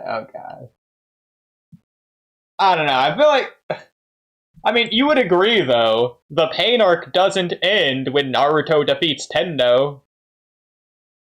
But that's not even the final battle. The final battle would just be him confronting Nagato, because I agree. That's the difference is that's Naruto continuing characters, things and stuff relating to the arc that he needs to do. Kawaki doesn't do anything for the next 4 chapters. So to be fair, Kamui, I'm sure you agree, especially in the anime, Naruto versus Tendo Pain at the end there did feel like a climax with the hype building up music they were doing with Naruto multi-shadow clone as the rubble, and he's doing the Rasengan and throwing them and give up, I'll be giving up. That feels like, oh, that's climactic. I agree. Right? And to be fair, you could argue that's just the start of the final battle, which continues all the way to the end of the conversation with Nagato. Okay. Or it's the last roadblock before he can get to the final battle. It's the push forward. Number 23. Whatever that says, I can't read it. 21. But anyway. But yeah, so does Ikimoto not know how to like end arcs? He's got this random epilogue at the end of the Code arc. He just cuts the prophecy arc short and just abruptly ends. The Hidari invasion arc, plot point wise, is complete, but like it just ends abruptly in terms of Jura. And then this arc again, 3 out of 8 chapters. Like the midpoint's supposed to be in the middle of the arc. The midpoint's not supposed to be 90% through the arc. Okay, so when the midpoint occurs. So Kamui. Because now, if we're going to backtrack, yeah, you have 11 chapters to the arc, 10 if you don't count chapter 14. So, like, the midpoint would have to be chapter 5 or 6 within the arc. So 14, 15, 16, 17, 18, or 19. 18 or 19, which I guess is just Ryu and Matsuri turning on, Konohamaru and Sarada and them. Okay, that works, except for the fact that the rest of the arc isn't about that at all. So it's not the shift in direction. That's just the direction of the first half. Shout out to Archikage. He's so nutty. What's out his face? What's up, please say yeah. Can't seem to find a chapter. It is in the Discord. I hate when they do. Okay, we caught up on chat. Okay, so Kamui. To be fair, I'm also technically bad with midpoints as well, if you consider false perfections. In both aspects of it, it's both too late and too early. So, in terms of episode count, this is funny. So I'm sharing my screen. So there's 13 episodes in season 1. The midpoint is at the end of episode 8. So that is episode count wise not in the middle of 13. So it's too late for the midpoint episode wise, but for total duration, this is actually only like a third of the way into the duration, because episodes like 9 through 13 are like so much longer than episodes 1 through 8. It's just funny. So it's also too early and late at the same time. Yeah, I mean, also, like, Naruto Part 1 is only, like, a third of the actual total series as well. But, there can be variation. It doesn't have to be perfect. It should be as close to the middle as you can, but it doesn't have to be perfect. It's one thing to be a third of the way through, but it's another thing to be, again, so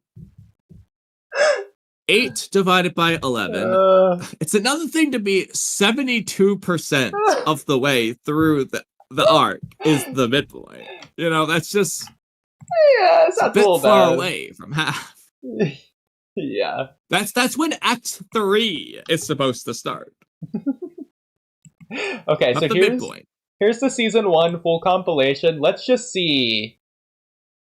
Oh, actually, this is a lot closer than I thought it was. Okay, never mind. I basically nailed the midpoint in terms of duration. It was just the episode count that's off because the duration of the episode. So no, I just did it right. Never mind. Okay.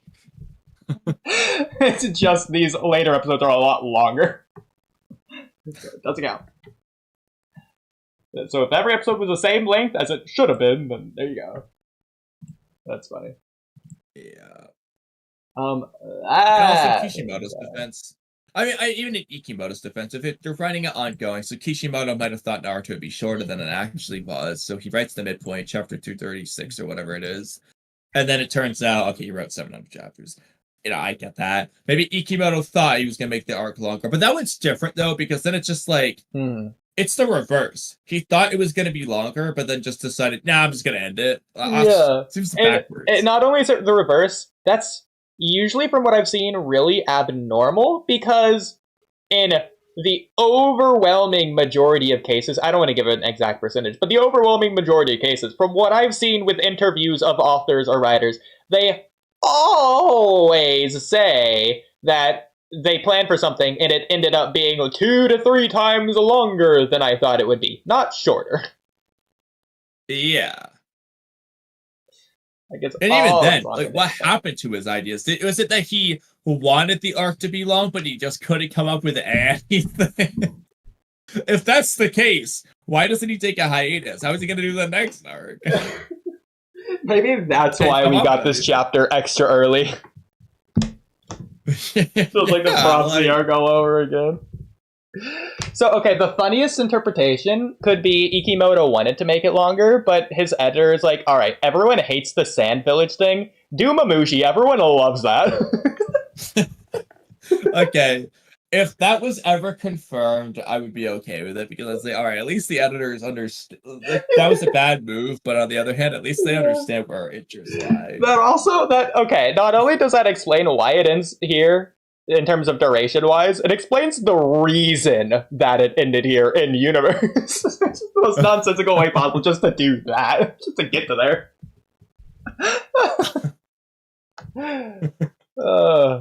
But full circle. So back to that. So I think it's fair to say a probable reason for why Mamushi is on the move now is because when Jura left to go to Boruto, he probably said something to Mamushi, and possibly other Shinju as well.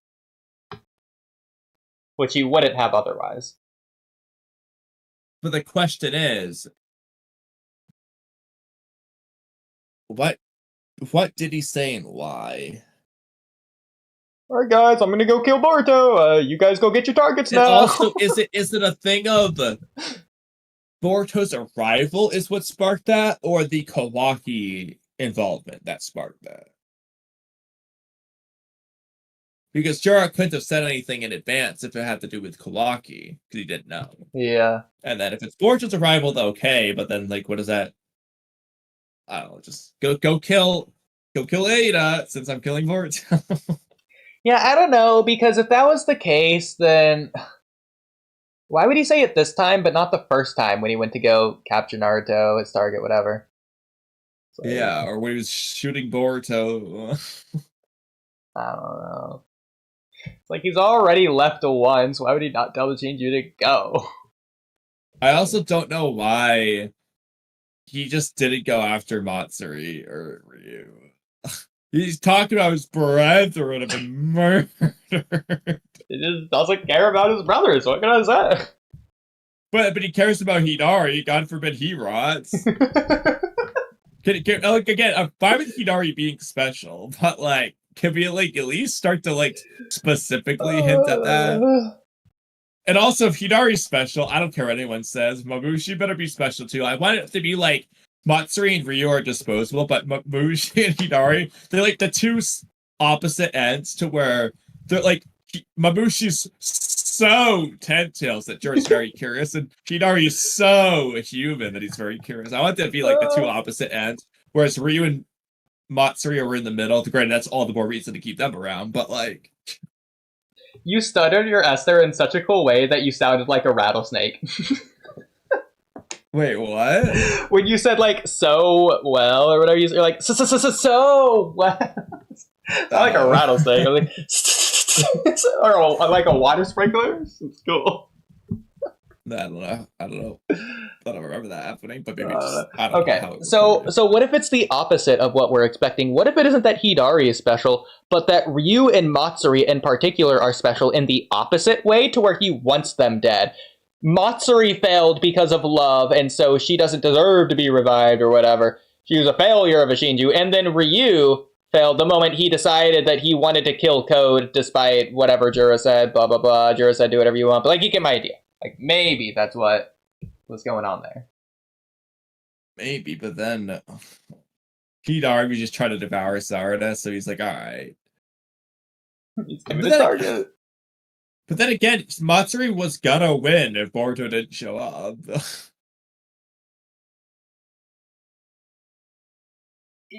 So, okay. Maybe Jura thought Matsuri was gonna kill Konohamaru instead of devour him. I don't know. Even though she explicitly said she's gonna devour him, and he heard it. But, like, I feel like the idea is they're supposed to be going after their target, but Matsuri wavered. Regardless if she was going to succeed in the end, Jura's not looking for success in the end, he's looking for success throughout. Maybe that's it. Okay. It's not that Matsuri showed strength, it's that she showed weakness. And that's what Jura doesn't like. Okay. That's cool, but then if that's the case, I'm not saying it's not too late, obviously. But he should be really interested in Mamushi, because I feel like of all people, Mamushi just showed no wavering. He hasn't gone after anyone, but like he should be encouraging Mamushi, like, hey, I want to see you do it. Yeah, if anything, Mamushi is like the one he should be rooting for the most, but he's the one also he should be rooting for the least, because he's been the least interested in his target, despite being the most interested in his target. It's so weird. I know, it's like, he's like the most like resolved, yet the one who's the least interested. Oh, likewise, Hidari, in my opinion, is the least resolved to get Sarada. But he's the most interested in it. Oh no. Whereas I guess like Ryu's distracted by Code, Matsuri by Boruto, and other things. Yeah. But also Jura himself has definitely wavered a lot. So is it like does it disgust him because it reminds him of himself? Is it that is he Ymir and he needs to see Mamushi or Hidari succeed before he can? Like, so actually that's funny because I was thinking about an Attack on Titan reference earlier to where Jura telling Ryu he can do whatever he wants after Ryu asks if he can kill Code would be similar to Ymir freeing the pig and then King Fritz being like, Ymir, my slave, you're no longer my slave, be free. And like there's like more meaning to it than just that. Yeah. Maybe. I mean, again, Jura like looked down at Ryu's hand looking for help, and he just did not care. He's just like, you're dying. Yeah. I mean, but then again, the obvious counter to that, he called Matsuri and Ryu his brethren this chapter. So. I know, so we have to see what Viz calls that. Yeah. I'm gonna randomly change it to my greatest enemies. Saying that, I do agree though. It feels like he has to like see them as having succumbed to weakness or something. It's like, again, he just doesn't care. Also, this is funny. The arc might still have another chapter of resolution before the next arc begins. So I won't jump to the assumption, but like, if it does just start next chapter, like Mamushi going after Ada or something, then like, are we gonna like get the resolution on like Gaara, Shinki, like the whole reason they're on this? yeah, the whole arc. I'm just gonna get like and then you have that 10 Directions vision of like Shikanai in the lair. Is that next arc? Is that this arc still going on? Yeah, so like imagine Kazekage rescue arc. We're just told afterwards that Lady Chiyo resurrected Gaara off screen. Like we don't get Naruto Gaara handshake. We don't get anything. Yeah. But also like I'm looking at going back to your plot point thing. I feel like this just has to be the final battle because I don't see how this is the second battle or shocking. I mean, maybe the shocking revelation is Mabushi on the move, but like, is that even related to this arc? At that point, I mean, yeah. Would you say that Mabushi is very possessive? like, because I wouldn't. I can't call it the B story when it's not even introduced until the 11th chapter of the 11th chapter arc. It's the to be decided story. Like,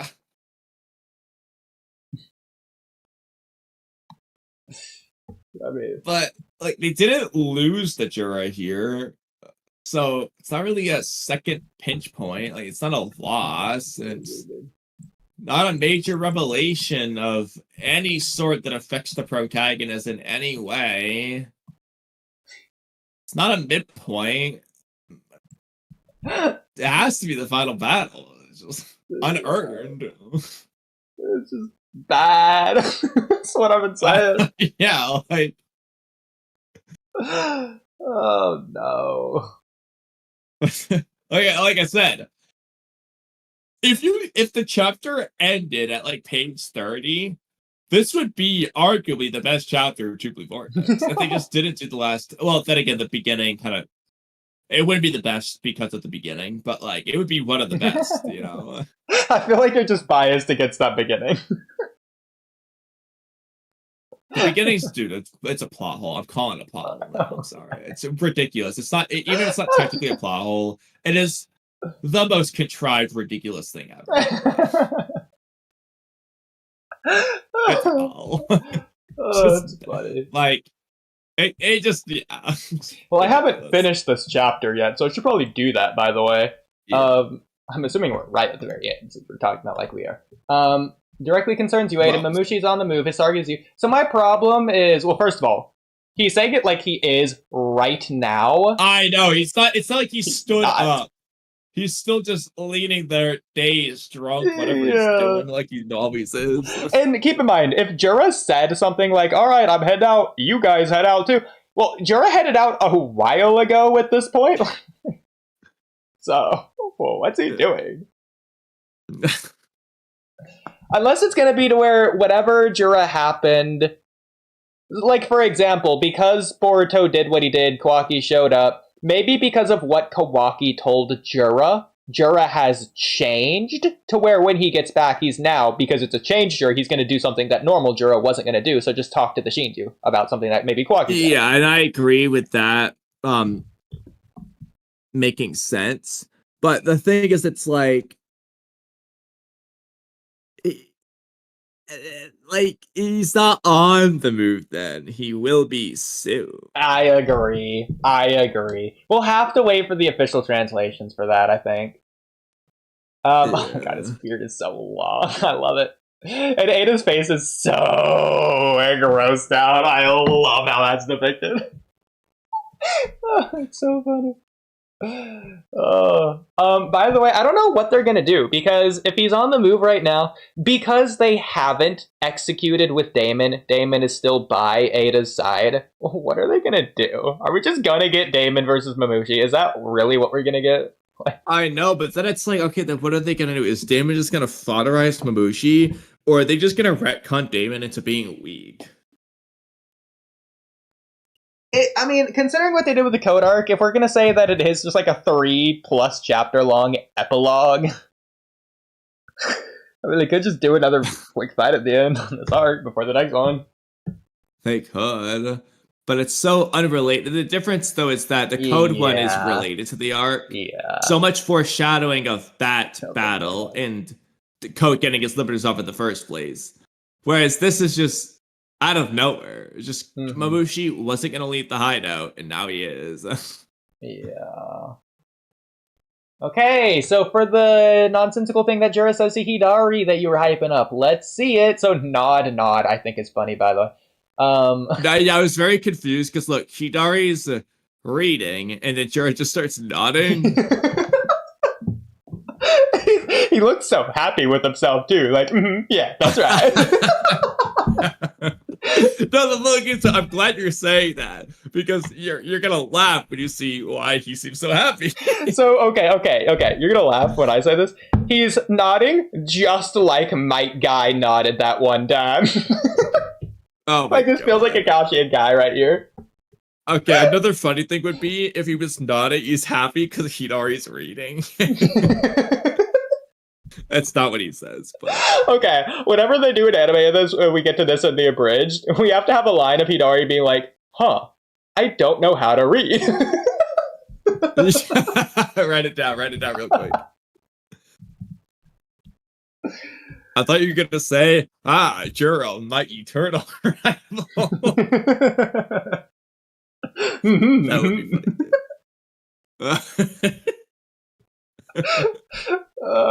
funny. He's like, Jura, I've come to a realization. He's like, yes, what is it? I don't know how to read. Jura starts nodding. I see. I love the idea that Hidari doesn't even know what reading itself is. So he's just looking at the book, not even like conceiving the thought that the scribbles on the page mean something. And he thinks he's just supposed to look at it. And so... Okay. You know what we're gonna do? Write this down. Okay, you're writing it down. Yes. Okay. I want you to write this down. This is gonna be specific. I'm assuming because they're gonna have like Hidari looking at the book at least one still frame. You're just gonna hold the still frame for a really long time. It's just silent. He's just staring at it for like 10 seconds. And he's just staring at the book. And the George's just like, what are you doing? He's like, I don't know. Like, what am I supposed to do with this? What do I do with this? But Jura, it's not working. What do you mean? I haven't learned anything. That's so stupid. I can't wait for TBV and Bridge, bro. That is gonna be funny. Sadly, we're gonna have to wait like 10 years at this rate. Yeah. As soon as we get those 4 Naruto episodes, we'll start thinking about the Vortex. Well, after we get the end of the Boruto anime. You know, the last arc and a half. After we finish the epilogue of the car. I will say, though, on one hand, it makes more sense to end... Okay, assuming it's an epilogue. On one hand, it makes more sense to like end the code arc when they did in the anime. But on the other hand, for the Boruto Part 2, it makes more sense to just pick off like in the middle of the code arc than it does specifically to just adapt the epilogue of an arc. Like, you're starting the anime with an epilogue. That doesn't make sense.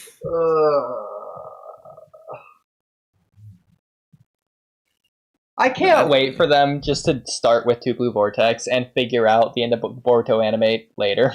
I just can't wait for them to do that. Anime onlys are going to be lost in the dark. Oh, you know what they're gonna do? Look, this doesn't really count. They're gonna start with Two Blue Vortex Chapter 1, and then Sarada, when she's talking to Sumire, it's gonna flash back to Omnipotence. I can see them doing that. That's such a problem. And then when Coach shows up, Sarada will be surprised he has his limiters off, so they'll flash back to when he got his limiters off, and it's at the epilogue of the card. God, I hope they don't make Boruto a movie. God, I hope they don't make the end of it a movie. God, I hope. Please don't make it a movie. It makes no sense. Are they going to include the epilogue of the code arc in the movie? To start it off, yeah. it's the intro. Starts with Code versus Damon, and he gets mad, and then that plot point goes to nowhere. The movie. It doesn't make sense to start there though, because then people are wondering who Code is and why he has his limiters off. Yeah, I feel like you have to just not adapt Code. So stupid. But then TBV doesn't make sense. Oh. Anyways, Hidari, why are you making that face? Do you feel unwell? So I feel like do you feel unwell is like that is not the first thing I would go to if that face was new to me. Well, Hidari just doesn't know. I know, but like does he not know what nodding Jura's is? making the nodding face? Because Jura almost looks sad here at the same time. Maybe he's like pretending to cry over Ryu and Matsuri. I mean, Hidari has seen Jura cry. True. He probably knew that was a bad thing. So he's seen Jura sad. He's seen Jura normal. This is a new Jura. I feel like unwell is not what he should think here, but either way. But then again, he thinks love is a disease, so apparently Hidari just thinks most things are sickness, I guess. I guess. It's like he's not like throwing up or anything. He's not bleeding. He's not damaged. And he'd already know what that means. He's apparently felt pain, arguably, maybe that one time. So it's like, nothing going on there. Or whatever. Quite the contrary, Hidari. Listen to this. I was praying. So this is the thing I was talking about. Okay. Is that why Jura left? Because he was praised by Kawaki? So first of all, no, he wasn't. He was acknowledged. At closest. That's the best you have. That's a stretch even. Because he's not acknowledging Jura, he's acknowledging his own feeling towards Naruto. Yeah. It's like... Okay. Kamui. This is not the expression of someone who's acknowledging you. Is this Kawaki praising Jura? Okay, the funniest interpretation, Matsuri doesn't know what a tear is. Jura doesn't know what a thumbs up is, he thinks it's this. Well, also, let's consider, from Hidari's perspective, Kawaki is not like the biggest, baddest, strong guy, and then like Kawaki's the strongest and he praised Jura. No, from Hidari's perspective, Kawaki's the weakling who Jura's bodied before, and he's like, yeah, Kawaki praised me. It's like, okay, but like, he's weak. Why do you care about being praised by a human in the first place? The human who have the fatal flaw of love because they're so fatally.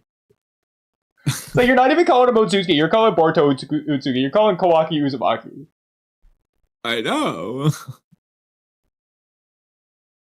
Even though he called Kawaki Otsutsuki before. Actually, real quick, did he call him Kawaki Otsutsuki or just Otsutsuki in chapter 8? Let me check. I think just Otsutsuki.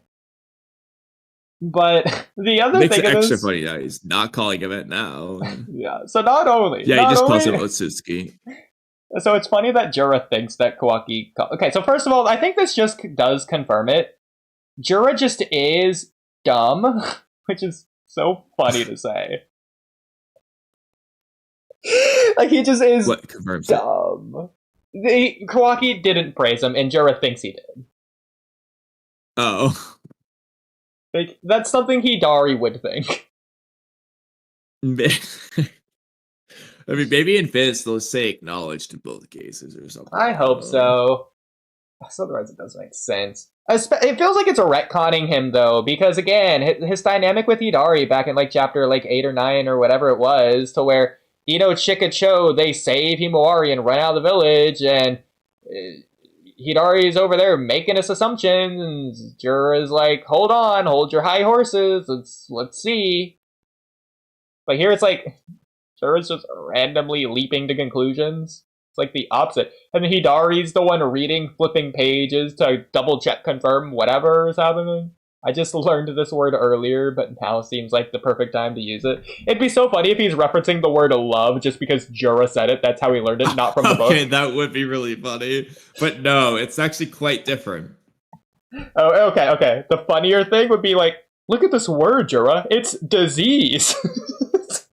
Okay, that would be really funny too. It's pretty crazy. Oh, and what might that be? Major ick. Okay. that's the end of the chapter.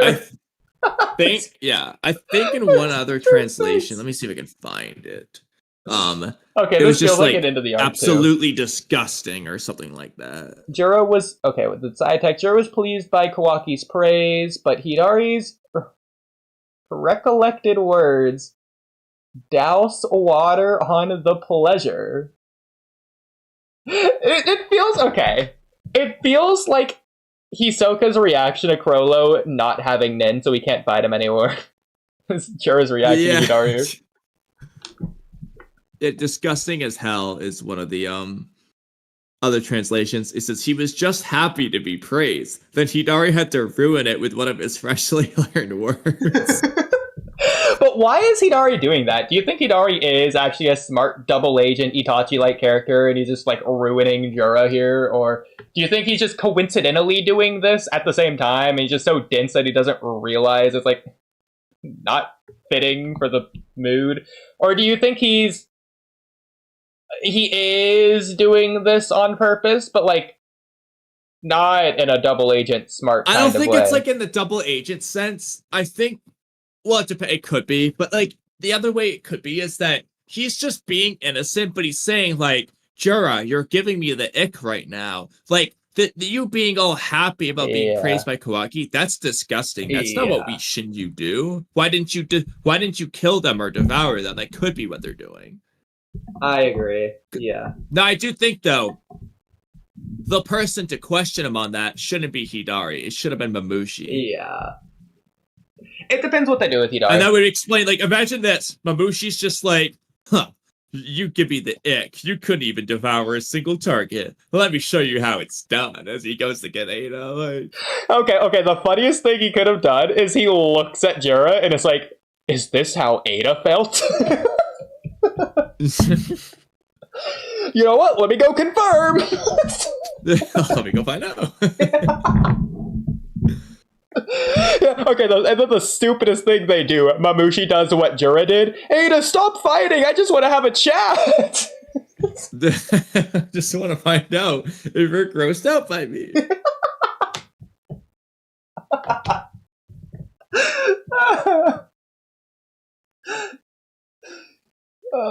Wait, I promise it makes sense. Hidari learned this word, and one thing led to the other. So she's like, no idea what's going on.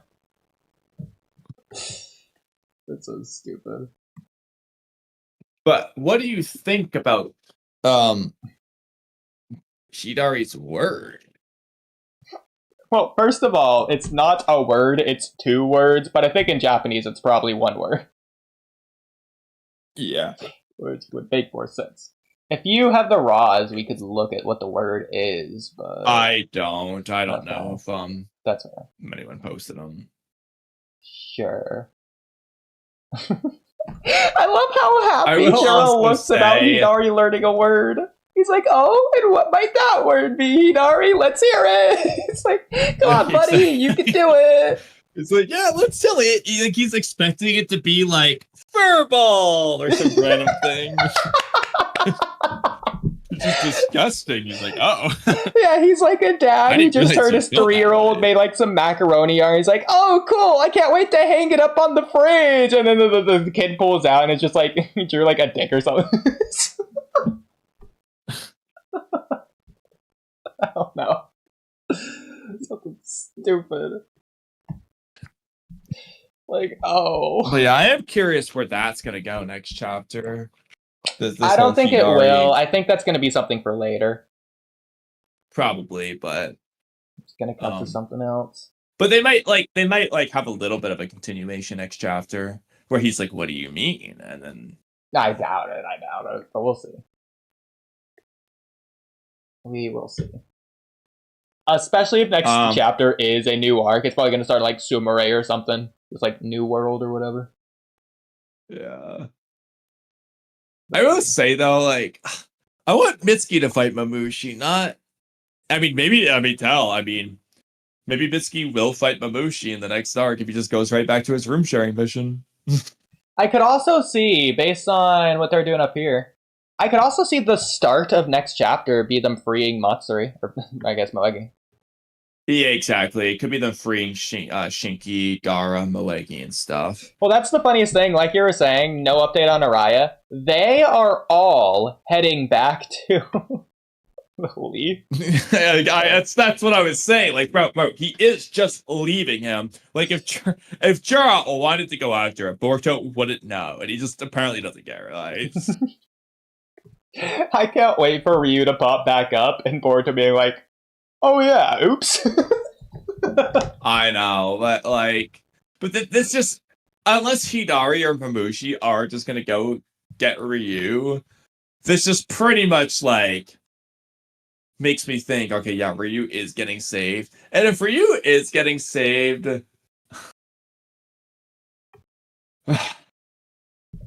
it's so bad, bro. What is the point of Ryu? Like, because if you just had Hidari in place, you just have Sarada, Awakener, Mangekyo there. Jura saves Hidari. Okay, perfect.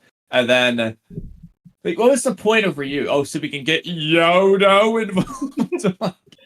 I don't know. I can't wait for them to free Shinki and Gara, and then for them to never appear again. Well, no, because I'm more afraid of it than that. The thing I'm most afraid of is we've already seen all of the Sand People's final appearance. We're never going to see Gara, Shinki, Yodo, Araya. We're never going to see them again. They've already done their last appearance. We're never going to hear about them. They're never going to update us.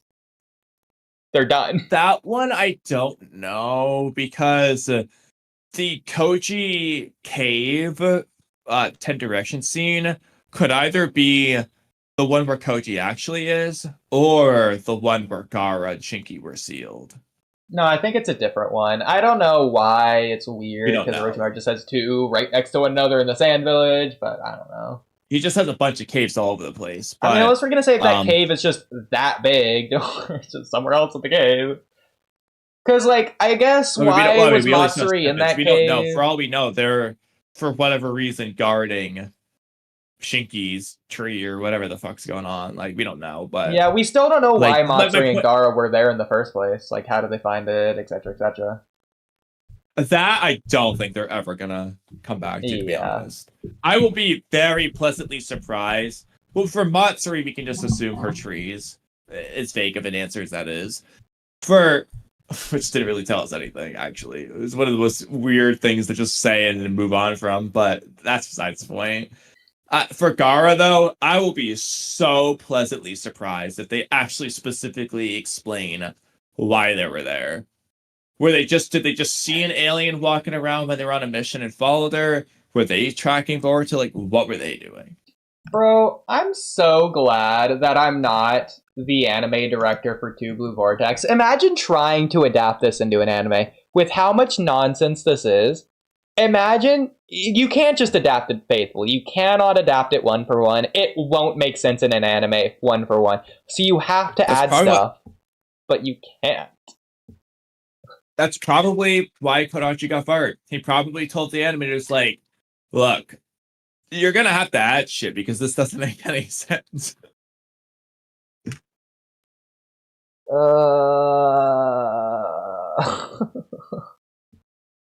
Yeah, Jonathan Oliver is gonna say, oh yeah, Ikimoto destroy you every chapter. He's gonna reveal all the... No, he doesn't destroy us every chapter. He makes us more mad every chapter. Yeah. Like... Well, to be fair, Kamui, at the end of every chapter, we feel destroyed. Yeah, you're right. He does destroy us every chapter, just not the way Jonathan means it.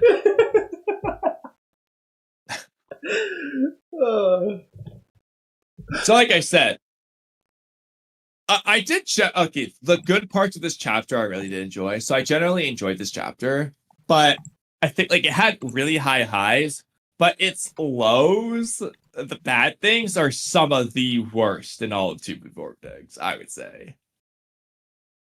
I wonder if Jura just nonsensically leaving. I mean, not addressing Araya or whatever. It's like, okay, they can do it next chapter, but like, are they gonna? Bro, okay. There's no possible way What did you Ikimoto? Major Ikimoto. That's so funny for Oh my god, yeah. So I wonder if Matsuri left a substitution soul thorn with her plant powers, and the real one is somewhere else, pulled a killer bee. I 100% doubt that. I'll say 99% to be doubt fair. it, but that would make me so happy.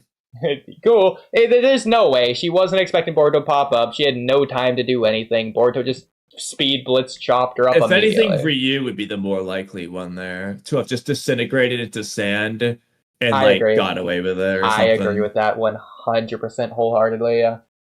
Especially since he was Iron 10. Anyways. Oh, by the way, we might as well cover this now since I feel like this is never going to be a better time. I think I put this in Boruto Topics. Yeah, okay, because I saw it earlier, Boruto Topics. So, speaking of Ryu, so I just wanted to bring this to your attention. So, this was on Magnet Style Makes No Sense video. This comment is from Kanuki 4797. This actually reminded me that if you check the extra volume pages that came with Volume 2, where they discuss the new Gen Sand team, it does actually state that Shinki can manipulate both Iron Sand and normal sand, but I guess he just never uses the latter. So yeah, Ryu should have been able to manipulate the sand they were standing on as well, according to these pages. This is probably a case of Ikimoto forgot. Also, random other thing that Shinki's character page has his B-Day unlisted. What's up with that? Well, that second one, his birthday in universe might be unknown, but like maybe just saying it just randomly just left off. But like the whole idea is that he was adopted and they don't know where he came from, etc., etc. So there's at least that. So, but what do you think about this first half? Because this is interesting. And if you can check where this is, please. But I don't know where that is. I think I remember that being a thing too, though. So when he's saying, yeah, I think I remember that. So it's possible that this doesn't confirm that Ryu has access to sand manipulation and only iron sand. That's ridiculous. He should have it. Yes. I think he has it based on Shinki anyway. So yeah. So this is a problem, though. Do you agree with that? Why was it a problem? Because he just wasn't using sand in the environment? So it's not just that he wasn't using sand. He wasn't using sand when Sarada brought out the Mangekyo Sharingan. And you could say that he was so freaking out so much that he didn't do the obvious. He just didn't even think about it because of how badly he was freaking out. He was peeing his pants because he was that scared of the sun goddess, Sarada, who's so OP she could foderize Jura. Shout out, Mello. I don't think that's actually the case. I think Ikimoto just forgot. Because if Ryu can just use desert sand, I'm sorry, he just beat Sarada. Yeah. Like we just does sand tsunami from the other direction or something. Yeah. Like, he has a limited number of iron sand. Like, keep in mind, I do think he was trying to anchor himself into the ground that one time. If he can control the desert sand, he just can do that. And he can manipulate all the sand in the desert. Sarada, she cannot absorb all of the sand in the desert. She can't do that. She doesn't have infinite chakra. Even if she could, what's she gonna do? She's gonna take away all the sand at her feet until what? She just falls to the middle of the earth? No, she's gonna... She can't do that. Well, also, So just like, she passed out as it was. So if he just uses more and more, that's just gonna drain her faster. Exactly, yeah. So I know that I know that Ryu used iron sand underneath the sand right at Sarada's feet and it didn't work. So I'm not saying for him to do that. But at the very least, before like Sarada flies up, after she flies up, it might be too late. But before she flies up, she can just use the sand at her feet to just like wrap around her feet. Something that like Gaara does all the time. Just like keep you it get above. the Kimaru, yeah. Exactly. Like there's so many different things he can just do with this normal sand. I'm not gonna... Again, anchor himself. Oh. I'm not gonna say Ikimoto forgot though, because this is even worse. I don't think he ever knew in the first place. Why are you not wrong? That's so accurate. I genuinely do think that's the case. I genuinely think that's the case. It's most likely. I've talked to Kodachi anyway.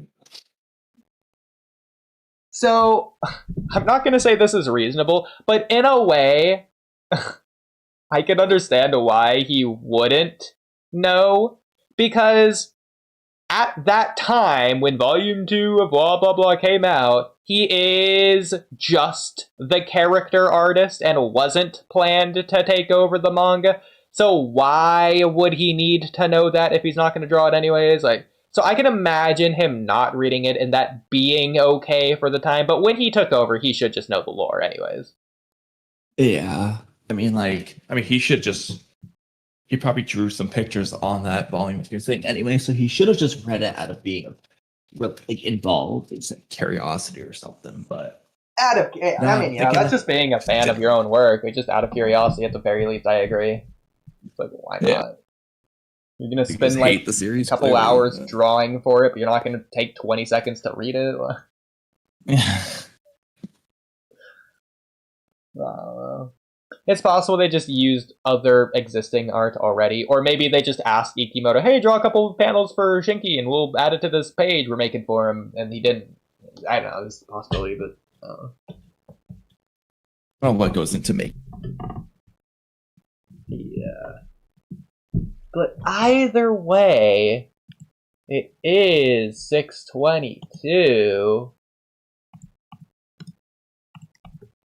So I don't know if you had any more topics for tonight, but if not, I think I'm fresh out for tonight. That's up to you. I think it's up to Paradox to do our outro. Next time on this podcast, Lee will be Siege of Six Paths Naruto level. We will debate that next time. I feel bad because we should debate that this time, because we did say, or at least I said, that we'll do that next podcast, but it is 600. We'll do it next podcast. We can let him present his I was argument really sleeping quickly. by the time the podcast started. I was already sleeping. Yeah, no, that's fair. That's fine. We'll do it next time, though. Since I'd rather give it time instead of doing it quickly, but either way. But Paradox, aside from an outro, is there anything you had to say or wanted to say in general? Other than Walky, not really. Okay.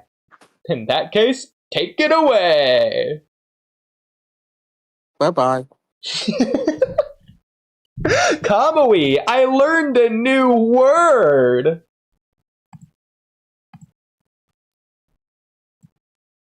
Kamui? Kamui, I learned a new word. Kamui. Oh, he left. Okay, well. Oh, well, stream! Oh, there he is! Kamui! Okay. I learned a new word! Okay, no, sorry. I accidentally messed it up. Yes, you learned major Ikimoto. I'm sharing. Okay, Kamui, we'll redo it. I'm sharing my screen. Hey, Kamui!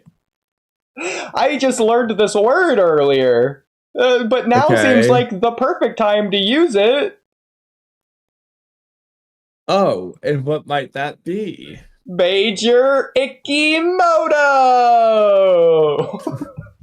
Well, I guessed the word. I didn't do your thing properly, but I did guess it. We could make that the new outro. We just save this image and put it up. You might as well just take a screenshot of the page. Yes. Oh, it's so funny.